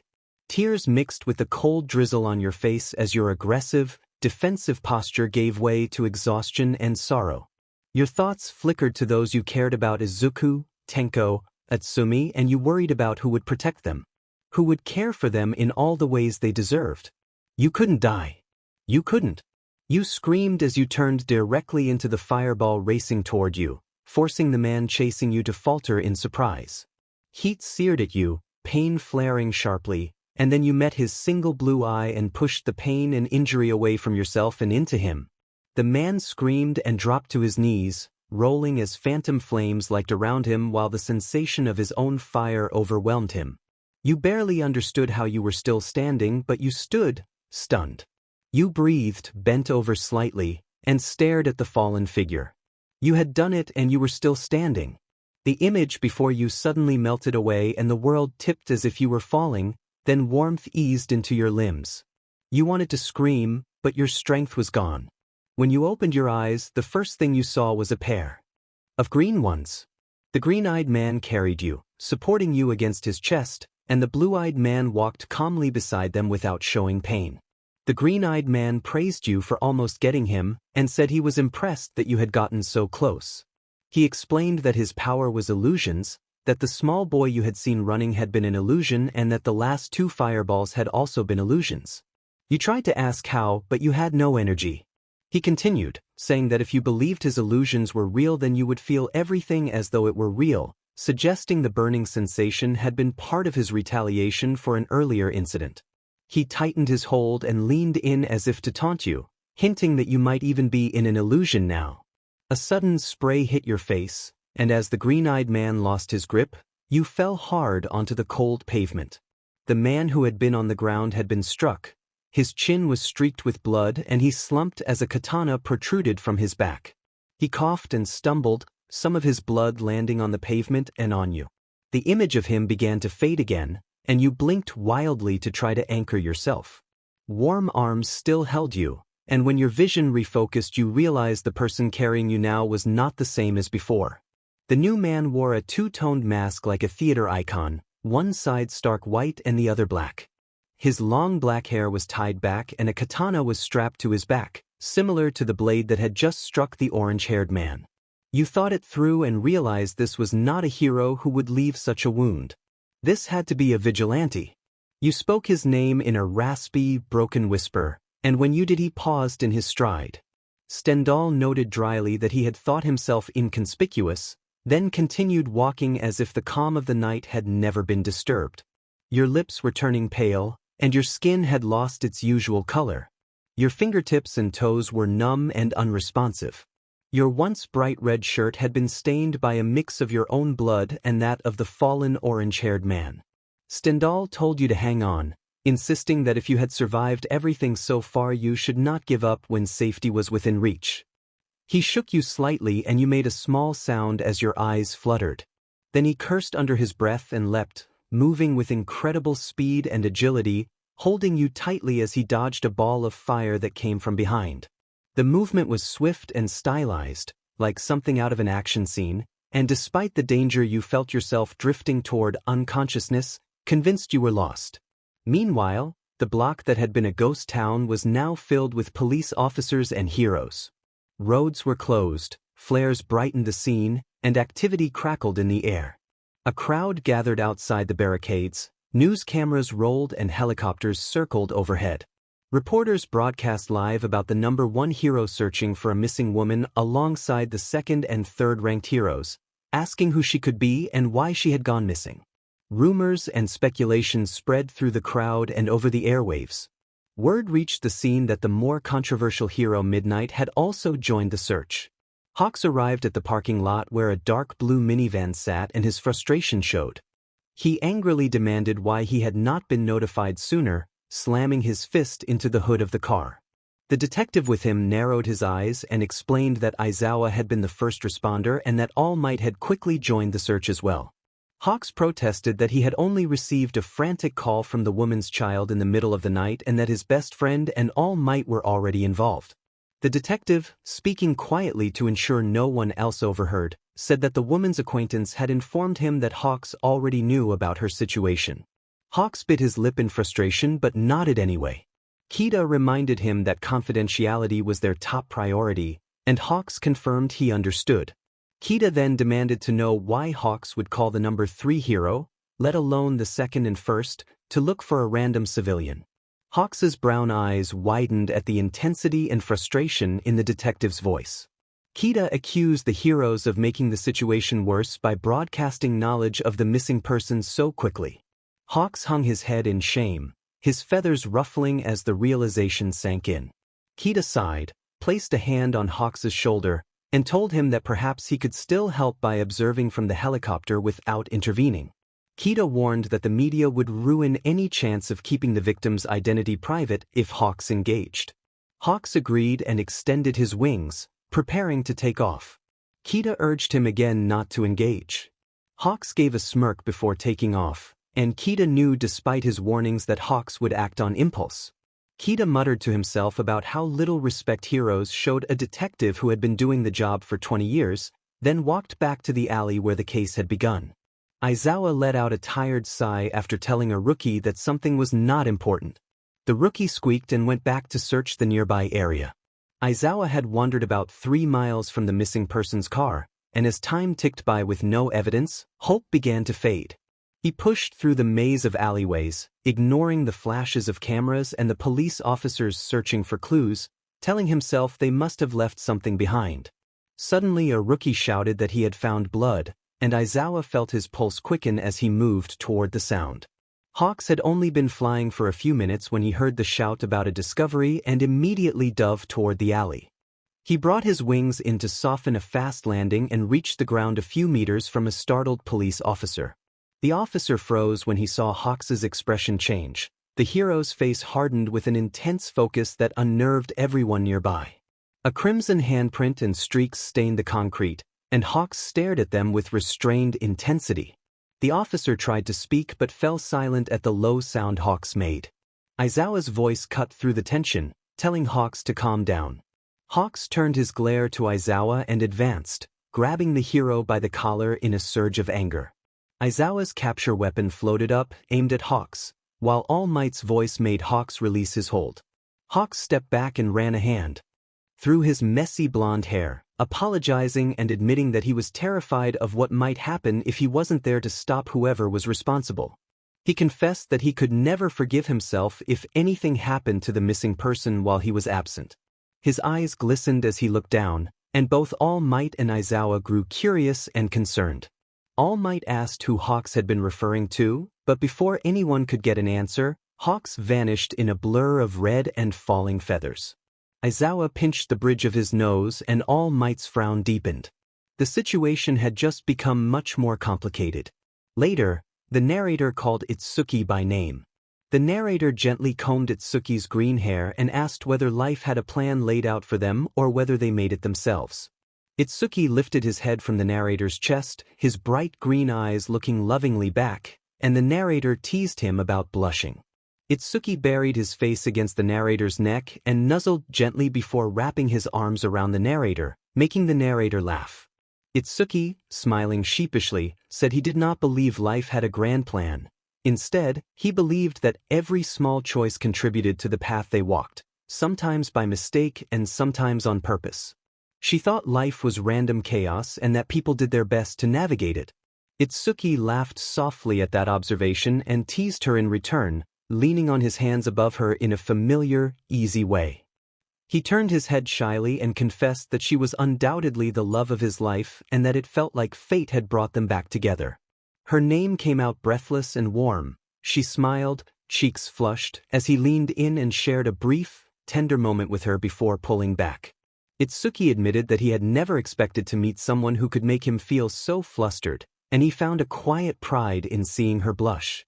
He teased her about the cool front she presented to the world. Then, softer now, spoke of family and the future. He said he believed she had a warm heart and that he had no doubt she would be loving and devoted if they ever chose to raise children together. A sudden shout jolted her awake. She snapped her eyes open and felt herself pulled tight into an embrace. Fatigue and pain crashed back over her at once. She was cold and heavy-limbed. Her long-sleeved shirt was damp and stained, clinging unpleasantly to her body as the light rain continued to fall. She shivered uncontrollably, tears leaking despite herself as she pressed against the only warmth she could find. The hand that steadied her was gloved, and the man hushed her with a finger to her lips while he watched the rooftop across from them alertly. Slowly she gathered her bearings. 2 men had tried to abduct her earlier, apparently tied to Izuku, and she had been rescued by the vigilante Stendhal, only for more danger to arrive soon after. Now she sat in his lap on the edge of a roof, his back braced against the wall as he did his best to shelter her. The thick fabric of his suit made warmth difficult to share, and he realized how cold she truly was. He removed a glove and pressed his warm hand to her cheek, noting with concern how frozen she felt. She closed her eyes and let herself lean into the contact. He explained that another attacker had come while she was unconscious and that she had been so still he had worried she might not be alive. He admitted it plainly, then softened when she managed a small, snorting laugh at his worry. He said he could not question her right then. She was in no condition to answer. She whispered thanks, voice trembling, the tears of relief flowing more freely as grief and fear settled over her. The sudden, ruthless reminder that danger still followed her and that her past as Angel Tears had never truly left hit her hard. Thoughts of her children and what might be happening to them gnawed at her. He told her he did not do it for praise, insisting that he helped because he would, not for thanks. She snapped back, telling him to learn how to take a compliment. He froze briefly at her sudden sharpness, then called her a brat with a fond flick to her forehead, which made her smile despite everything. The moment shifted when a new threat arrived. Stendhal moved with quick, protective precision, hauling her across the rooftop as small hatchets flew through the air toward them. A blue-haired woman controlled the blades with a flick of her wrist, the weapons returning obediently to her hand. A mask covered the lower half of the woman's face, leaving startling blue eyes to bore into them. The woman bowed dramatically and declared admiration for Angel Tears. Stendhal tightened his hold on the woman in his arms and dodged another volley, and she realized with a rising dread that he might now mistake her for a villain. A brief pause followed as everyone braced for the next move. The blue-haired girl's eyes lifted as she grinned, taking obvious delight in the man's tense muscles. The blue-haired girl taunted Stendhal, saying that he was helping a villain and not an innocent damsel in distress. Stendhal ignored her and sprinted away, leaping with incredible speed from one rooftop to the next. You made a small noise of surprise, tightened your hold on him, and closed your eyes to avoid feeling dizzy from his movements. The blue-haired woman shouted that she was offended and hurled her hatchet into the air, posing as if to catch it. At the sound of it cutting through the night, you peeked over Stendhal's shoulder and watched the woman fly after her weapon, as if an invisible force pulled her toward it. When she clasped the handle, she threw another hatchet toward you and flew after it with uncanny precision. Stendhal cursed and said he was going to have to fight her, telling you to try to land on your feet. You let out a startled cry as he threw you aside. He rolled to dodge the oncoming hatchets while you hit the concrete rooftop awkwardly, managing only to roll out of the momentum after a harsh initial landing. You gasped and grasped your right arm, feeling the wound reopen and your shirt stained again. Your hands were marked with your own blood as you clenched your teeth and willed your tired body to heal even a little. You pressed your left hand against the injury to slow the bleeding and begged silently for anything to help. There was no sign of recovery at first, and you felt a familiar wash of self-hatred and disappointment.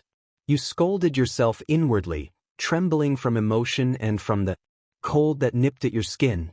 You forced yourself back to your feet with a groan and limped away from the fierce exchange of blades behind you.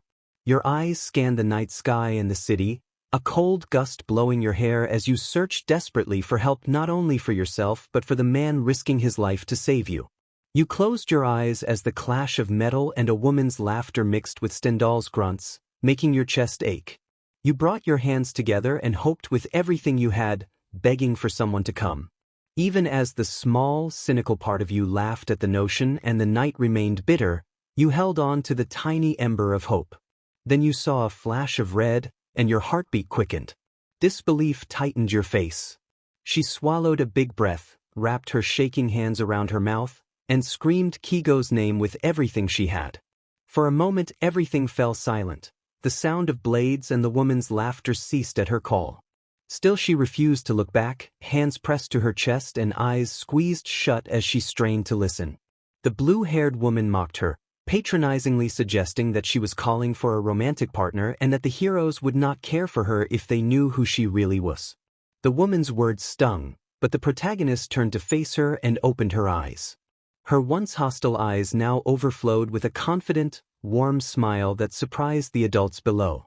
She stepped backward, took a breath, and let herself fall from the 30-story building. Time seemed to slow as the cold wind rushed around her. Despite the descent, she felt no fear, only warmth, trust, and faith. She believed deep in her heart that Kigo would catch her. She imagined his familiar presence and the comfort of being held, and that conviction steadied her. Hawks's voice called her name, and the force of his wings caught her mid-fall, bringing her out of the trance. Hawks landed and held her safely, his powerful red wings beating steadily to keep them from crashing. She opened her eyes and offered a gentle smile. Hawks wrapped one arm around her waist and cradled her head against his shoulder, telling her not to do that again and pressing her close with concerned warmth. He noted that she was freezing as he rested his chin over her head and began a careful descent back to the ground, holding her protectively as they returned to safety. You said nothing in reply, just nuzzling into his neck with your cold nose. When his body jerked forward mid-flight, both of your eyes widened in shock. Hawks yelled in alarm as he tried to move his now paralyzed wings. 5 thick needles were stuck into them from behind. The two of you resumed your fall, but this time you dropped from almost 30 stories to about 5. Hawks called for you to hold on tight and turned so his back would take the brunt of the impact. His arms tightened around you as you both tensed and squeezed your eyes shut to brace for landing. You felt your foot and the other ankle and wrists yank upward, and then upside-down eyes met onyx black when Aizawa used his capture weapon to hold both of you in midair. You breathed Aizawa's name with relief as adrenaline still hammered in your chest. Aizawa nodded and released Hawks, who fell to the ground with a thud. You stayed suspended a moment longer and were slowly lowered back to the ground, right side up. The instant the capture weapon stopped supporting you, you stood for a few seconds before toppling backward. Aizawa moved quickly and caught you before you could fall. Aizawa's expression changed as he noticed the stains on your shirt transferring to his own. He frowned with concern. Hawks tried to make light of the situation and asked for one more favor, asking Aizawa to remove the needles from his wings because he could not move them.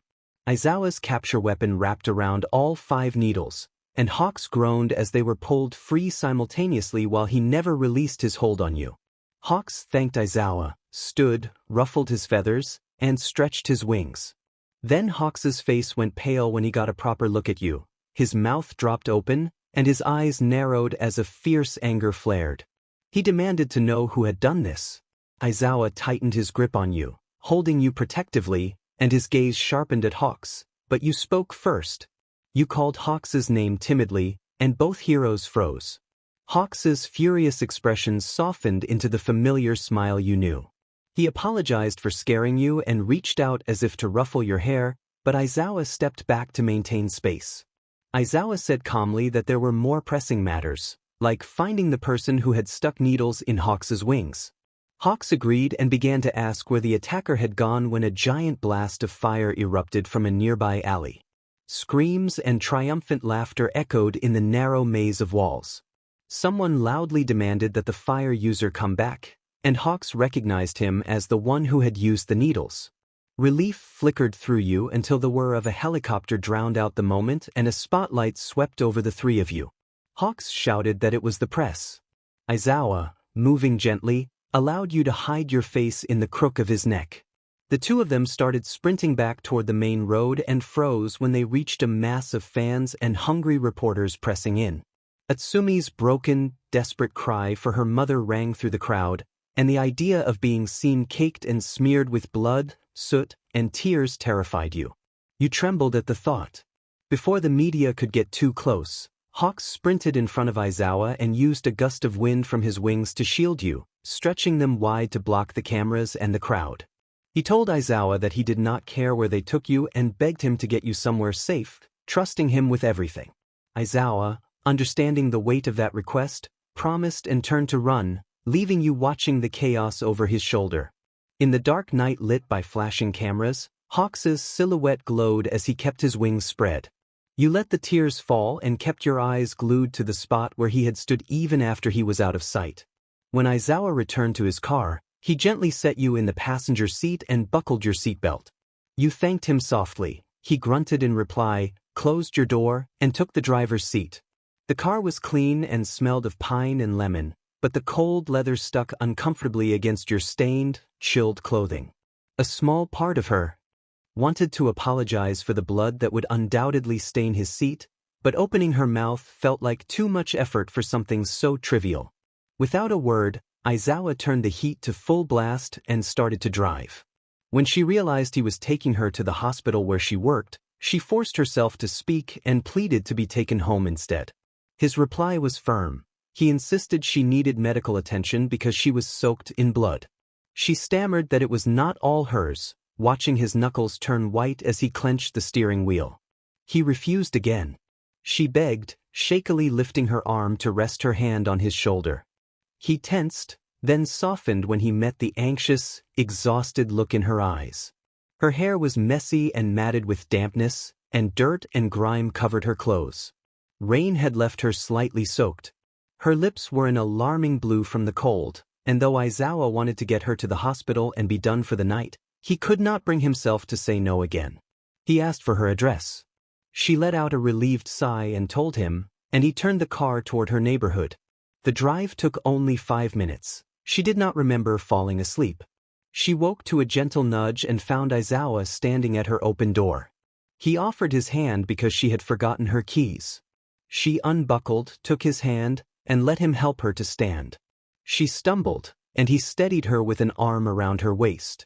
He commented that this had been a bad idea but made no move to take her back to the car. She patted his arm in thanks and, with his help, walked to her door. Her fingers were icy and clumsy. She fumbled with the keys for several minutes before she could fit one into the lock. Aizawa waited in silence, and she was grateful. Inside, the lights and the television were still on. The local news showed Hawks speaking to the press, and she found comfort in the familiar voice. Aizawa guided her to the couch and set her down carefully, mindful not to worsen her condition. His quiet voice and steady presence kept her drifting in and out of sleep until she stirred again. He told her he had prepared a bath. She smiled but made no move to rise. He sighed, then picked her up and carried her to the bathroom. She protested weakly, and he explained that he had been there only 10 minutes and that she had fallen asleep. He opened the bathroom door to warm steam and positioned her at the edge of the tub. The heat made her shiver and lean against him, and Aizawa excused himself to give her privacy. She struggled with her wet clothes because her fingers were still stiff from the cold. Aizawa returned and gently helped remove the soaked outer layers so she could get warm. He set a towel down and stayed only until she had what she needed, then stepped away, leaving her to soak in the hot water.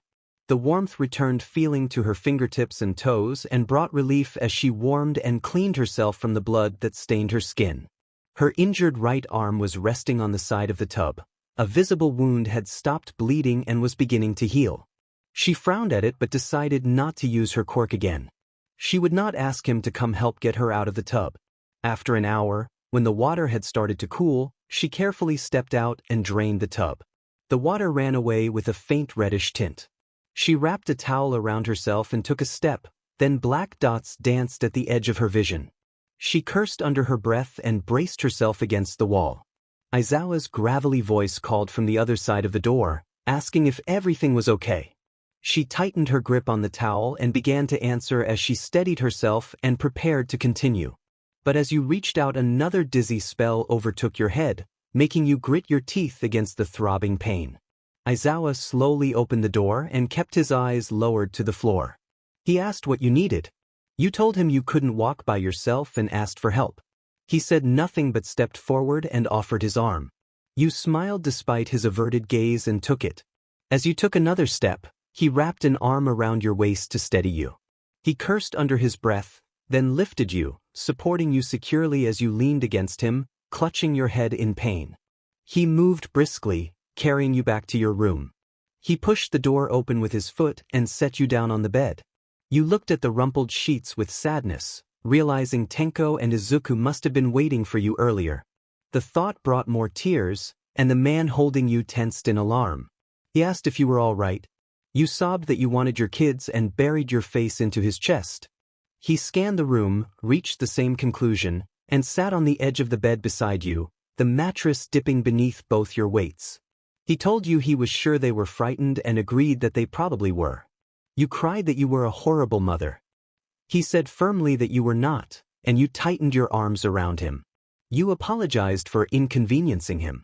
He replied that he could have left at any time he wanted. You had no answer and he gave a small, knowing smile.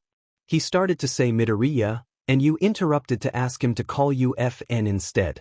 He repeated your name softly, and you felt a quiet warmth at hearing it. He told you to try to sleep. You laughed weakly and pulled back slightly so you could look at him, asking with a small, playful smile whether that was an order. The hint of playfulness in your tone brought him relief. He noticed a few strands of wet hair falling across your face and the faint scent of your bath lingering on your skin. He insisted that you should sleep and helped you settle onto the bed. He went to the closet, took down a black robe from a hook, and handed it to you, asking that you put something on. You blushed at the reminder of your state and quickly slipped the robe on. Before he closed the door, he hesitated for a moment and said goodnight, using your name. You smiled up at him and returned the goodnight. After the door clicked shut, he stood for a long moment with his gaze on the floor, heart racing and a flush on his cheeks. He rubbed his face, feeling suddenly flustered and aware of how complicated everything had become. She felt warm. Incredibly warm. A small groan left her as her eyelids fluttered, and the familiar ceiling of her bedroom came into focus before the soft sound of snoring reached her ears. It looked as though she had two personal heaters for the night. She smiled in relief, one hand drifting through messy green locks while the other smoothed snowy blue hair. Two children lay on either side of her, their faces resting against her chest and their tiny hands looped around her waist. They slept soundly. She did not stir, and when light filtered through the heavy curtains, she assumed she had been resting for a long time. She considered waking them, but their calm faces and soft breathing, with the gentle snore of one of them, coaxed her eyelids to close again. She decided to stay like that a little longer. Later, crimson and green eyes met hers first. Izuku cried out, calling her mama, and dove into a hug, tears streaming down his chubby face. Tenko's eyes narrowed in mild annoyance as Izuku landed on her chest and blocked him from joining the embrace. She cooed that they were her sweet baby boys and shifted to sit up. Pain flared through sore muscles and an injured arm as she propped herself up against the headboard, but she ignored it and kept one arm around Izuku while she awkwardly pulled Tenko into the hug as well. She pressed gentle kisses to their heads and cheeks, holding them tightly as Izuku laughed and Tenko stammered. She told them how much she had missed them, and a few salty tears slipped down her face. Relief flooded her chest as she saw her children safe and sound, their only worry having been for her. She admitted that she wanted to squeeze and hug them, and she kept doing just that. Tenko reminded her that she already had been doing so. She kissed the top of Tenko's head and tucked her own in between his and Izuku's, humming in delight while Izuku squealed and Tenko, eyes fluttering closed, burrowed into her warmth. She asked where Itsumi was. Izuku responded with a bright smile and explained that Itsumi was in the living room with Papa. The words settled in her like a cold hand, and she choked on a laugh before rising quickly, ignoring the protests of her sore muscles, and gathering both children as she hurried to the living room. She burst through the door, hair disheveled and eyes wide, ready to confront whatever had happened.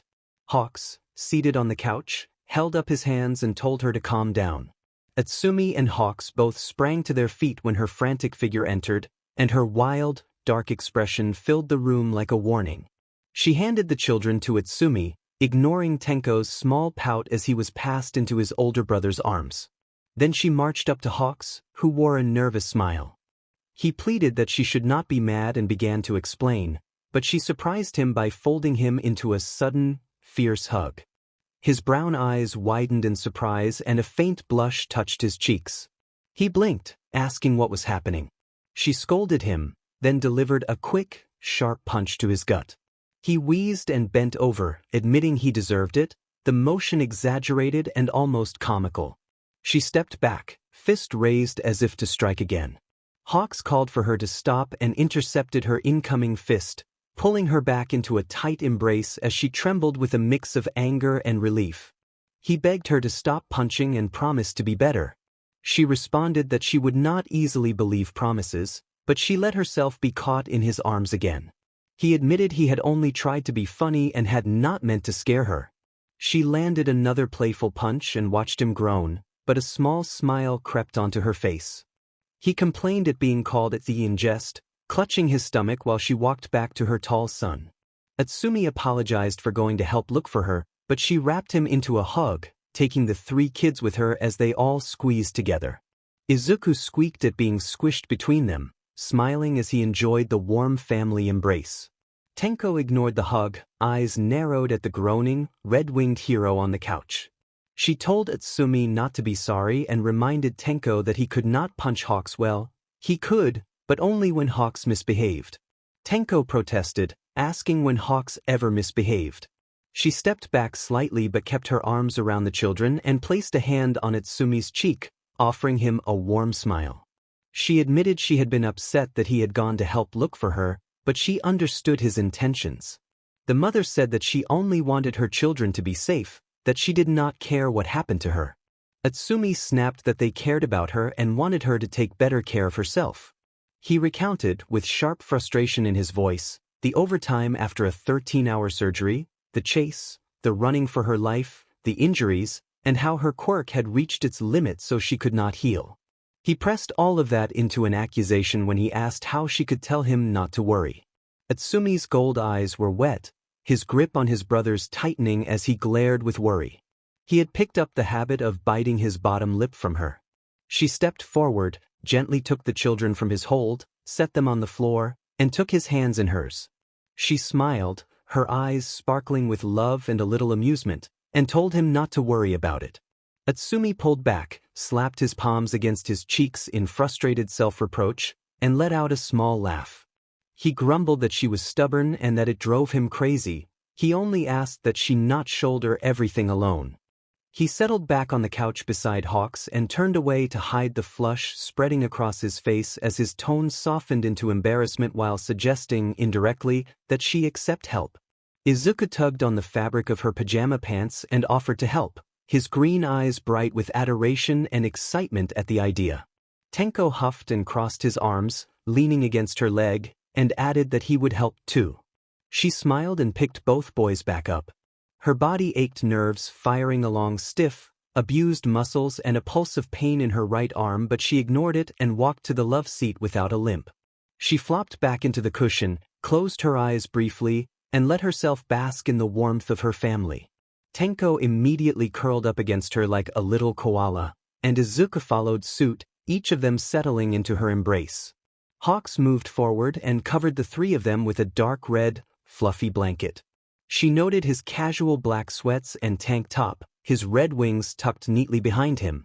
Her mind flashed to the paparazzi lights and how his wings had shielded her and the children from cameras earlier. Those wings had protected them more than once. She teased him about trying to lull her back to sleep, and he answered with a playful wink and raised eyebrows. Then he admitted he had known she was in pain. Her body went still at the admission, and all 3 children perked up at the concern. Izuku, alarmed, asked if she was okay. The blanket then vanished unexpectedly, leaving only a hush in the room. The sudden moment passed without consequence. She kissed the tops of their heads for the 5th time that hour and reassured them that she was fine, that she had been in pain but felt better now that they were all together. Atsumi scolded her not to push herself and insisted she ask for more help when needed. He reminded her that he did not mind watching Izuku and Tenko, and that she had resources at hand. She feigned offense at being reduced to a ledger, and Atsumi rolled his eyes, scoffing at the suggestion. Hawks fetched a second, dark green blanket and draped it over them. The two men exchanged a look that carried warning and the faint friction of old familiarity. Utsumi no longer seemed to dislike Hawks in earnest but had slid back into his usual tsundere manner. She narrowed her eyes at the pair and asked what they had been discussing before she woke. They both protested that it was nothing, and she dismissed them with a laugh. A playful war of words followed. Utsumi accused Hawks of being whipped. Hawks mocked Utsumi in a light, teasing tone, which only made Utsumi more flustered. Hawks winked and promised, half in jest and half in earnest, that he would not leave her side anytime soon. She snorted and realized he was serious about staying close to help. When she began to insist that he had to work, Hawks countered that he would simply stop by whenever he was off duty and help out around the house.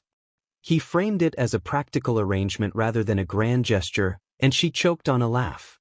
The mood remained warm and teasing. Hawks made it clear he intended to be present and supportive, and Utsumi and the others accepted the promise with the same blunt affection they always showed one another. She refused playfully when humorously challenged, and the room settled into a quiet, domestic contentment. The family huddled together under the blankets, each of them offering small, steady assistance in their own way. Hawks raised his finger and announced that this was his house, then dug through his pocket and produced a key. You choked at the sight of your house key in his hand. Hawks explained that he had it copied while you were sleeping and that you had been out for 2 days. The realization hit you anew, and you noticed you were no longer in your bathrobe but in a pair of comfortable pajama bottoms and a long-sleeve shirt. Utsumi stepped in to clarify that Midnight had come over and changed your clothes for you, answering your confused look. You remembered Midnight being there and felt your face flush as hazy memories of 2 days ago returned. Kigo noted eraser-like Aizawa's presence when they got home and narrowed his eyes at your flustered expression. He warned jokingly that he would have to teach Midnight a lesson if anything inappropriate had happened. Utsumi teased that Kigo could never take on Eraserhead, which made Kigo grin and brag about his wings. Tenko, roused by the conversation, opened his eyes and glared at the man who had called him. He threw off the blanket, pulled away from hugging you, and ran over to punch Kigo in mock combat, declaring in a dramatic voice that Kigo should die. Kigo fell to the floor theatrically, clutching his leg as if struck by a mighty blow, and Tenko beamed with pride at his playful victory. You thought that Tenko and a certain blonde child would probably get along well. Kigo exaggerated his defeat and Tenko smiled at the attention. Tenko warned Kigo to keep quiet using a ridiculous nickname, which made you and Utsumi laugh and Kigo join in at the odd insult that fit Tenko so well. A knock at the front door drew everyone's attention. Utsumi jumped up to answer, and Tenko chased after him, shouting that he wanted to get the pizza. Hawks finally stood and offered a hand to help you up. You questioned what the commotion was about, and Hawks explained that dinner had arrived and admitted he would have cooked but someone had complained about certain foods. You accepted Hawks' help, holding the now sleeping Izuku more tightly as he was lifted. Hawks quietly told you, out of earshot from Utsumi and Tenko, that you had really scared him back there. He described the fear he'd felt when he had seen you injured and falling and how worried he had been. Utsumi then asked if you wanted help setting the table, and you agreed, which gave Hawks a moment to return to his usual, lighter demeanor. Hawks suggested you probably wanted a shower and reached for Izuku, but you tightened your grip and admitted you did not want to let him go just yet. Kigo leaned in and pressed a gentle kiss to your temple in a soft, affectionate gesture that made you squeak and blush. He teased playfully in a flirtatious tone, which made you flustered. Utsumi joined the teasing and you laughed at their banter. After one last hesitant squeeze, you handed Izuku to Kigo. Kigo called you dollface and asked if you trusted him while taking the sleeping child in his arms. Izuku slept with his face buried against Kigo's shoulder and his small hands clutching the fabric of his tank top. Kigo kissed your forehead and gently encouraged you to take a shower, insisting you deserved a few moments to yourself after everything that had happened. You felt overwhelmed by gratitude and returned a quick peck to his cheek before heading to the bathroom. You thanked Kigo and asked him to save a slice of pizza. He agreed, blushing in a way that made you smile. In the bathroom, when you removed your shirt and looked into the mirror, you surprised even yourself. Your skin was marked with purple, brown, and yellow bruises in stark patterns. Seeing injuries on others was one thing. Seeing them on your own body felt different and heavy. The sight brought back the shaken realization of what had happened and reminded you that you were no longer safe. Tears came, and you felt anger at yourself and the situation as they flowed down your cheeks. After a few minutes, you let yourself cry, allowing the emotion to be shed. Maybe they needed to for a long time, longer than the narrator would like to admit. Blurry vision trailed down to the right arm, finding a long wound along the inner side. Like the stomach, rib cage, back, and legs, it was mottled with bruises and the dark stains of old injury. The hand moved above it and willed the damage away, watching as the colors faded and the skin closed beneath a soft, healing light.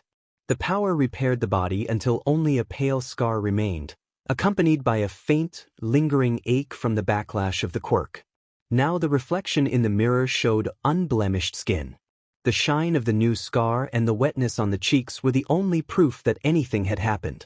Questions swirled, theories stacking up in the head, but the thing that bothered most was the blank span the narrator had slept through. As the shower water warmed and they stepped beneath it, the thought of what had occurred during those 2 days gnawed at them.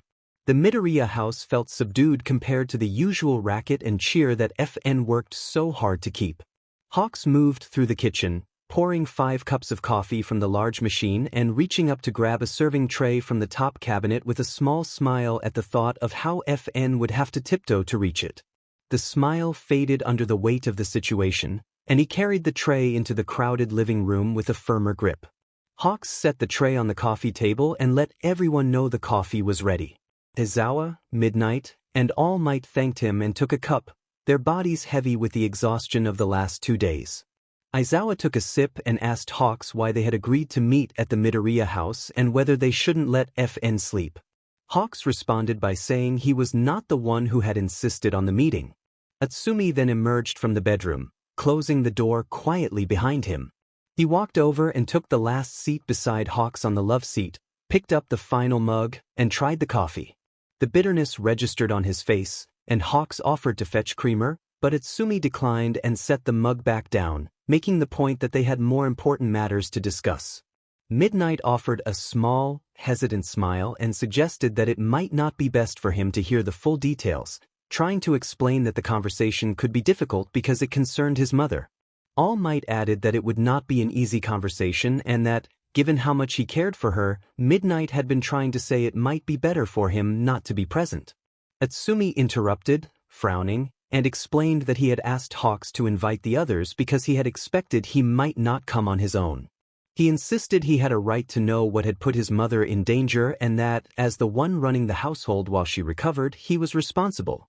Izuku leaned forward and asked whether Utsumi really believed FN would want him to pry into her secrets, whether she would want him there for a discussion that could force her to reveal things she might prefer to keep private. He asked whether she would want them to arrange for him to stay in the house while they spoke. Frustration tightened Utsumi's hands into fists. Utsumi exploded at the suggestion, demanding to know why any of them were there if not because they cared. His outburst caused Hawks to cough and All Might to press a hand to his mouth in surprise. Utsumi's voice cracked as he said he was staying. He was 19 and had seen FN before Hawks had interposed. He insisted he had seen her drenched in blood and barely conscious, phrased then as a non-graphic, urgent sight of serious injury and that neither Tenko nor Izuku had seen it. He refused to be treated as if he had no right to be present. Hawks turned and pulled Utsumi into an embrace, his own eyes glassy as he offered comfort. His wings folded around the teenager like a protective cocoon, the soft feathers providing warmth while Utsumi let his emotions out on Hawks's shoulder. Hawks reassured him that he did have a right to be there and apologized for not getting to FN sooner. Utsumi broke down, tears soaking Hawks's jacket, then clutched at anger and grief, vowing that it was no one's fault except those responsible. Both Hawks and Utsumi felt a shared, quiet anger rise, an unspoken agreement that some things should be kept between them and the person they had protected. They decided not to reveal the whole picture to the other visiting heroes, recognizing how much FN valued trust and privacy.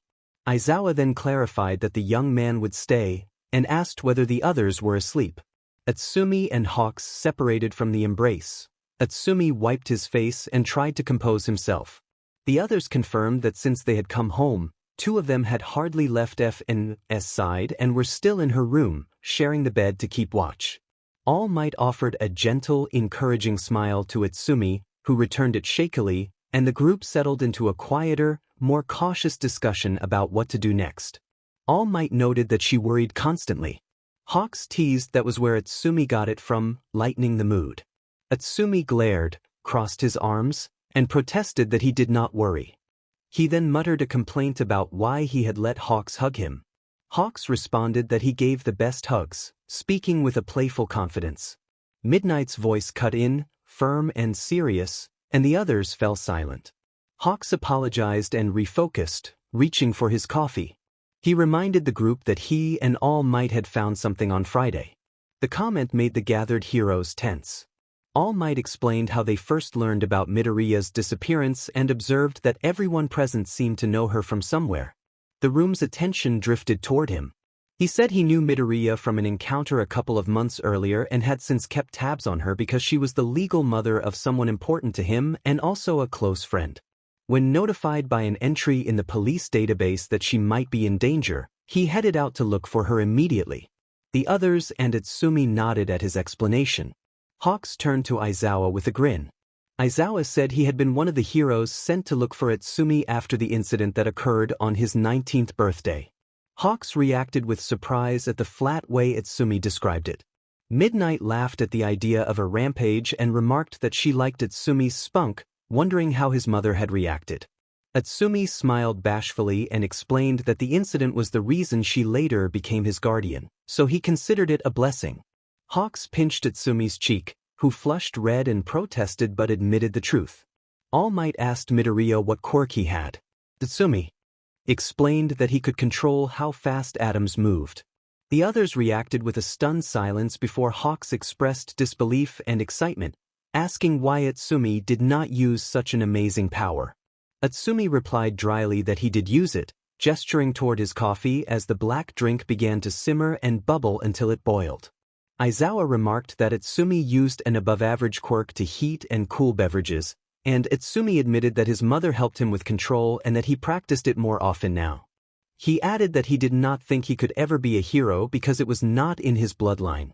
All Might reassured Atsumi that who their parents were did not define them, that family was what they chose it to be, and that everyone had the potential to be a hero. He praised Atsumi's mother as a shining example of justice, and Atsumi laughed, choking on his coffee when All Might's hearty praise surprised him. Hawks patted Atsumi's back until he recovered, and Atsumi tried to smooth over his embarrassment with an awkward comment about model citizenship. All Might returned the conversation to the matter at hand. He said Aizawa had been assigned to use his quirk and safely apprehend Atsumi when he escaped. Because the police had Atsumi's case file, Midoriya had been listed as his last resort emergency contact, so they had gone to her. Atsumi explained that he had been a patient when he was a child and Midoriya had been his doctor, someone who had saved him in more ways than one. She had left her contact information with his profile, and after that she had taken him in. Atsumi's expression darkened as he added that Aizawa had been at the scene before Midoriya was even reported missing. Aizawa had been at her hospital. Aizawa clarified that he had to check on Atsumi and that he had Tenko's case file as well. He had discovered the files had been tampered with. Hawks and Atsumi stiffened at the news. When asked what he meant, Aizawa explained that Midoriya's police file had been corrupted by an outside source, which had prompted him to question her. Atsumi stood and defended Midoriya vehemently, insisting she would never hurt them. Hawks gently guided him back to his seat. Aizawa said he had not known Midoriya's character at the time and that his suspicion had been useful, otherwise, the search might have started much later. He added that Midoriya showed signs of having been through a violent struggle and was badly hurt when they found her. A heavy silence fell over the room at that revelation. All Might tried to steer the group away from the worst images and said he had found out Midoriya was missing from the news. He mentioned that he had met her at his hair salon about a month earlier, had been charmed, and had vowed to be her protector if the opportunity arose. Hawks remarked that he had promised to be her knight in shining armor as well. Kigo claimed he was her childhood friend and declared victory in a teasing manner, drawing glares from the others. Aizawa asked how they had known Midoriya was in danger. Atsumi said that Midoriya had called him, which explained why Aizawa had had his phone. Atsumi glanced toward the room where a sleeping boy lay, as if hoping to see him through the walls. Hawks noticed All Might's jaw clench slightly at that, and he allowed himself a small, knowing smirk. Hawks admitted that he had been surprised by the turn of events as well. A brief neutral pause bridged the conversation as the group considered their next steps. Hawks remembered Tenko's scared tone and noted that it was not the sort of call he expected. His smirk faded into a sad smile as he recalled the fear in that voice. Atsumi snorted and added that the poor kid had told him to look for her, and then insulted him when they spoke. Aizawa grumbled that they should get back on track because his eyes were dry and he had class the next day. Midnight's comment that they needed all the help they could get with understanding the situation drew everyone's attention. All Might asked what they needed to understand. Midnight explained that members of the Yakuza, the Yamaguchi-gumi, and several well-known villains had been working together in a nearby alleyway. He described how they had killed one of FN's suspected kidnappers and that, after searching many databases, they had identified her.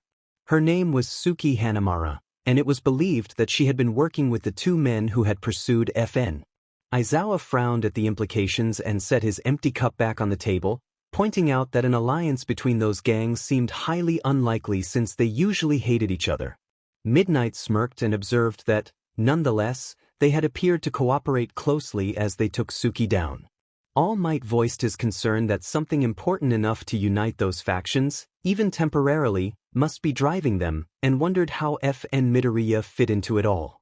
In a cramped base elsewhere, Genso demanded to know where Suki was and why she had not returned in 2 days. Mitsu, masked and indifferent, continued to toss a coin into the air and caught it, replying that he was a boss, not a keeper.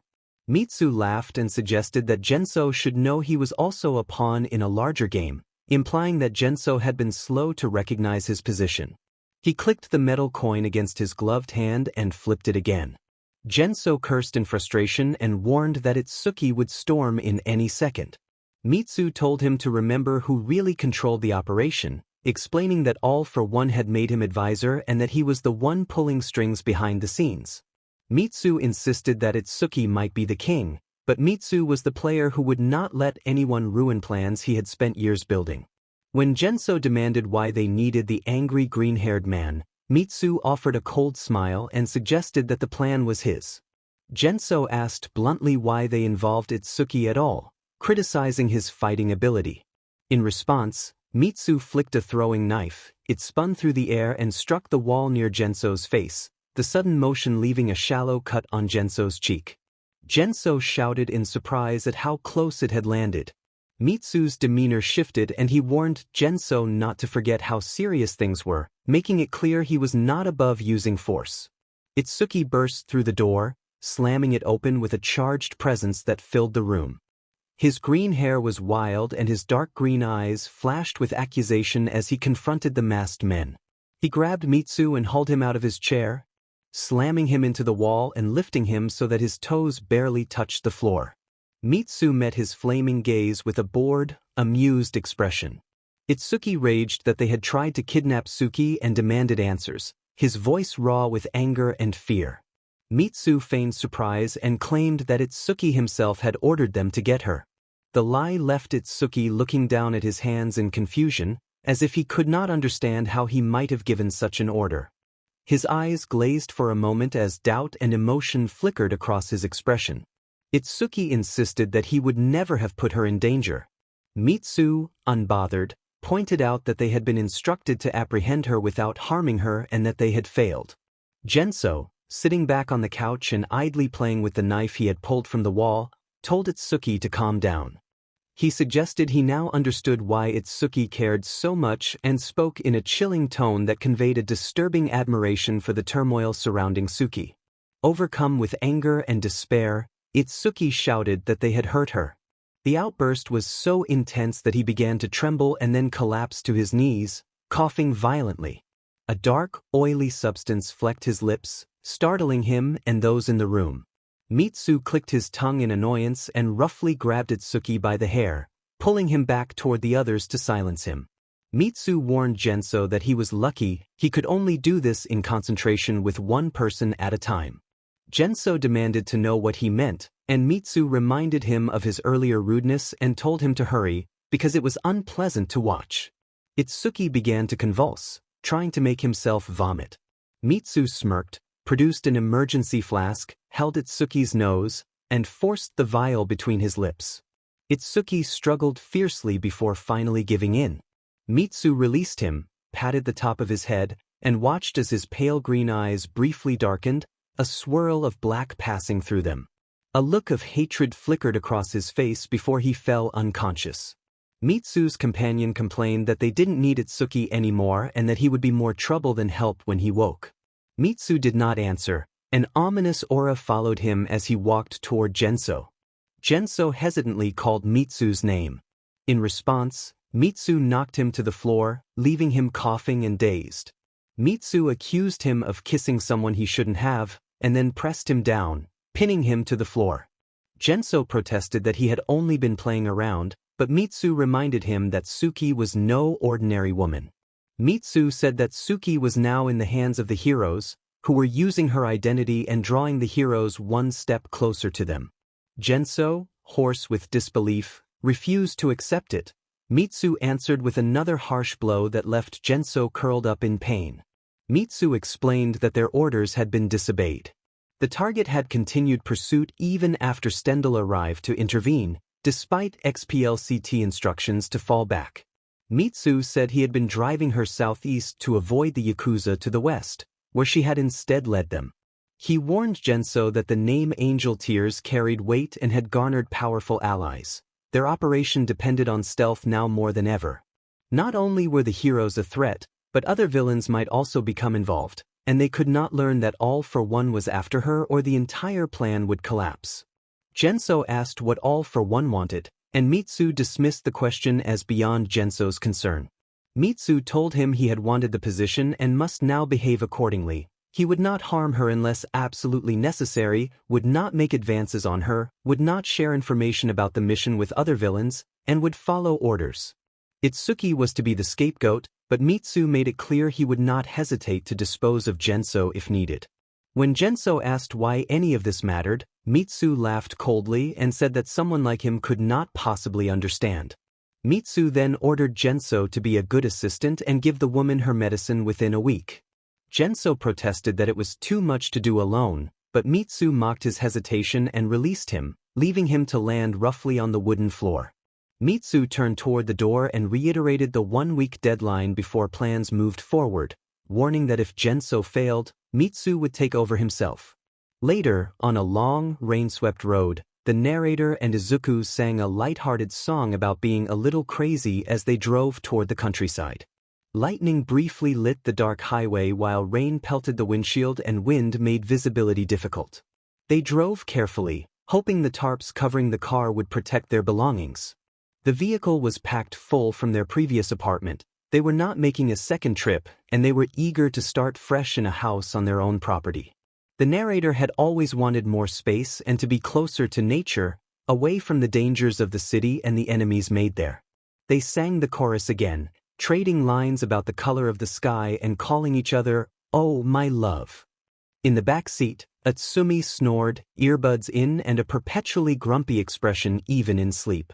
The narrator playfully nudged him awake, and he ricocheted up and banged his head against the car ceiling, prompting laughter from the others and a sheepish apology from Atsumi. Atsumi grumbled that he had been trying to sleep, and the narrator teased him about having slept for hours and now needing to sing along. He protested that he did not know the words, but the narrator insisted otherwise and pulled his earbuds free. Izuku happily restarted the song that had become his obsession. Atsumi pointed ahead to a road sign announcing the town of Kyuza, 20 miles away, with a population of 300. The narrator urged Izuku to keep the song going as they neared their destination, the chorus ringing out again as the rain beat steadily against the windshield. The three of them sang as they drove through the storm, not a single other car in sight. One of the children began a line about the sky being red and then trailed off as thunder boomed and lightning revealed a vivid cherry-red horizon. The sudden sight made the mother slam on the brakes, her right arm instinctively sweeping over Izuku to press him back into his seat. A small figure appeared in the middle of the dark road as the van came to a halt, and the mother stopped just in time to avoid hitting him. The emergency lights and high beams exposed a drenched child standing in the rain, pale and very thin, his oversized black shirt and pants hanging off him. Water ran from his snowy blue hair, and his unusual red eyes held a strange, distant look. The children cried out to their mother in alarm. Without hesitating, she unbuckled and opened the car door, and the rain soaked her in seconds. She called out to the boy, but he said nothing and continued to stare into the darkness of the road as if watching something else. She walked carefully toward him with a gentle smile and extended a hand. The boy examined her hand and then his own with weary movements. She kneeled to his level, removed her waterproof jacket, and draped it over his shoulders. The hood slipped over his eyes for a moment before he pushed it back and shivered, clutching the fabric. She asked where his parents were and whether he was cold, but the boy gave no clear answer, his red eyes glazing like someone in a trance. After a moment he nodded when she suggested taking him back to town.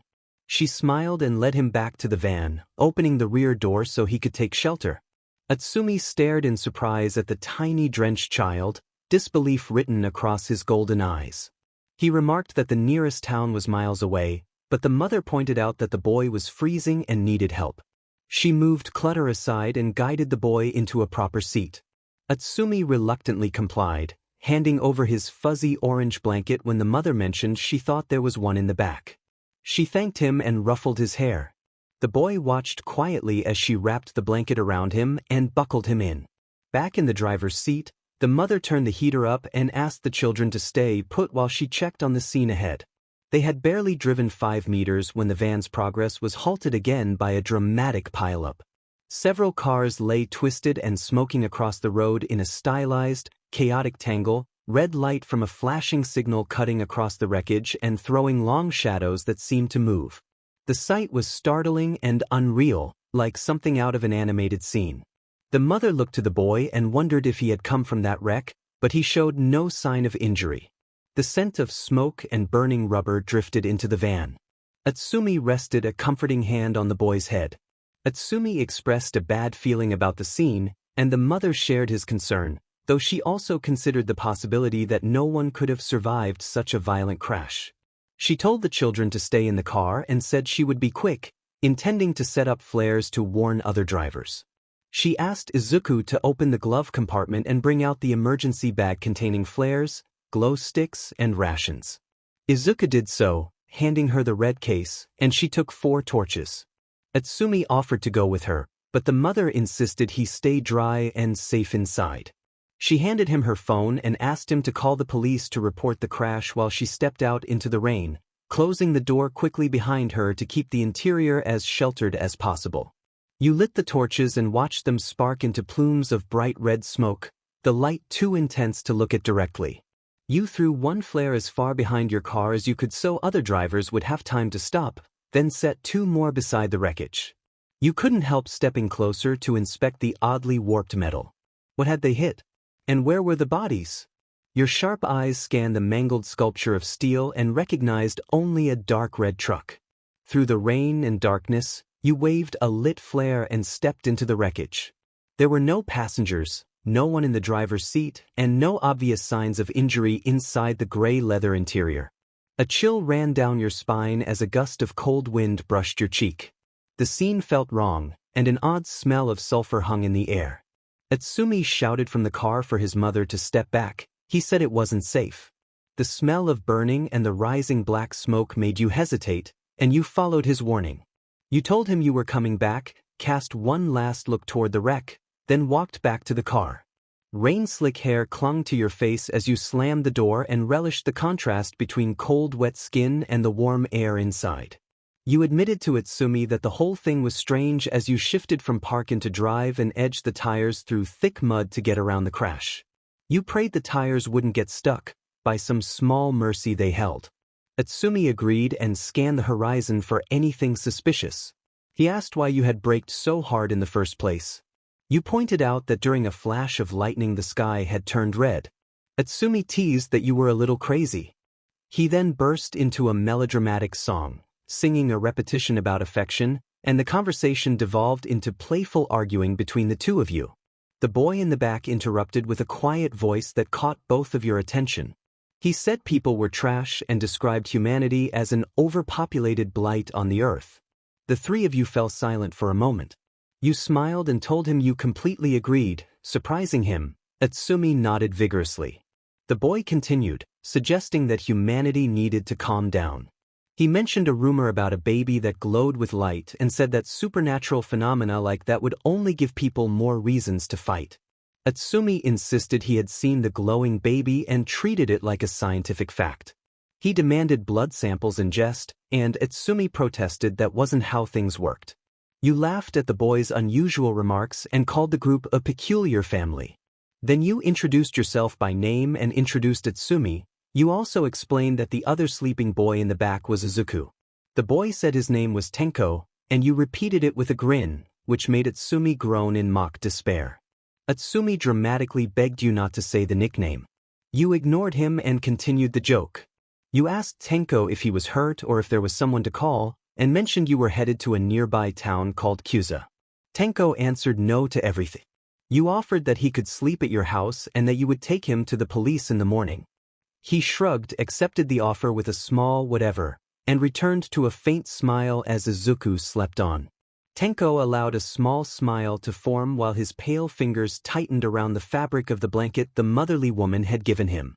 He felt a curious warmth. He liked her, and if things went well he would consider staying with her. Even with the storm still raging, the sight of your home was comforting. Utsumi asked if this was the place as you pulled up to a cornflower blue farmhouse with white trim and neatly trimmed plants bending in the wind. You announced happily that this was your house and told Utsumi to take Izuku while Tenko would come with you. You and Utsumi leapt from the car in the rain, slammed the doors, and moved in opposite directions. Utsumi wrapped Izuku in another blanket to shield him from the storm and did the same for Tenko without further question. Tenko protested at being wrapped up again, but he allowed it and was surprised to find himself relaxing into the warm cocoon. He felt warmth from his blanket-clad toes up to the fabric over his head. The sensation eased him and made him want to close his eyes. He couldn't remember the last time he had felt calm enough to sleep. He wondered who this woman was that made him feel so safe and warm. He wondered as a small, maniacal grin crossed his face and he snapped his fingers, summoning a bolt of lightning to strike right beside him. She let out a small yelp and jumped back, startled, but her hold on the boy never wavered. As she lost her balance and fell onto her back, she made sure Tenko would not feel the cold ground. He felt his eye twitch, because he had half expected her to throw or drop him as others had done. She rubbed his back to comfort him after the frightening moment and asked if he was all right. The contact soothed him, and his eyes began to drift shut. She pushed herself up quickly to avoid getting coated in mud but remained mindful of the child in her arms. From the porch, Utsumi shouted for her in a terrified voice, asking if she was okay. The loud cry startled Tenko even more, and he unintentionally caused 3 more bolts of lightning to strike around them in a small ring. Still, she stayed different from everyone he had met. Instead of collapsing or screaming, she simply stood there. Tenko peered through the blanket that covered him, his red eyes sharp enough to see through the fabric, and watched her. Her face was calm, lit with surprise, and then she looked straight into his eyes and gave him a knowing smile. She told Tenko that she had a feeling he was incredibly special. He felt the same way. Utsumi continued to call her from the porch, and she finally relented to the urgent shouting. She sprinted toward the porch with the blue-haired boy still snug in her arms. Under the shelter of the wooden porch, she sighed with relief and gently unwrapped Tenko so he could see without restriction. He immediately fixed his glare on Utsumi, irritated by the boy's booming voice. She unlocked the door with her dominant hand while still supporting the child, announcing that they had shelter. The 4 of them poured into the big house and shut the door before the storm could follow. She flicked the lights on and watched the living room illuminate, old, dusty furniture draped in white cloth to preserve it. Izuku, cradled in Utsumi's arms, tapped his shoulder and stood up on his own. The 6-year-old spun around and giggled at the sight, squeaking in excitement as he asked if the house really belonged to them. She smiled and confirmed that it did, explaining that they were right at the bottom of the mountain and all of that was their backyard. With Tenko still in one arm, she took Izuku's hand with her free one and guided both boys across the living room into the dining area that merged with the kitchen. A giant picture window looked out on the stormy night. Towering pines swayed in the wind and the rain tapped rhythmically against the glass. Izuku asked if that meant they could get a dog, grinning up at her. She laughed and promised they could have as many animals as they wanted. She told them she would run back to the car to grab backpacks so they could change into pajamas and asked Izuku to help Itsumi start the fireplace, mentioning there should be wood in the basement. Izuku nodded eagerly and hurried off to help, while Itsumi lingered, admiring the living room. She turned her attention back to Tenko, who rested his head on her shoulder, looking tired. She explained that she would have to set him down to fetch some clean clothes.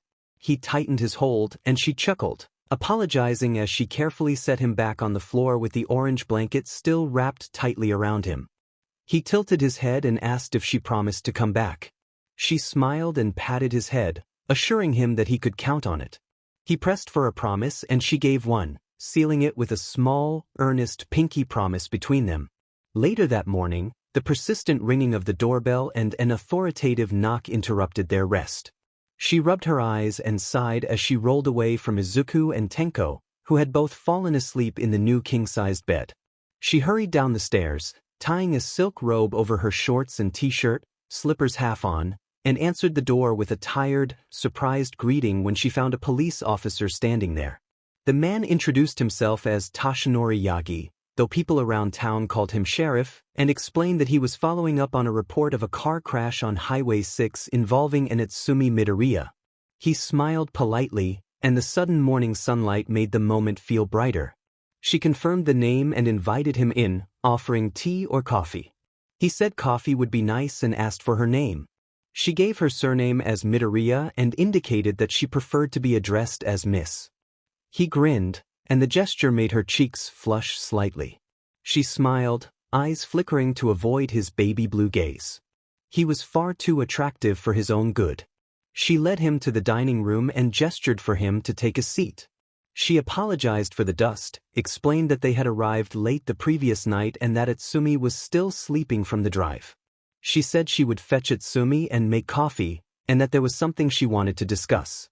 She worked up enough courage to make eye contact again, cheeks warming as he returned her look with a handsome smile. He told her that using her name was fine, and laughed, which made her smile back. She walked toward the stairs as if casually, then hurried up with light steps once he was out of sight. She knocked on Itsumi's door in a hushed voice and received only a tired mumble. She informed him that a police officer was there to speak with him about the crash and reminded him that he had called it in. She listened with amusement as Itsumi pulled himself out of bed, stumbled around and cursed quietly while knocking things over, the sound of his footsteps slapping the hardwood. When he flung the door open with a scowl and equally messy hair, she let out a laugh. She greeted him playfully and ruffled his tangled hair. He grumbled for 5 minutes, and she offered coffee, which he accepted. She nodded, gathered her backpack, her French press and precious beans, and returned to the bedroom. She unzipped the bag and set the coffee aside. She greeted her son without looking and watched the small green-headed child rub his eyes and yawn widely. She asked if he was still tired, and he responded by holding out his arms and giving her his best sparkling-eyed look. She admitted to herself that she was a complete sucker for that expression. She called him dangerously cute and booped his nose, lifting him and letting him giggle as he snuggled into her warmth. Across the hall, the house guest remained asleep. She noticed his teeth were a little sharper than usual, giving him a stray-fong look as he snored softly. She chuckled, decided to let him sleep in, and quietly closed the door. She told Izuku that they had a guest and there was no need to be shy. He lifted his head from her shoulder and looked around curiously. She explained that in a small town they would probably see a lot of him. At that moment, the blonde man entered the kitchen. She introduced her son to the sheriff, Toshinori Yagi, and set Izuku down so he could approach. Izuku peeked from behind her and squeaked, then ran back to hide behind her legs. Toshinori introduced himself formally, saying he was Sheriff Toshinori Yagi and suggesting Izuku could call him Sheriff if he preferred.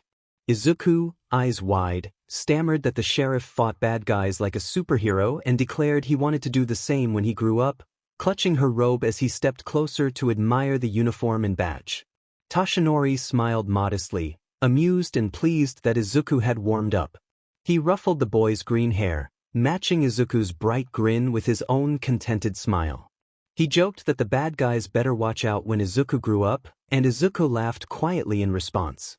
She brought 3 cups of coffee to the table and apologized for not having creamer.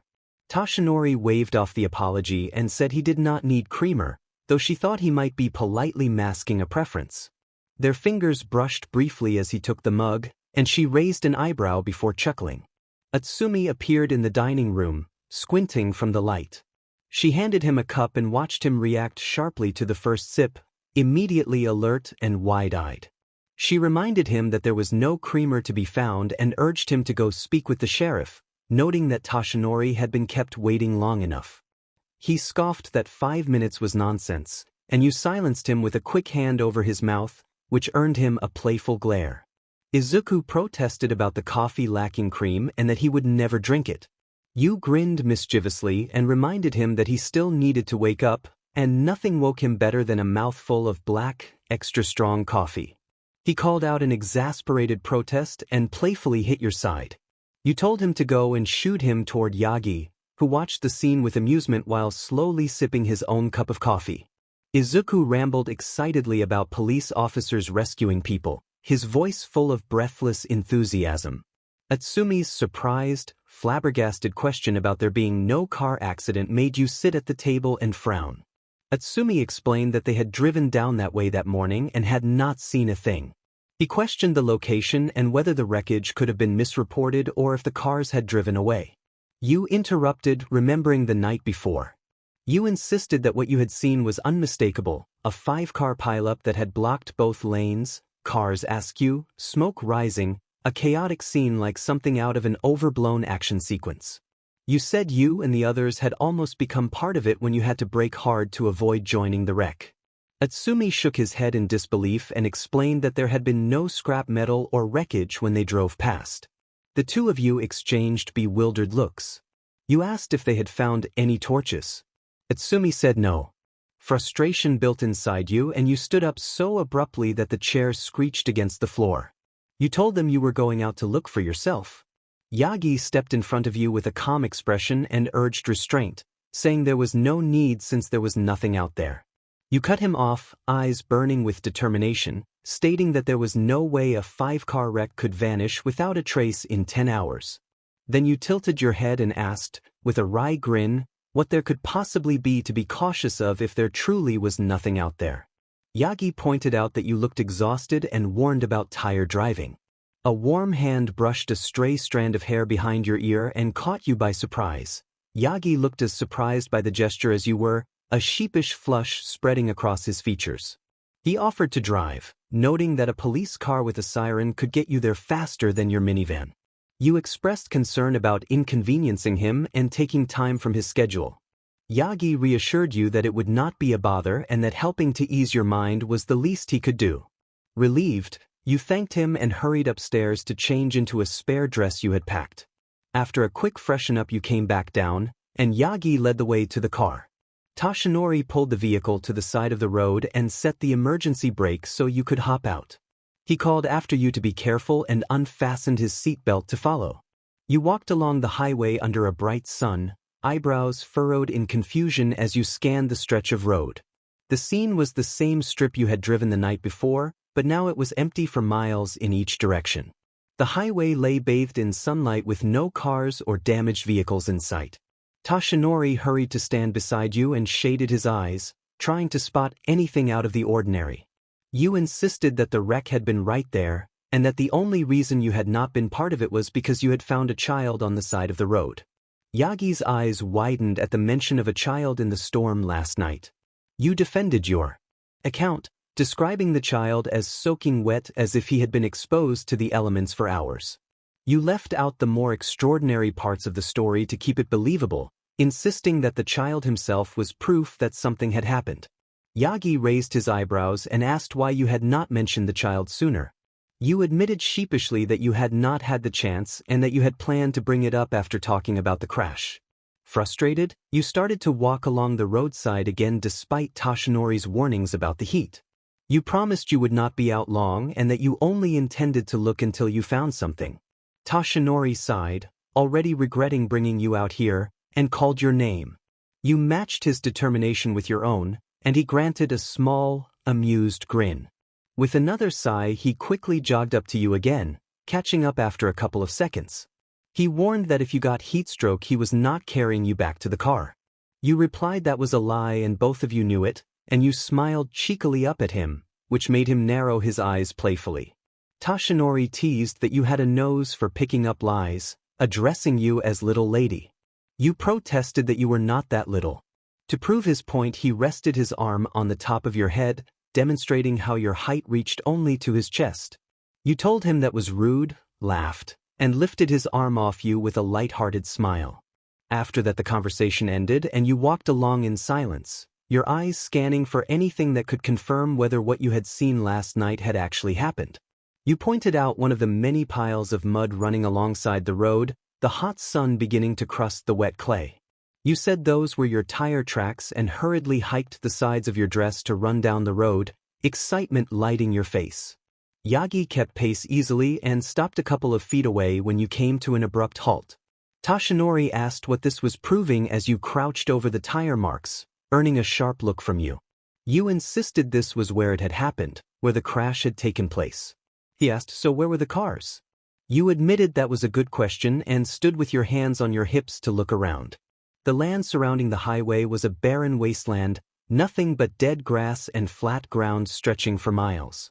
Still, you followed the road bordering the mud puddle and stared intently at your surroundings, trying to make sense of everything you could see.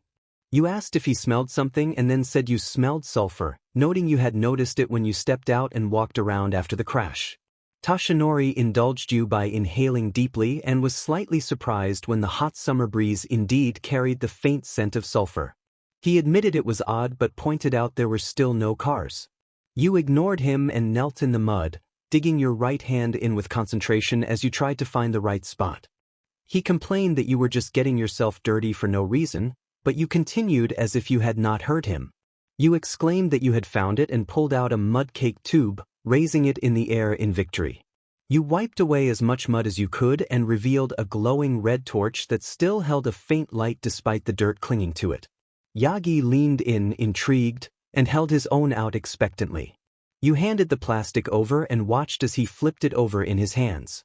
He admitted it was strange and that he thought you really had seen something here last night, but he questioned the story of a 5-car pileup with zero sign of the cars now. Before he could finish, the sudden blast of a car horn cut through the air. Reacting instantly, Yagi pulled you into his chest and jumped to the side. The thick mud softened your fall as a giant truck thundered past just centimeters from where the two of you had been standing. Both of you watched it roar by in shock, having had no warning until it was almost too late. Yagi exclaimed that he did not understand what had just happened and immediately apologized. You moved to stand and realized you were lying on top of the sheriff who had just saved you. Guilt washed over you as you saw how much mud had plastered the sheriff's back. Your shoes squelched in the mud as you tried to rise. When you extended your hand to help him up, your flats slipped off from being so deeply stuck in the muck and you tumbled forward again. Yagi made a small sound as the collision knocked the air out of him. Instead of getting up right away, you pushed yourself up slightly and looked at his surprised face. Laughter bubbled up from you and then from him. Both of you laughed until breathing became easier, your hearts still racing from the close call and from the absurdity of the situation. You apologized for dragging him out here and admitted it had not been your intention for things to go this way. You laughed as you looked at his mud-smeared self, noting a smudge across his cheek and how his hair was streaked with mud on one side. You figured his back would be completely caked with the thick clay once he stood. He said that it had ended up being more interesting than he expected and that you were definitely getting points for entertainment value. His smile showed bright teeth and a defined jawline, and for a moment you found yourself distracted by how attractive he was. You realized with mild embarrassment that you were still lying on top of him and moved to sit up. You told him you were ready to go and take a shower. He laughed and then, in a playful response, brushed his mud-covered hand across your cheek, leaving a stripe. You protested that the mud was his doing and gently tapped his chest before placing both palms there to use him as leverage as you stood up again. You noted that his torso was surprisingly firm for just a moment before forcing yourself to focus on standing properly. With a blush, you steadied yourself on your bare feet, squishing unpleasantly in the mud. You offered him your hand once more and said that second time was the charm. He challenged that it was supposed to be third time's the charm. You tilted your head and responded with a small question, asking what he meant. Yagi laughed as you wiggled your eyebrows, making you laugh in return. He offered to repeat himself, and you said that you would pass. When his hand met yours, you managed to pull him up despite the mud clinging to both of you. He started to help you stand when another laugh escaped. You and your eyes took in the filth covering the kind-hearted sheriff. He sighed, a half-smile tugging at his lips as he tried to wipe as much mud off himself as possible. You thanked him sincerely, telling him that he had quite literally saved your life. The warm, genuine smile you gave him caught him off guard, and a blush spread across his cheeks and the bridge of his nose. He went to slick his hair back but stopped when he noticed his mud-covered hand.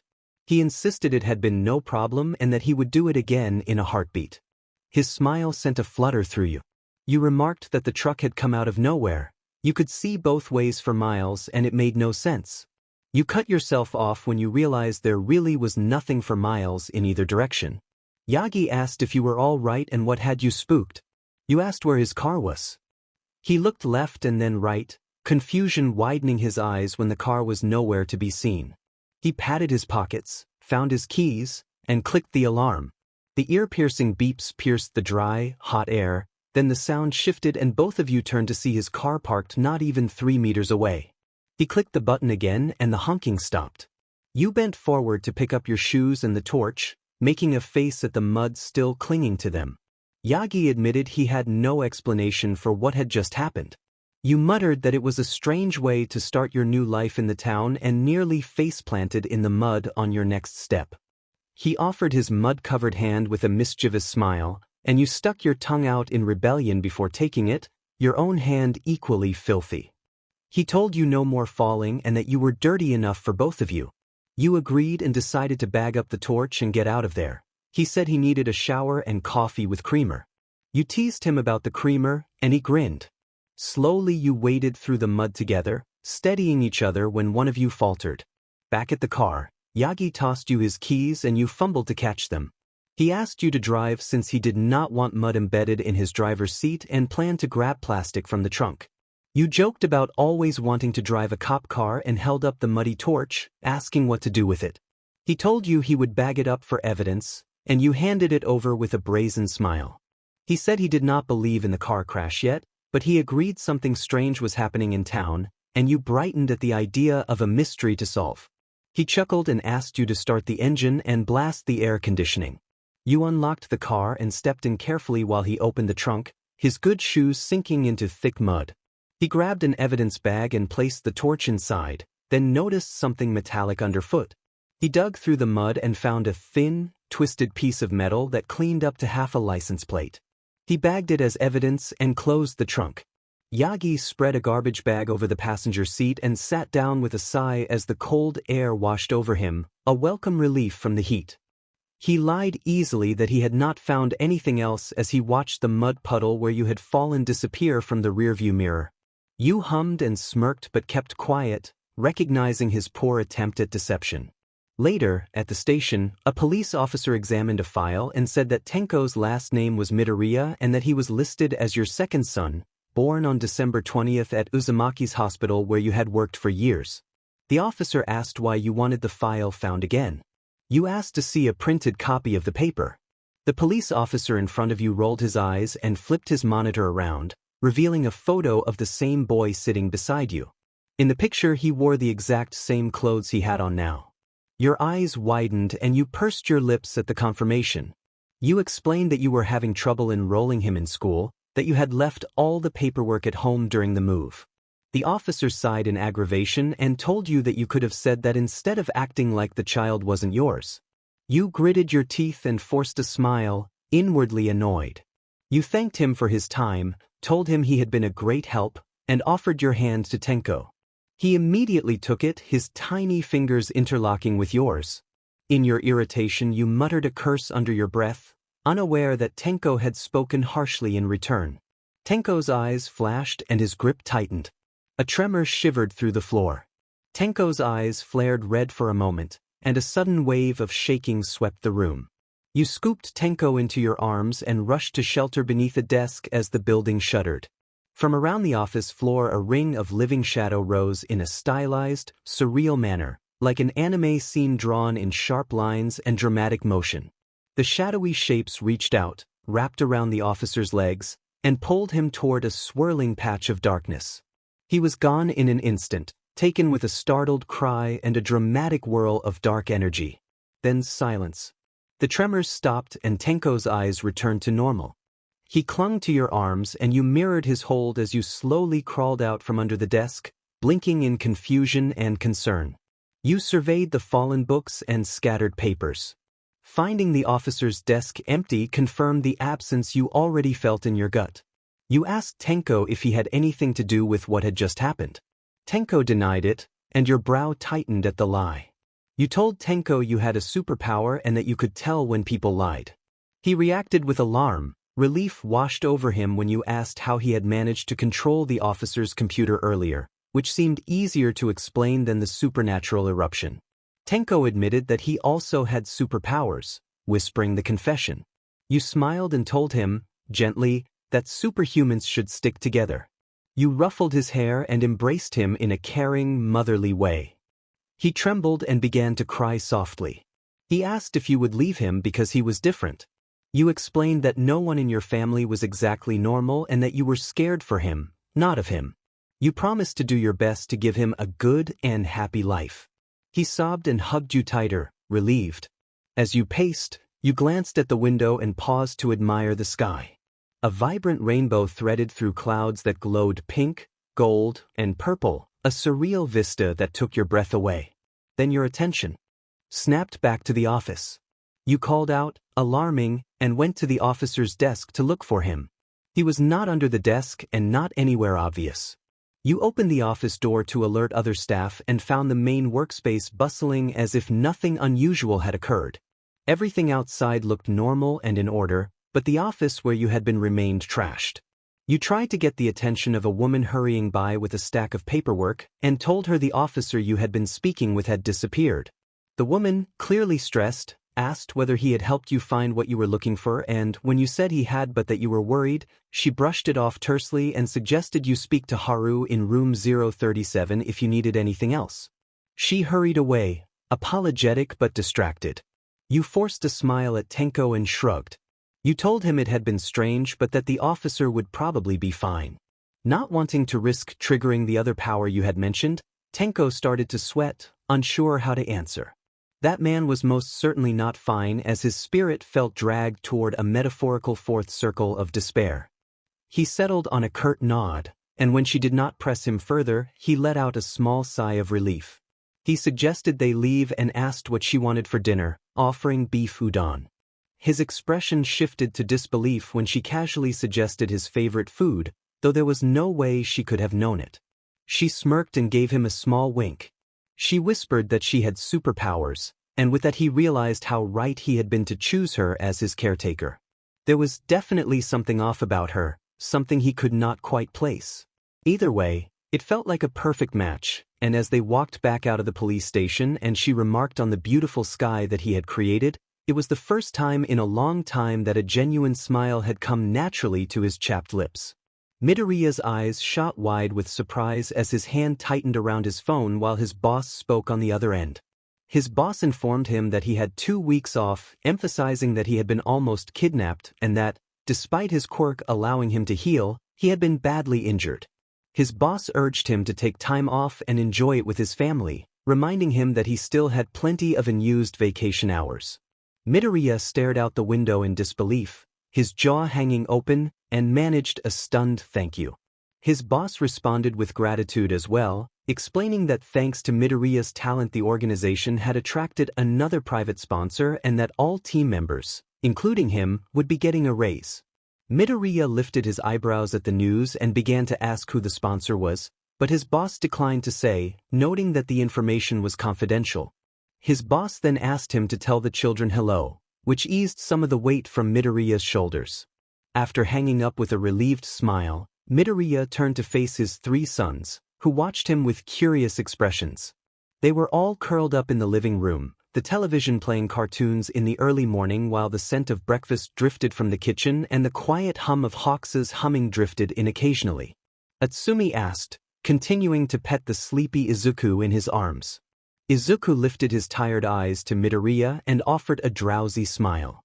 Tenko pouted when Midoriya rose from the couch and walked over to the love seat, scooping Izuku out of Atsumi's arms. Midoriya returned to his spot with Izuku and settled back down. Tenko immediately climbed onto Midoriya's lap and sat, forcing Izuku to scoot over slightly to make room. Tenko made a small sound of complaint at having to share, while Izuku was simply happy to be next to his brother. Tenko called the arrangement trash, and Izuku gently contradicted him before the 3 of them settled into the comfort of Midoriya's warmth. He closed his eyes and leaned back into the couch, breathing out a small sigh as the reality of his 2-week vacation settled in. 2 weeks felt more than he knew what to do with, but under the circumstances he felt immensely grateful. It meant he could limit his interactions with the outside world and manage them more carefully. The place where he worked had been the first location his would-be kidnappers had gone to, so they clearly knew a lot about him. He rested a hand on each child's head and raked his fingers through their hair, massaging their scalps. Tenko leaned into the touch, practically drooling, while Izuku slowly drifted back toward sleep. Midoriya thought to himself how relieved he was to have 2 weeks of paid vacation. An obnoxiously loud ringtone shattered the calm. The 4 of them jumped at the sound as Midoriya scooped the children up and quickly set them down again, then grabbed his phone. A cold dread settled over him at the familiar ringtone. He recognized it as belonging to an old friend who could always make him keep such an intrusive tone because not answering usually led to trouble.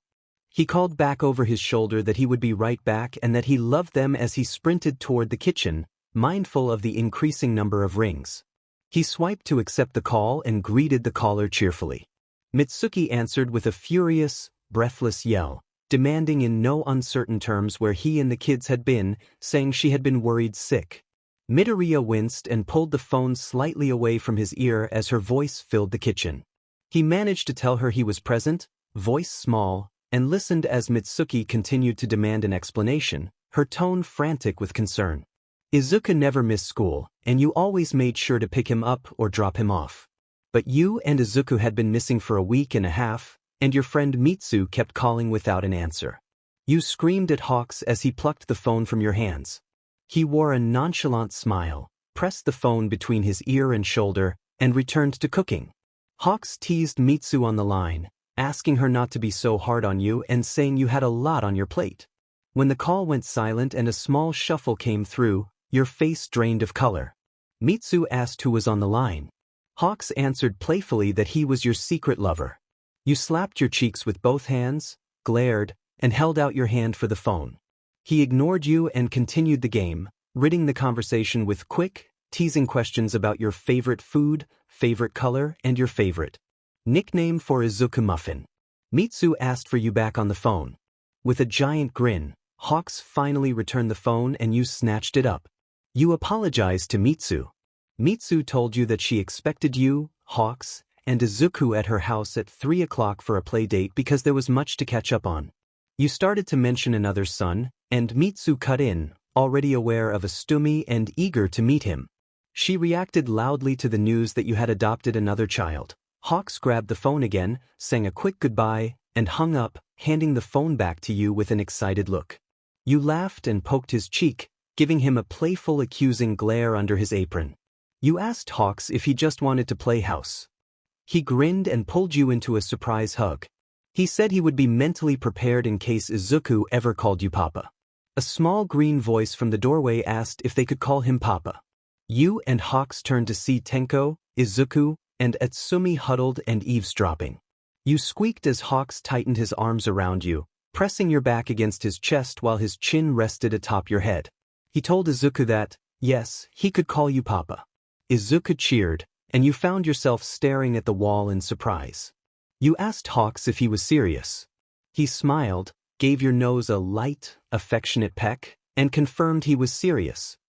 He teased that if you continued he would finish your sentence for you, then gently brushed his nose against yours.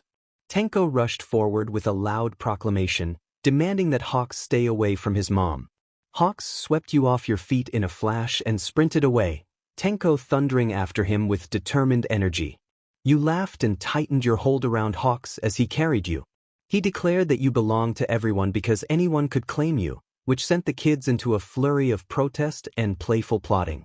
Tenko offered his gloved hand to Izuku and the two of them darted off together to scheme. Once they were out of sight, Hawks sighed with exaggerated relief. The two of you slipped into the bedroom and closed the door just a crack. You stood on your feet and adopted a theatrical, damsel-in-distress pose, calling for heroes in mock despair. Hawks cackled and scooped you up again, continuing the game. He insisted the dragon in their story wasn't a villain but simply wanted to be loved by a beautiful maiden. You played along, thumbed open your phone in a silly search for dating apps to tease him, then showed him the results with a grin. Hawks gently set you on the bed and pinned your arms in a playful hold, his wings framing the space so that all your focus was on him. He said that the dragon had already fallen in love and because of that, would let you go and let you be happy. The air shifted, and for a brief second you weren't sure whether the game was still a game or something quieter and more sincere. Your heart beat faster, your cheeks flushed, and Hawks smiled at you with a softness that made your breath catch. Suddenly the kids crashed into the room, shrieking as they pounced on Hawks. He threw his head back in a playful roar and released you, landing in a dramatic heap on the bed as pillows were hurled.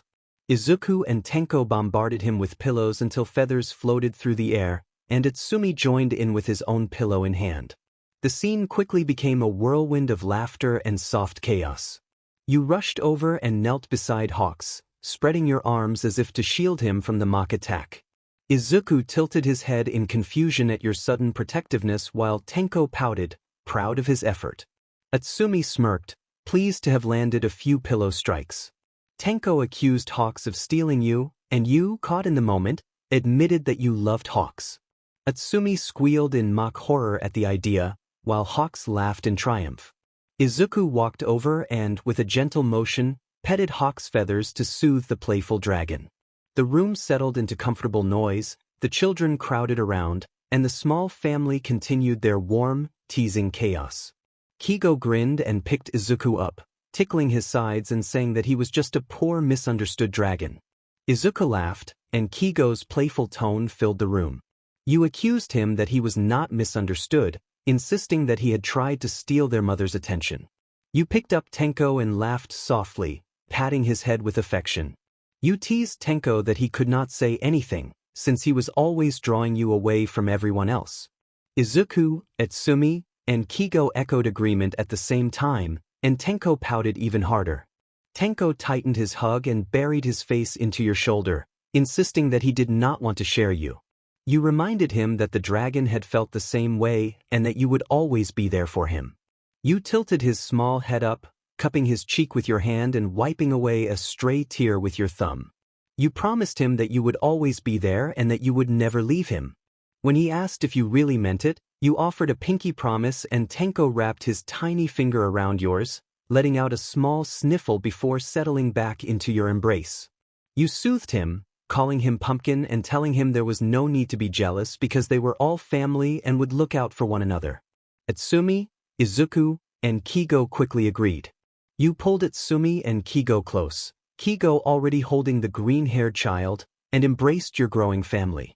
A single tear of happiness slipped from your eye as you closed them to savor the moment. The moment was broken by the sharp sound of the fire alarm. Someone shouted that breakfast was ready, and the lively scene dissolved into action. By mid-afternoon you felt a mixture of excitement and nerves as you stood in front of Mitsuki's door, smoothing the sleeves of a light blue blouse dotted with dark red flowers. Before you could knock, your small green-haired child beat you to it, rapidly knocking on the door with an eager grin. He squeaked, calling for Kakin, and you smiled. Hawk's warm hand tapped against your leg and then intertwined with yours, offering a reassuring squeeze. Years of friendship had left you attuned to each other's silent signals, and without words you both conveyed that everything would be all right. Tenko tugged at your shirt, demanding your attention. You asked if he wanted to be picked up, and when he nodded, lifted him and rested him against your hip while keeping Hawk's hand in yours. Tenko shot Hawks a glare of mock victory. That Hawks returned with a quiet smile. The door slammed open and Mitsuki entered, immediately swept into a hug by Izuku, whom she called out affectionately as if she had not seen him in far too long. When Izuku buried his face in her shoulder, she turned a sharp, accusing glare on you for missing calls. You flinched under the intensity of her reaction. Tenko tugged your shirt again, signaling you to set him down, and you complied. Mitsuki scolded you sharply about the many missed calls, and then sized up Hawks with a thoughtful expression. She blushed slightly at Hawk's presence and, after a moment, laughed at the earlier misunderstanding. Seeing Tenko, she kneeled to his level and introduced herself as Auntie Mitsuki, complimenting his spunk and ruffling his hair. Tenko became bashful and quiet, twisting the edge of his shirt as if unsure about suddenly having an aunt. Mitsuki welcomed him warmly and pulled him into a hug, claiming that anyone bold enough to stand up to a top hero belonged to their family. She turned back to you with a broad smile, pleased to reconnect after so long apart. Tenko glared and accused the woman of hiding someone from her, comparing him to a version of Katsuki with a hidden sensitive side and then joking about trading children. Tenko's eyes widened at the joke, unsure whether she was serious. The woman and Mitsuki both laughed at his expression. She reassured him that she had only been teasing, and Tenko relaxed a little. She winked and told him she could never live without her little koala, which brought a big, childish smile to his face. Mitsuki suggested that he catch up with his brother and set him back down. Tenko looked to the woman for reassurance. When she nodded, he began to climb the stairs. He did not get one foot on them before the sound of a familiar voice screaming echoed through the house. Katsuki appeared at the top of the staircase, small and furious, and sprinted down. The woman called him Katsukiri in a sweet tone as he ran up and stamped his feet, and her unfazed expression only made him angrier. She quickly picked him up and, with practiced ease, combed through his fluffy blonde hair in the places that always calmed him. Within moments he relaxed, a small contented sound slipping from him as he settled into her arms. Mitsuki snorted with amusement at how attached her son was to the woman. Katsuki admitted through the pets that he was still angry and demanded to know where she had been. The woman explained that she had been busy with work, but both he and his mother looked worried. He pointed out that she had not visited in over a month, his voice trembling with barely controlled emotion. She felt her heart ache and immediately pulled him into a tight hug, soothing him as he grumbled but tightened his hold anyway. She continued to slide his hair while his small body melted into the embrace. Katsuki had always been too proud to ask for more contact, but she had a way of easing his pride so his anger would subside. She was kind and nonchalant, and unlike other mothers who insisted on forceful hugs and pinches, she respected his boundaries. Whenever he wanted to leave her grasp, she complied immediately. Her touch was gentle but firm, and he never had to be on guard around her. It helped that he also thought she was very pretty. Katsuki drifted toward sleep in her arms, comforted by her touch, until a flash of blue caught his attention. He snapped back to alertness as his cherry eyes met crimson ones. He hissed in guarded alarm and pointed at the white-haired boy. The woman introduced Tenko as her son and Izuku's brother. Katsuki reacted in disbelief that she had another child. Jealousy flared in Katsuki's gaze while Tenko returned the stare with an equally possessive look. To Katsuki, the woman had always been his auntie long before Tenko had appeared, and to Tenko she was his mother. Tension thickened between the boys until the woman scolded them to play nice and set Katsuki down. Katsuki pouted, and Tenko immediately ran back over to hug the woman's leg, demanding to be picked up. Katsuki snarled with outrage. The woman laughed and told Tenko to go play, explaining that Mitsuki and she had things to discuss. Tenko huffed but complied, while Katsuki smirked in temporary victory. Mitsuki prompted Katsuki to show Tenko and Izuku his new toys, and when he protested she firmly insisted on no exceptions. Katsuki responded with a theatrical, mock complaint as Mitsuki's voice rose in annoyance, but the woman interrupted by pointing out Mitsuki's new shirt, which defused the exchange. Mitsuki explained that it was from a new clothing release. The woman winked at the boys and gestured them to go upstairs before they caused more trouble. They exchanged looks, huffed, and ran off together. The woman asked Bakugo politely for wine as she was startled by arms sliding around her from behind. Kigo smiled at her flustered reaction, having slipped into the room unnoticed. Mitsuki chuckled at the moment and urged the adults to move into the kitchen to continue their conversation. Later, the three children sat in Katsuki's room, the tension so thick that nothing felt fun. Izuku tried to lighten the mood by suggesting they play superheroes, stepping between the two boys who continued to glare at each other. Katsuki snapped that he would never let Izuku touch his toys, and Izuku's bright green eyes dimmed at the rejection. Tenko defended Izuku, grabbing his hand and positioning himself protectively in front of his green-haired brother. Izuku's eyes widened in surprise that Tenko cared enough to stand up for him. At the same time, Izuku realized that Tenko's protective stance might keep him from being friends with Katsuki, and he felt as though he was always getting in the way and saying the wrong things. His knuckles tightened and his lips trembled as he struggled to hold back tears. Izuku stammered that it was okay for Tenko, trying to reassure him despite the complicated feelings between them. Izuku gave a pained smile, closed his eyes, and tilted his head as his fluffy locks flopped to the side. Tenko immediately disagreed, tightened his hold on Izuku's hand, and insisted that Izuku was cleaner than Katsuki. Tenko turned to face Katsuki with a smug grin and taunted that Katsuki probably rolled around in garbage all day. Katsuki's face flushed with anger. Katsuki snapped that he was cleaner and mocked Izuku for being adopted and quirkless. Tenko let out a bitter laugh while Izuku shuffled nervously behind him. Katsuki demanded more and called Izuku weak and a nerd. The room fell silent as Tenko's fist was still poised and Katsuki registered the sting on his cheek where Tenko had swung at him. Izuku tugged on Tenko's shirt and reminded him what their mother had said about punching people. Tenko pulled Izuku into a surprise hug, causing Izuku to yelp. Tenko declared that no one was allowed to make fun of his brother or tell lies about him, glaring at the increasingly angry Katsuki. Katsuki insisted the rumors were true, but Tenko shot back that they were only opinions and that he would rather be quirkless himself. He added that even without his quirk he could still beat Katsuki and would not allow anyone to harm his brother. Izuku clung to Tenko, tears of happiness streaming down his face as he asked whether Tenko really did not think any less of him for being quirkless. Tenko snorted and ruffled Izuku's green hair, reassuring him that having a dangerous quirk did not change how he felt. Izuku was mesmerized by Tenko's wide smile. It filled him with pride to know they had become family through care and affection as well as circumstance. Katsuki scoffed in disbelief, and Tenko's grin took on a harder edge. He glanced toward Katsuki as if considering how to respond, but the tense moment passed and the scene shifted. The confrontation passed, and time moved on to a different scene. The protagonist relaxed with a glass of rose between two adults who mirrored their smile. Mitsuki said calmly that they had been very worried and asked what had happened.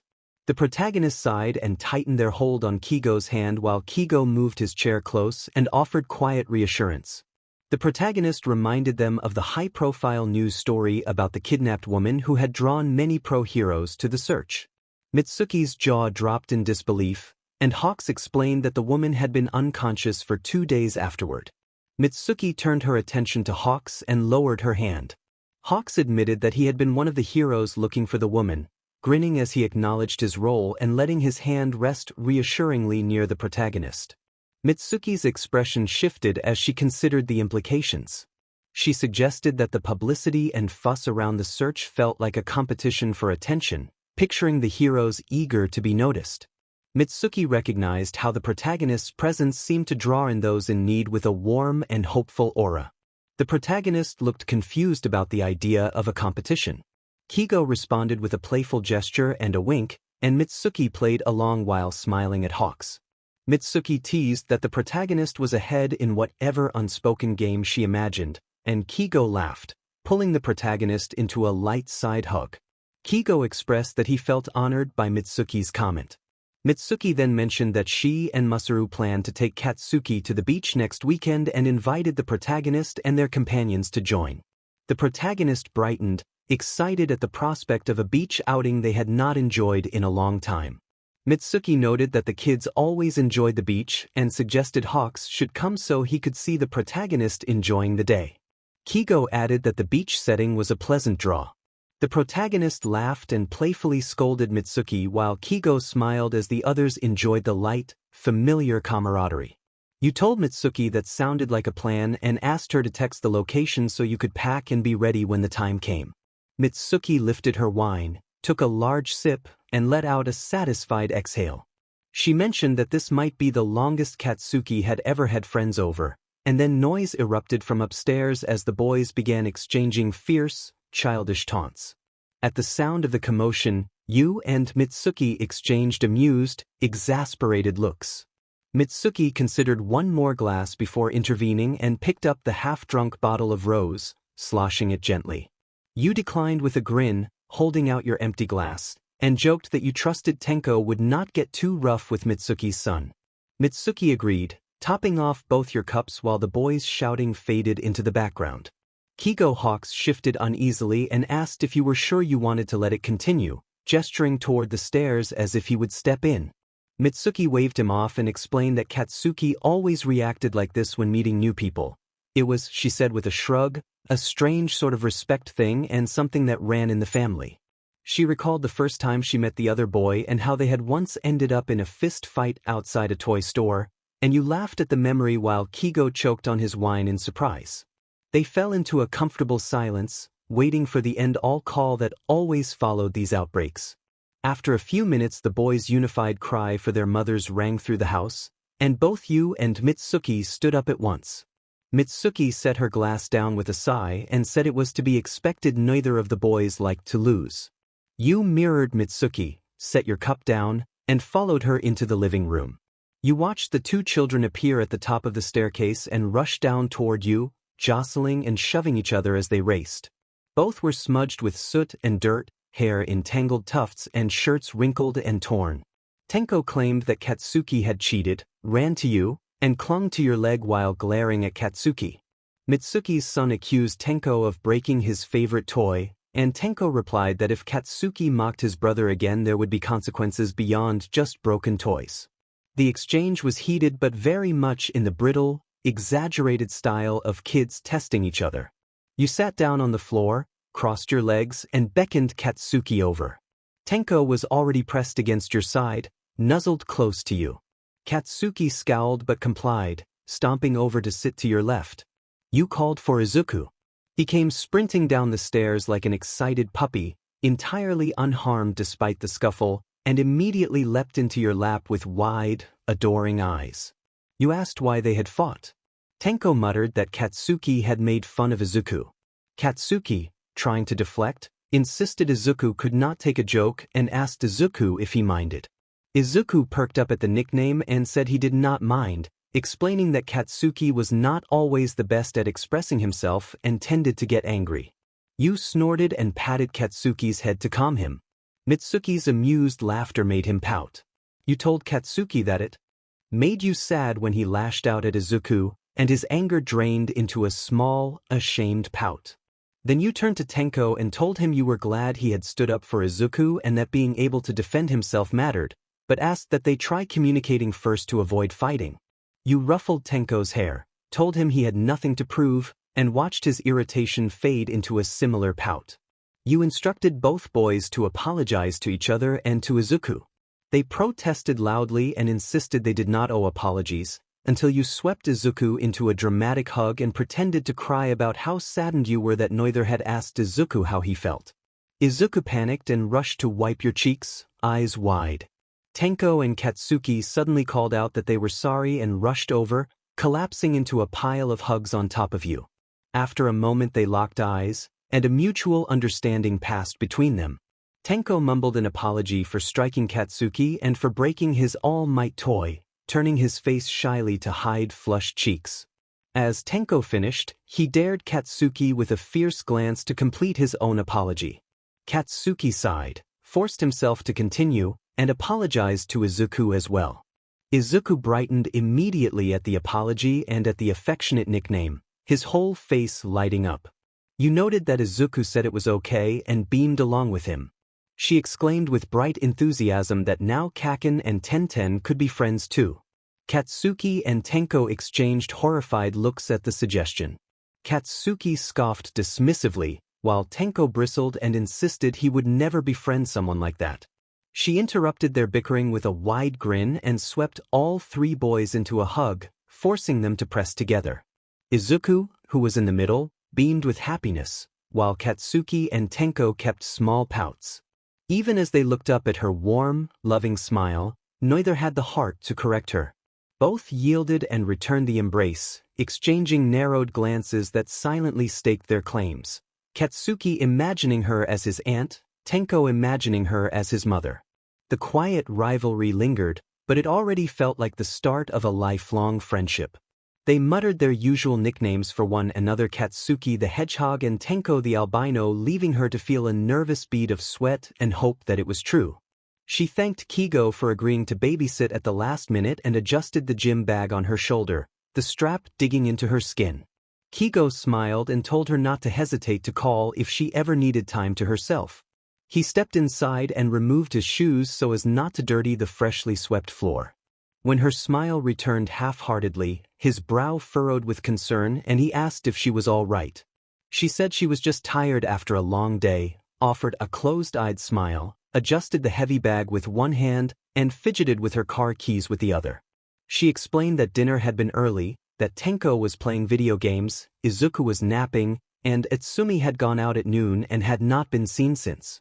She went over the rules, make sure their teeth were brushed and that they were in bed by 9 because they had school the next day, and warned that the kids would try to charm him. Kigo confirmed he would enforce bedtime and asked again if she was sure she would be fine. She hurried out, stepped onto her tiptoes to peck him on the cheek, waved, and jogged to her car. Kigo watched her throw her bag into the vehicle and drive off as the sun began its descent, then sighed as the reality of babysitting two children sank in. Looking after Izuku would be easy enough. Tenko, however, was a different challenge. Kigo made his way to the shared bedroom. He could hear a child's voice loudly protesting even through the closed door and was surprised that Izuku could manage to nap in such conditions. He peeked in and saw a dim room lit only by the television glow. Tenko sat on the floor with a headset too large for his fluffy white hair, intensely focused on the screen. Izuku slept on the top bunk, an arm dangling over the edge. The gameplay was loud and Tenko erupted in outrage at a friend for using a rocket launcher, accusing the other player of cheating and demanding a fairer weapon next round. Kigo snorted and flipped the light on. Tenko hissed at the interruption and glared at the pro hero, expecting his mother to appear any second and explain the situation. Kigo told Tenko that he was babysitting. Tenko immediately demanded to know where Itsumi was and why his mother had gone out alone. Kigo explained that his mother had wanted some time alone to run errands and that Itsumi was not available, so she had called Kigo to help. Kigo crouched to Tenko's level and ruffled his hair. Tenko recoiled, narrowed his eyes, and made it clear he did not trust the explanation. When Kigo asked why he did not believe him, Tenko answered quietly that his mother always cried when she thought she was alone. Kigo's expression softened at the admission. Tenko, now quieter and more thoughtful, confessed that he sometimes heard her crying when he got up for water at night. He said his mother was a quiet crier and might forget to close the door, and that he could pick up the sound if he listened closely. The room's earlier energy drained as Tenko returned his attention to the screen, but his voice retained a fragile edge. After a moment, Tenko insisted that if his mother had gone out by herself, Kigo needed to take him to her. Kigo began to refuse, but Tenko held up a finger to silence him and tuned back into the game, arguing with his opponent through the headset. The other players' taunts came through as aggressive bluster, and Tenko shot back that it was actually Mother's Day. As realization hit him, Tenko's face went pale. He remembered the date and suddenly understood why his mother might have gone out the way she did. his mouth still hung open as though to finish the untold thought, but his eyes said everything he could not. It was Mother's Day, and he had forgotten, as had his two siblings. Katsuki screeched that they had forgotten to get Auntie a gift and demanded what kind of son he was. Tenko's eyes went wide and he froze when he saw the clock read 6. Tenko told Katsuki he had to go and left the party, leaving the others stunned. Kigo closed his eyes, took a deep breath to calm his rapid heartbeat, and was about to move when Tenko called him bird brains. His voice strained as he clenched his half-gloved hands into fists. Kigo perked up at the nickname, noting how much more hostile it sounded coming from Tenko than from anyone else. Tenko trembled as if gathering courage, then turned to face Kigo and said he needed his help. Kigo grinned and agreed to help. Later, Itsumi arrived through the living room door and was met with 3 kids and the number 3 hero gathered there. He asked why they had finally called and asked where their mom was, mentioning that he had brought a bouquet of her favorite flowers and still had his car keys and phone in hand. The kids replied that they had called him 3 times. Itsumi asked why they were all plotting something so late, and froze when he heard Izuku beginning to sniffle. Izuku explained that they had forgotten it was Mother's Day and that Mama was sad, then latched onto the closest person. Katsuki was not amused as Izuku hugged his right arm and buried his face into his shoulder, small sobs escaping. Itsumi asked Izuku to get off Katsuki. Izuku shook his head no and kept crying. Kigo moved to pick him up, but Katsuki pulled Izuku into a tighter hug to keep him away from the hero's grasp, glaring challengingly at Hawks while breathing heavily. Katsuki accused Kigo of trying to stuck Auntie and insisted he would not win her over by schmoozing Izuku. Kigo reminded them that he was offering them a ride home. Izuku sniffled and asked how they could get Mama to forgive them. Katsuki scoffed that he was not the one who had forgotten. He had planned to give her a piece of art on Monday. Tenko dismissed the idea, saying the macaroni art would not be a gift but a punishment. Katsuki reacted angrily, grabbing Tenko by the collar and pulling him close, and created a small burst of energy with his free hand as a warning to watch his words. Tenko repeated that the macaroni art was not a gift, and his expression delighted Katsuki's temper. Hawk stepped in, saying this was not helping, and picked Tenko up to defuse the tension. Itsumi agreed with Hawks and asked how they expected to make it up to their mom when they were fighting. He set the flowers on the coffee table, sat next to Izuku, and returned Izuku's hug. He also pointed out that their mom had said she would be late but never mentioned when she would return. The 4 froze. Hawks listed places she liked to go: the lake near her old house, the roof of her workplace to watch the sunset, and he noted she had taken a gym bag when she left. Izuku immediately brightened at the possible lead. Katsuki interrupted that if she had a gym bag she had probably gone to work out and crossed his arms. Tenko suggested she might have gone on a run in the park and taken a nature trail. Hawks offered to fly over and take a look, though he warned it might take time. Izuku finally shouted that she might be doing sports, and Itsumi revealed the location on his phone. The Find My Friends app showed a dot over a batting center in Shinjuku, 10 miles west of their house. Kigo muttered that a batting center seemed an odd choice, but the 4 kids nodded in agreement, easily believing Auntie would head to a place like that. Izuku explained that Mama was very competitive, just like them, and Itsumi added that Auntie would not go easy on them in video games. Katsuki proclaimed that one day he would beat her at Mario Kart, tightening his fist as he pictured the glory of that victory. Kigo noted that they now knew where she was and asked what the plan was. Hawks responded that there was no plan because it was bedtime. Tenko, Katsuki, and Izuku all reacted with shocked objections, and Tenko protested that Kigo had promised to help as he swung a punch that Kigo easily caught. Kigo knelt to Tenko's height and explained that the promise had been made at 6:30, it was 8:20 now, and by the time they arrived they would only have 10 to 20 minutes to plan a Mother's Day celebration. Tenko opened his mouth to argue but found himself without words. He recognized, with a sinking feeling, that Kigo was right. They were out of time and had made a mess of things. Izuku, however, stepped off Itsumi's lap with determination and told Tenko and Kigo that they were wrong, they could still fix this and would figure something out on the way. He insisted they owed it to their mother to at least try to create an amazing celebration. Kigo was slightly taken aback by Izuku's confidence and authority, The fire in the boy's eyes brought a grin to his face. Utsumi watched the exchange and thought there was no doubt that Izuku was truly his son. Kigo sighed dramatically and admitted he could not say no to that resolve. The three kids immediately brightened at his surrender. Kigo checked his watch and announced that they had to leave right away. Izuku barked orders in rapid succession, telling Tenko to grab paper, Katsuki to get the macaroni, and that they would do art in the car while he fetched the glue. Katsuki protested loudly that no one could tell him what to do and ran into the kitchen to drag a chair up to the cabinets. Utsumi simply sighed and let the three kids run rampant, gently picking up the bouquet of flowers before turning to Kigo. Hawks grinned and said that things were about to get crazier. He planned to call in a favor. In the car, the kids demanded the time and were told it was 8:40. They insisted they still had time as they continued their macaroni art in a chaotic flurry. Glue, pasta, and paper littered the back seats and stuck to the windows and leather. Kigo looked in the rearview mirror and sighed at the mess, muttering to himself that he was too nice for his own good.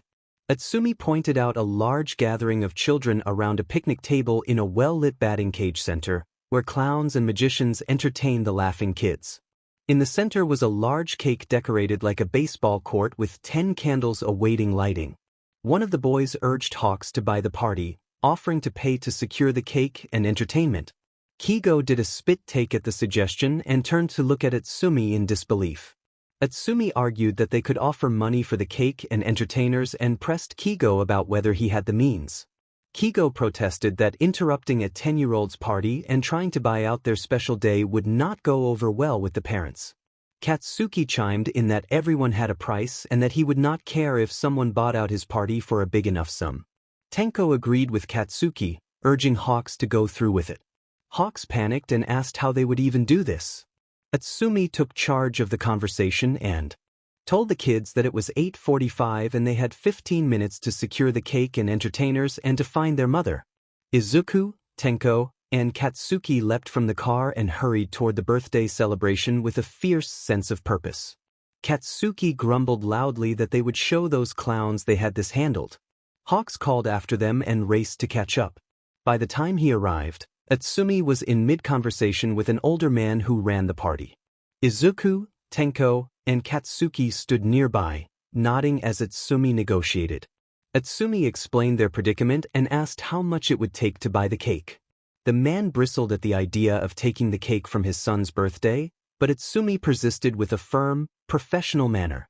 Kigo quietly offered to sweeten the deal and suggested that Hawks give the birthday boy an autograph as part of the arrangement. The man hesitated, then agreed on terms that allowed them to secure the cake and some of the entertainment while keeping the magicians. The group finalized the deal and walked away with what they needed. Katsuki muttered under his breath that feelings were stupid, his gruffness barely hiding the concern that had driven them all into action. Kitsumi muttered that the holiday was stupid as she watched the pitching machine jitter and the scattered baseballs littering the batting cage. Frustration coiled in her chest. With a sharp yell, she swung the bat and sent a ball flying with a loud crack. A thin sheen of sweat clung to her as exhaustion set in. She had lost track of the hours. When she arrived, the sun had been dipping below the horizon. Now the park was lit only by the giant floodlights. She had come to blow off steam. Mother's Day had left her stung. Izuku usually left a thoughtful card and crafts that cluttered her locker and bedroom, but this year he had forgotten, and so had Tenko and Utsumi. She wondered if she had any right to expect gifts, then berated herself for feeling hurt. Another swing. The machine clicked, signaling it needed more ball. Kitsumi leaned on her bat and checked the time. It was getting late and she imagined her kids wondering where she was. She hoped Kigo was all right and that Tenko hadn't been too rough with him. She pulled a water bottle from her bag and drained the rest before deciding she would sleep and feel better in the morning. Then a faint shout drifted across the field. She turned and squinted through the cage at a group approaching, accompanied by 3 clowns and the first notes of music. Utsumi's voice blended in, harmonizing as they came closer. Kitsumi's surprise grew when she recognized her 4 children, Katsuki, Kigo carrying a baseball-themed cake, and the colorful clowns walking in step with them. Izuku's enthusiasm was obvious. He waved energetically when he caught sight of her, and Kitsumi smiled back. The family sang a heartfelt rendition of a familiar song, each child taking a line to praise and celebrate their mother. Tenko finished a line with an adorably bright blush across his face.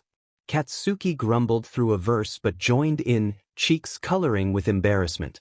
When they reached the chorus together, their voices rose in unison, full of affection. They stopped a few feet away and, still smiling, announced that it was Mother's Day. Atsumi held out a bouquet of Kitsumi's favorite flowers. Tenko, Katsuki, and Izuku offered macaroni artwork. Kigo presented a baseball cake with the words "Happy Birthday Kitsumi" written in red frosting, and the clowns tossed confetti into the air. For a moment Kitsumi was speechless, then laughter bubbled out of her. She leaned forward on the chain-link fence to get a closer look. Atsumi sighed and apologized that they had forgotten Mother's Day. Tenko's eyes filled with tears as he insisted she was the best thing that had ever happened to him and begged forgiveness for not saying it sooner. Izuku cried out apologies and promises to make next year the best Mother's Day yet. Kigo grinned and reminded them that they might be disorganized, but they were her disorganized family and he loved them to the moon and back. The others cheered in agreement. Kitsumi rested a hand against her cheek as a warm feeling replaced the earlier bitterness. She admitted that when 6 o'clock had come and no one had mentioned anything, she'd felt hurt, and her children looked at her, guilty. As she prepared to continue, a clown made a rude remark and the family froze. Kigo handed the cake to Atsumi and turned to face the clown. His smile tightened and the clown fell silent. You had started to say that one needed to make a big show to impress when Kigo landed a firm right hook on the clown, sending him stumbling back to the ground, clutching his face. The clown threw a punch in return, and Kigo's head snapped from the impact. For a moment everything was quiet.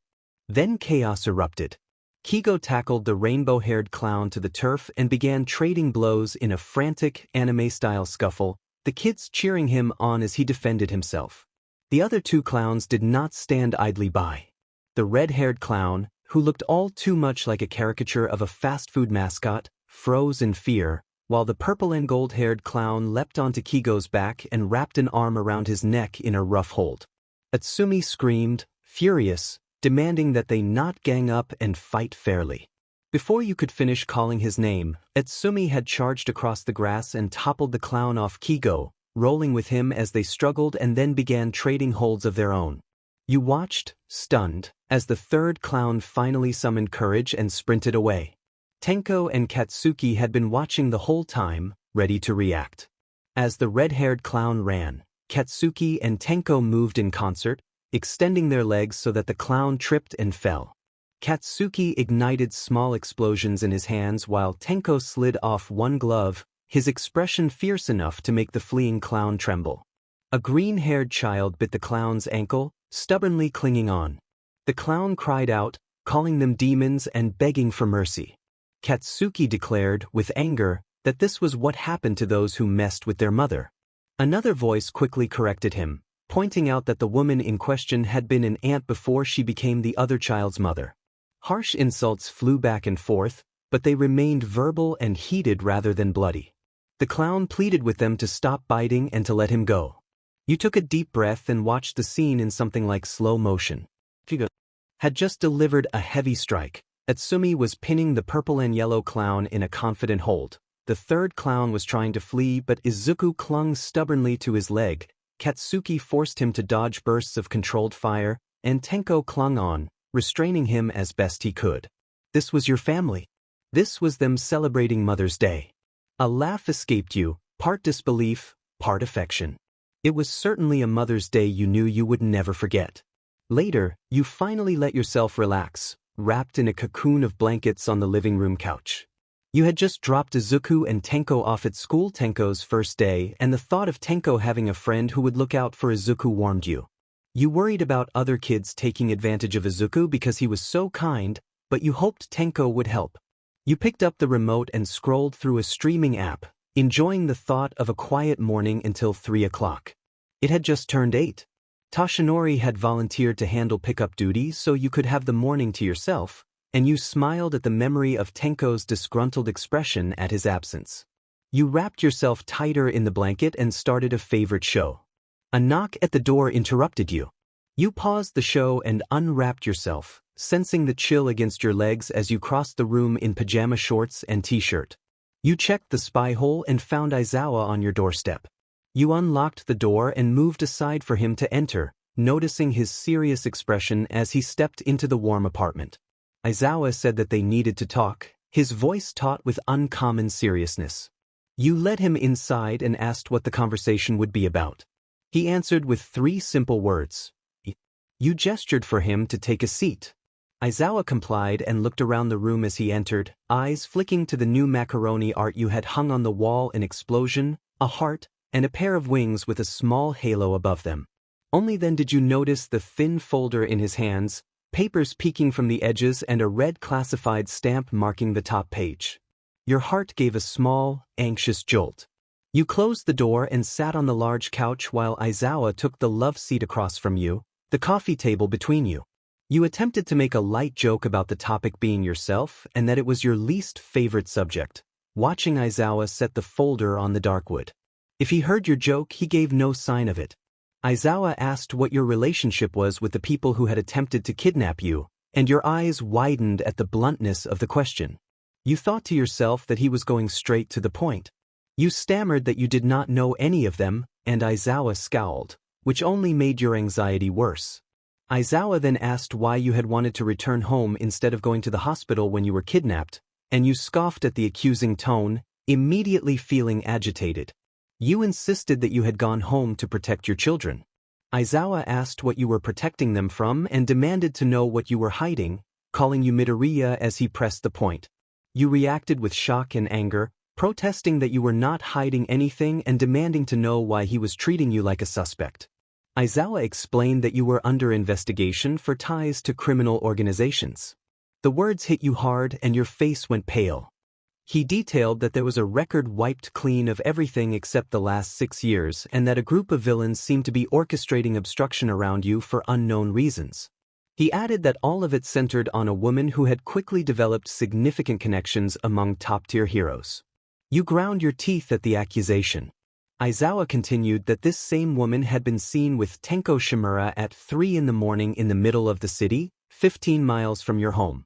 He showed a grainy security photo of you crouched beside Tenko, the wind catching your scarf as you wrapped it around the cold boy, and despite the poor quality, your features were recognizable. Aizawa asked why you had been there and why you had driven specifically to that location.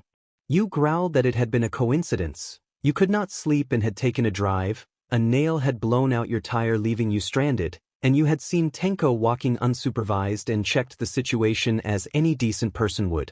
Aizawa noted that this coincidence was suspicious, especially given your encounter with All Might a month earlier. You slammed your hands down on the coffee table and stood up so forcefully that your palms stung and the table trembled. Fury replaced your previous calm. You demanded whether he thought you had faked your son's disappearance and explained how distraught you had been, how you had spent hours searching and even contacted the press to post his picture in case he had been abducted. You glared as Aizawa remained unmoved, his gaze meeting yours as he kept listing his concerns. Aizawa observed that involving the media would make you look like a distressed parent and suggested the spectacle reinforced suspicion. You closed your eyes, inhaled deeply, and forced your clenched hands to relax. You whispered Aizawa's name softly to draw his attention and asked why he was questioning you, your voice faltering with the mild hurt of his accusations. The hurt was fleeting and replaced quickly by shame. You reminded yourself of the dangerous position you were in and admitted to yourself that Aizawa's suspicion was not entirely without merit. The thought of him being right was terrifying. You were not a bad person, you helped those who needed it. Yet you knew how it would look if he learned everything. You could not explain without exposing everything you had built. As far as you knew, Toto was still running things, and the secrecy had been what kept your operations alive.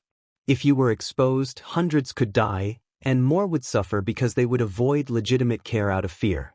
You no longer operated under the old name, but you would do anything to protect your family and the hospital. You reminded Aizawa that he knew you well enough to judge your character and asked whether he truly believed you had ill intentions or would harm Tenko or your family. Aizawa took a deep breath, stood, and walked around the table until he was directly in front of you. He explained that Tenko's case file was his responsibility and now yours was too. He said it was his job to ensure you were not a danger and that he was investigating the possibility of collaboration with the rising movement of villains. He made clear that if he believed you posed a threat even for a moment, there would be consequences. You finished his thought quietly, saying that if he believed you were a danger, he would take Tenko away. The anger drained from you, replaced by heartbreak, and your knees trembled as the weight of what that would mean settled over you. You needed a minute to breathe and to think. You took a step back and asked to be excused, and Aizawa took another step toward you. Unfortunately for you, you had not even realized you had shifted into a defensive stance. Your head spun as you tried to figure out what to do. You caught Aizawa's hand subconsciously as he reached for your arm, and your eyes locked as another wave of tension filled the room. It felt suffocating. Aizawa observed that you were in a basic defense stance and found it curious that a civilian would be familiar with proper footwork for a fight. You thought you needed to leave. You stammered that you were a single mother and that self-defense was important, especially in case of a robbery. Aizawa immediately questioned where you had taken classes, pressing you for an answer and cornering you in the lie. Your mouth opened as you grasped for something to say, but your mind went blank. Panic rose faster than you wanted to admit. As he took another step closer, you looked toward the front door as a possible escape route and shook your head rapidly to clear your thoughts, dropping his hand and stepping back. You told him you were done with the conversation and that he should leave. Your tone was icy, and you were surprised at how strong you sounded despite trembling. Aizawa began to say the name Midoriya, but you cut him off. You exhaled slowly and told him you were serious, then pointed toward your front door as a silent demand for him to leave.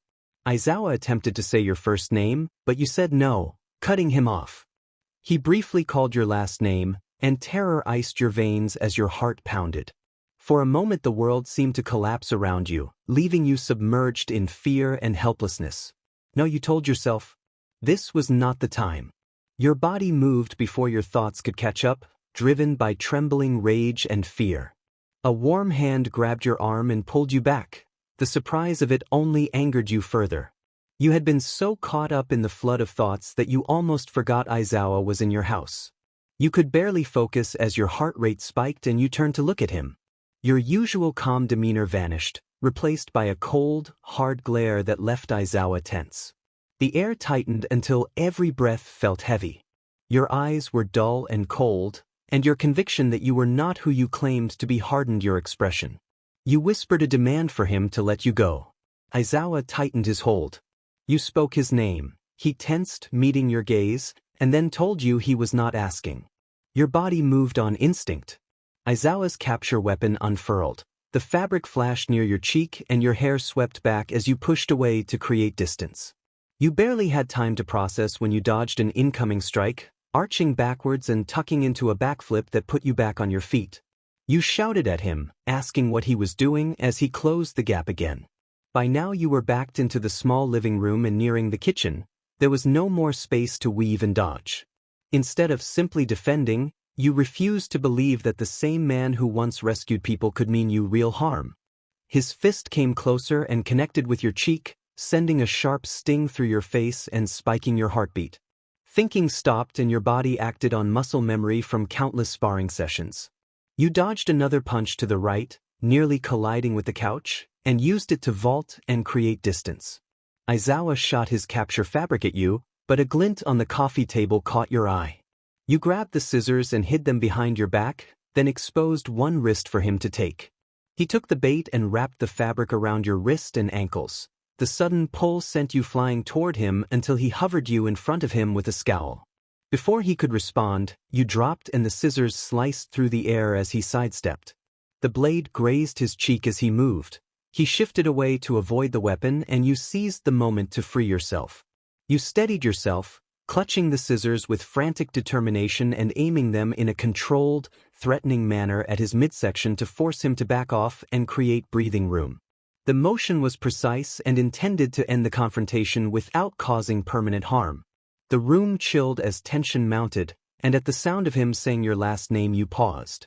Aizawa lowered his capture weapon and the red glow in his eyes faded. He assumed Midoriya was about to injure herself to end the fight, that she had been broken by the thought of battling him. He did not know her well enough to understand how her quirk worked. He did not know it was not a one-way street of healing. She could give as much pain as she took. The moment his eyes went dark and his weapon dropped, Midoriya moved. Time seemed to freeze. Aizawa stood in horror as she gripped a pair of scissors and drove the metal blades into her own flesh. He watched her painstakingly remove them without flinching. The only sign was a tear in her shirt. There was no blood, no obvious injury, only a faint glow that faded almost immediately. Then Aizawa felt a sharp pain in his abdomen and a wet sensation on his hand. He realized he had been wounded and that there was more to her than he had thought. For a long beat neither of them moved. Midoriya held the scissors, face blank and distant as if she were a ghost. When Aizawa crumpled to his knees and spoke her name, she snapped out of the trance. Horror and dread hit her as she understood what she had done. She swore and began to cry, apologizing over and over, tears streaming down her face. She rushed to Aizawa and dropped to her knees beside him, queasy at the sight of his wound. Knowing she had caused it felt far worse than the pain she had inflicted on herself. She reached toward him to help, but Aizawa's hand, stained from the injury, caught hers. His onyx eyes met hers and his glare softened when he saw the remorse and panic written there. He felt her hand tremble. He saw her lips quiver as she swallowed back a sob. She did not know where to start, but she knew one thing for certain. She needed to heal him, and he was not leaving until she had. Leaning closer, her right hand still within his grip, she gently stroked his cheek and rested her forehead against his. Tears continued to fall. She apologized again and then, without waiting for him to respond, she pressed her palm to his wound and focused. A soft glow spread from their contact. Almost immediately Aizawa's pain eased as the wound closed quickly and the constant irritation in his eyes faded. Within seconds he was healed. Midoriya pulled back slightly, breathless and feeling the strain of having poured so much of herself into the healing. She still sat very close, faces near, torn between giving him space and staying by his side. Aizawa, surprised and relieved, offered a small, genuine smile. He reached out and drew her into a steadying embrace, holding her to reassure her. After a moment they separated enough for Midoriya to rest her head against his shoulder. She murmured that she was amazed. Aizawa returned the smile. They were quiet for a while, catching their breath and absorbing what had just happened. Midoriya set the scissors aside and resolved to care for him until he was fully recovered. She felt the vibration of his chuckle and welcomed the warmth of his presence, relaxing against him. He was warm, and the equipment he carried added to the comforting weight beside her. Aizawa called her name and apologized for fighting her, his voice rough around the edges. He explained that the safety of the children was his #1 priority and pulled back slightly, watching her reaction. His eyes, once distant, had softened with concern. She insisted that she would never hurt her children. Aizawa placed a hand on her cheek and said that he knew she would not, but asked for proof. He reminded her that she was clearly not an ordinary civilian, given the combat abilities she had displayed, and that he had only managed to find her previous last name. He asked what she was hiding and told her he could not help if he did not know the whole situation. She sighed and stepped away, reluctant to remain so close. She went to her file cabinet and returned with a thick manila folder, then motioned for Aizawa to sit on the couch and join her. He complied, and she set the folder on the coffee table while he placed a thinner folder beside it. She explained that her full legal name had once been FNM and LN before she was stalked and threatened. Her current legal name was now FNM and Midoriya, because she had chosen to keep her first name despite detectives advising otherwise. She offered a sheepish smile at Aizawa's unamused expression. She went on to say that her stalker was her ex-fiancé, Itsuki Takashi, a former police officer who was also Izuku's biological father but who had no knowledge of Izuku's existence despite his obsession with her. She recalled that an old patient of hers, before things spiraled, had a quirk that could alter electronic devices. As a favor, that patient had erased records from police databases, leaving only what her current detective later added information that became her new identity. Aizawa picked up the folder she had offered and read the first page. She pointed out that the folder contained school records, early jobs, and high school pictures, hoping the material would help him with his inquiries. Aizawa scanned the pages and photographs, then closed the file and looked back at her, curiosity and concern still evident in his expression. He warned that the danger would not end once he left the apartment, that her family was at risk, and that denial would not keep the threat away. She gave a half-smile, wiped hot tears from her face, and admitted she felt hurt and conflicted by the confrontation. Despite her frustration, she was grateful he was right, and she had to take the situation seriously. These were her children, and she promised herself she would do everything in her power to keep them safe. She shifted slightly and rested her head against Aizawa's shoulder, seeking comfort from his calm presence. Aizawa told her they wanted to help. She sighed and offered a bitter smile, confessing that another part of her felt she did not deserve their help. Aizawa dismissed that as nonsense and pressed her for honesty. When she remained silent and buried her face against his shoulder, he gently rubbed her back in small, steady circles, offering quiet reassurance that made it difficult for her not to cry from the tenderness. Aizawa asked whether she wanted him to learn the rest through investigation or to have her tell him directly. She admitted she did not know which she preferred. Her thoughts drifted to the hospital. She cared about visions of heroes descending on it, villains being arrested when they might simply need a place to heal, and the fear of being labeled a villain and losing her children. Despite the scale of the problem, she vowed to protect the place and the people in it as best she could. Aizawa found himself surprised at how quickly she fell asleep beside him, especially after their earlier argument. He had thought she would avoid him, yet she had chosen his company. He watched her sleeping form, noting her eyes still a little puffy from tears and the soft rise and fall of her breath, and felt a measure of relief that she seemed, for the moment, at peace. He had already been there for 3 hours, and he really did need to go. He sighed as he brushed some of her hair behind her ear, his fingers ghosting over her cheek. There had been so much tension between them, and now that it had broken, he felt reluctant to leave. He did not want it to return. Aizawa let out a soft sigh of annoyance as heat rose to his cheeks. He felt unexpectedly flustered by their closeness. When his phone vibrated, he finally gave in to the pressure of work and slowly began to move, careful not to wake her. He gently lifted her head and torso and laid her down on one of the plush decorative pillows on the couch.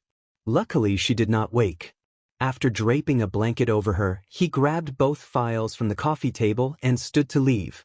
Turning for one last look, he let the image of her sleeping form settle into memory, then quietly walked to the door and left, locking it behind him. Aizawa stopped mid-step as he rounded the corner to her block when a familiar voice called his name from the right. He noted the sharp seriousness in the normally cheery tone of the red-winged hero as the blond man walked toward him. Hawks called Aizawa's name. Aizawa acknowledged him with a dry response and bristled at the thought that Hawks was always nearby. Irritation grew in Aizawa as unhelpful thoughts crowded his mind. He really did not want to like her. He had been trying to repress these new thoughts and dreams that had started to haunt him. For the past week she had occupied the edges of his mind. While he used it as motivation to investigate, it made everything harder. His duty was to keep her safe for Tenko and to look into her unusual, unclear past, but he could already tell he was too close to the case for his own good. He could not believe what had happened between them. The memory of the encounter and her flushed expression left him frustrated.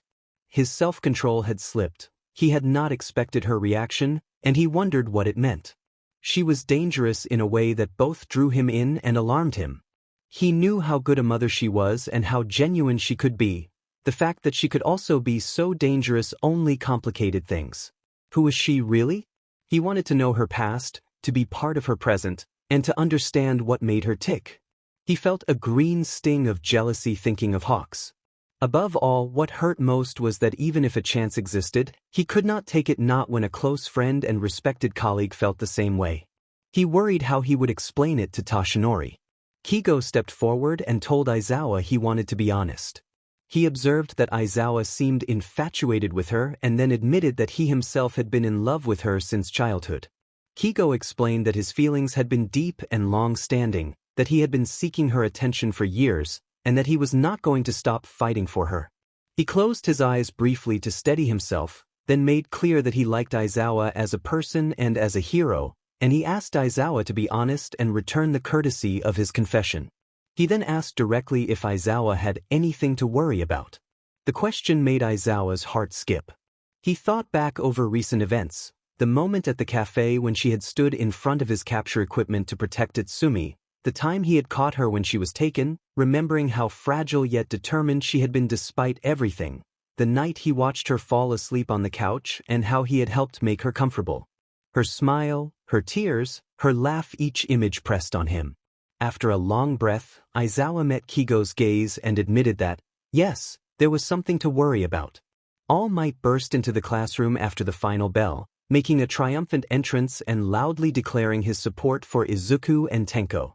All Might stood in his hero costume, smiling broadly as he scanned the classroom for the green-haired student and the white-haired student. The students erupted, exclaiming that All Might was in their classroom and that he had come for Izuku and the new student. Several classmates demanded that Izuku explain himself. Izuku hesitated while addressing Katsuki, and Katsuki snapped back, ordering him to leave and calling him a piece of trash. You smiled at Toshinori as you opened the front door and were immediately swarmed by your two younger children. The children called to her mama and mom, and you dropped to one knee to catch them as they threw their arms around you, hugging tightly. You closed your arms around them and stood up, lifting them both off the ground. All Might smiled at the sight and offered that it had been no problem picking them up.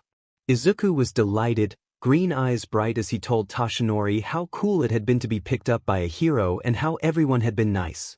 Toshinori straightened a little, feeling a quiet swell of pride. Tenko, however, glared and pouted, arms tightening around you as he demanded to know why he had not been told about the pickup. You explained that you had wanted it to be a surprise, knowing that telling Tenko beforehand would likely ruin his mood. Tenko called the surprise lame, and Toshinori looked taken aback by the child's blunt honesty. You only smiled inwardly, you liked Tenko's frankness. You pressed your nose against Tenko's smaller one in a playful, affectionate gesture, and Tenko responded with a small, goofy grin. Izuku tugged at your sleeve and looked up with bright, expectant eyes, wanting the same attention and giggling when you repeated the nose rubbing with him. You told the children you were glad they were home and mentioned you were thinking of making a pork stir-fry for dinner, asking Tenko if he liked pork. Tenko brightened and asked if you could make tempura to go with it. Your phone began to ring just then. The ringtone made your face fall when you realized it belonged to Endeavor. You hesitated only a moment before answering. Shoto sounded panicked on the other end and said his father had been badly hurt. In the background you could hear a loud crashing noise, and then the call cut off suddenly. The suddenness of the interruption left you cold with worry. Toshinori stepped forward and asked if everything was all right. You turned to face him and, with a serious expression, asked if he would do you a favor and babysit while you took a house call to Endeavor's estate. You held his hands for a moment, the gesture urgent and pleading. Toshinori cleared his throat and, a little flustered, agreed, calling you a friend and offering to help. You told the children that Endeavor had been hurt and that you needed to go. Tenko began to protest, but fell silent when he saw the seriousness in your face. Izuku cheered at the prospect of staying with All Might, and Tenko accused his brother, half in shock and half in comic disbelief at the betrayal. All Might confirmed he could babysit and asked you to call if you needed anything else. He brushed a loose strand of hair from your face and made a mental note to keep his behavior appropriate around the children, remembering the difficult ride from school when Tenko had tested his patience. You thanked Toshinori and hugged him quickly. He felt unexpectedly flustered by the sudden closeness and returned the embrace, then stepped back slightly, unsettled by his own reaction. He pushed the confusing feelings aside. You parted and slipped on a pair of flats, asking the children for a good luck hug before you left. The children ran to you and jumped onto you in one last burst of energy, calling out their good wishes as you headed out the door.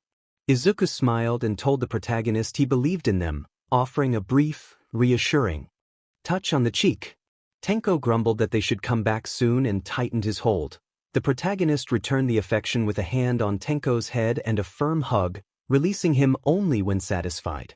The protagonist then asked Toshinori to order food for the others if needed, explained where their wallet would be in the kitchen, and said they owed him one. The number one hero responded that he would do anything for them. The protagonist reminded everyone to call if anything happened and urged them to come back as soon as possible, then hurried out of the house with car keys in hand. By the time the protagonist arrived at Endeavor's estate, it had been just over 10 minutes since the phone call.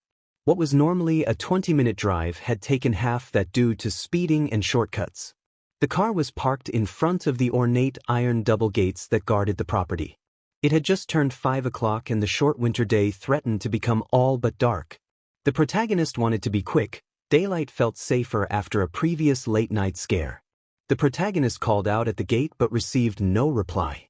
After pressing the intercom button and hearing only a faint buzz, they frowned and tried the towering doors, wrapping hands around the metal and testing the split in the gate.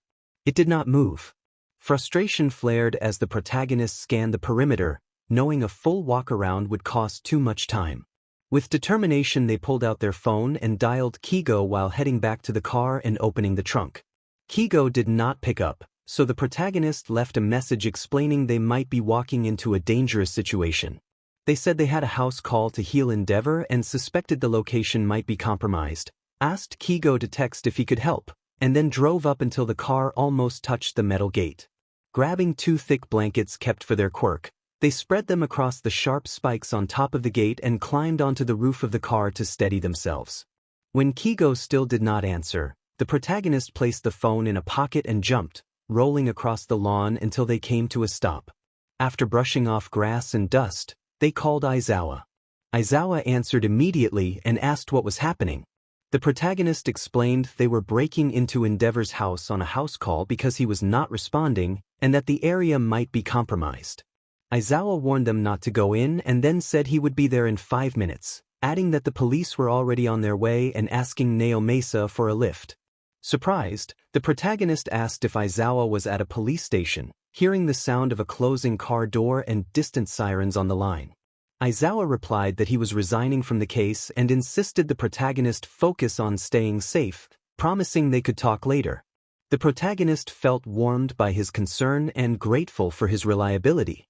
After ending the call and silencing the phone, the protagonist stood near Endeavor's main doorway and noted the entrance lights were off. The untouched garden and quiet foliage made the house feel oddly off. The protagonist considered entering through the kitchen doorway. With a small nod, she crept around the left side of the house, her footsteps light but rapid as she sprinted along the edge of the large property. After 30 seconds, she reached the sliding glass doors and crouched down, peering into the darkened room. The setting sun provided enough light to show that it was unoccupied. She took a deep breath and placed her hand on the door, slowly pulling it open. When it only moved a centimeter, she cursed her luck. Of course it was locked. She undid her hair from its messy bun, took a black bobby pin, bent it with her teeth, and repeated the process with a second. In moments she was crouched next to the lock, picking it open from habit. She whispered to herself to hurry, a skill honed from years of making do with what she had acquired. When the familiar click sounded, she smiled in victory and slipped the bent pins into her pocket. She crept into the kitchen and quietly closed the door behind her.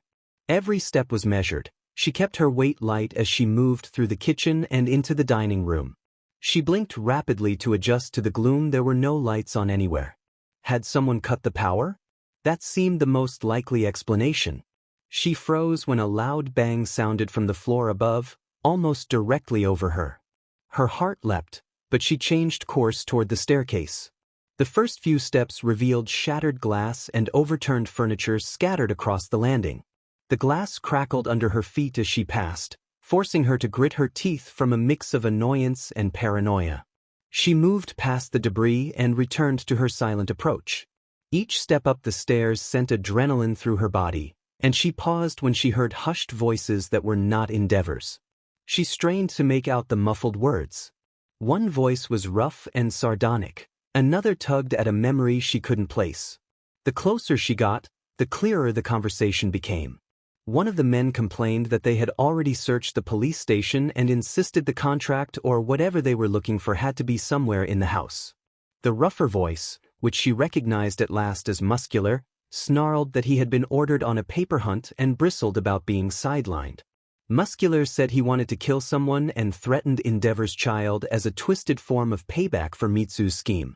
The other man, sounding exasperated, insisted they needed both targets alive and that they did not have time to hunt for them again in the maze-like house.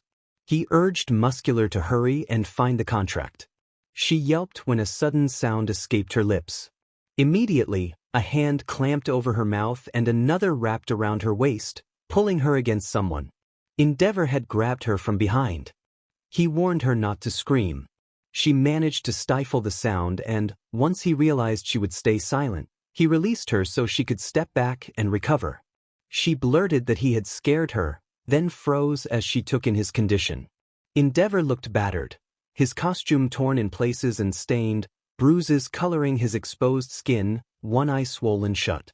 Sharp needles were lodged in the material around his limbs, and a long tear in his costume had been crudely bound with fabric. She gasped at his injuries. Endeavor downplayed them with a roll of his eyes and a short grunt.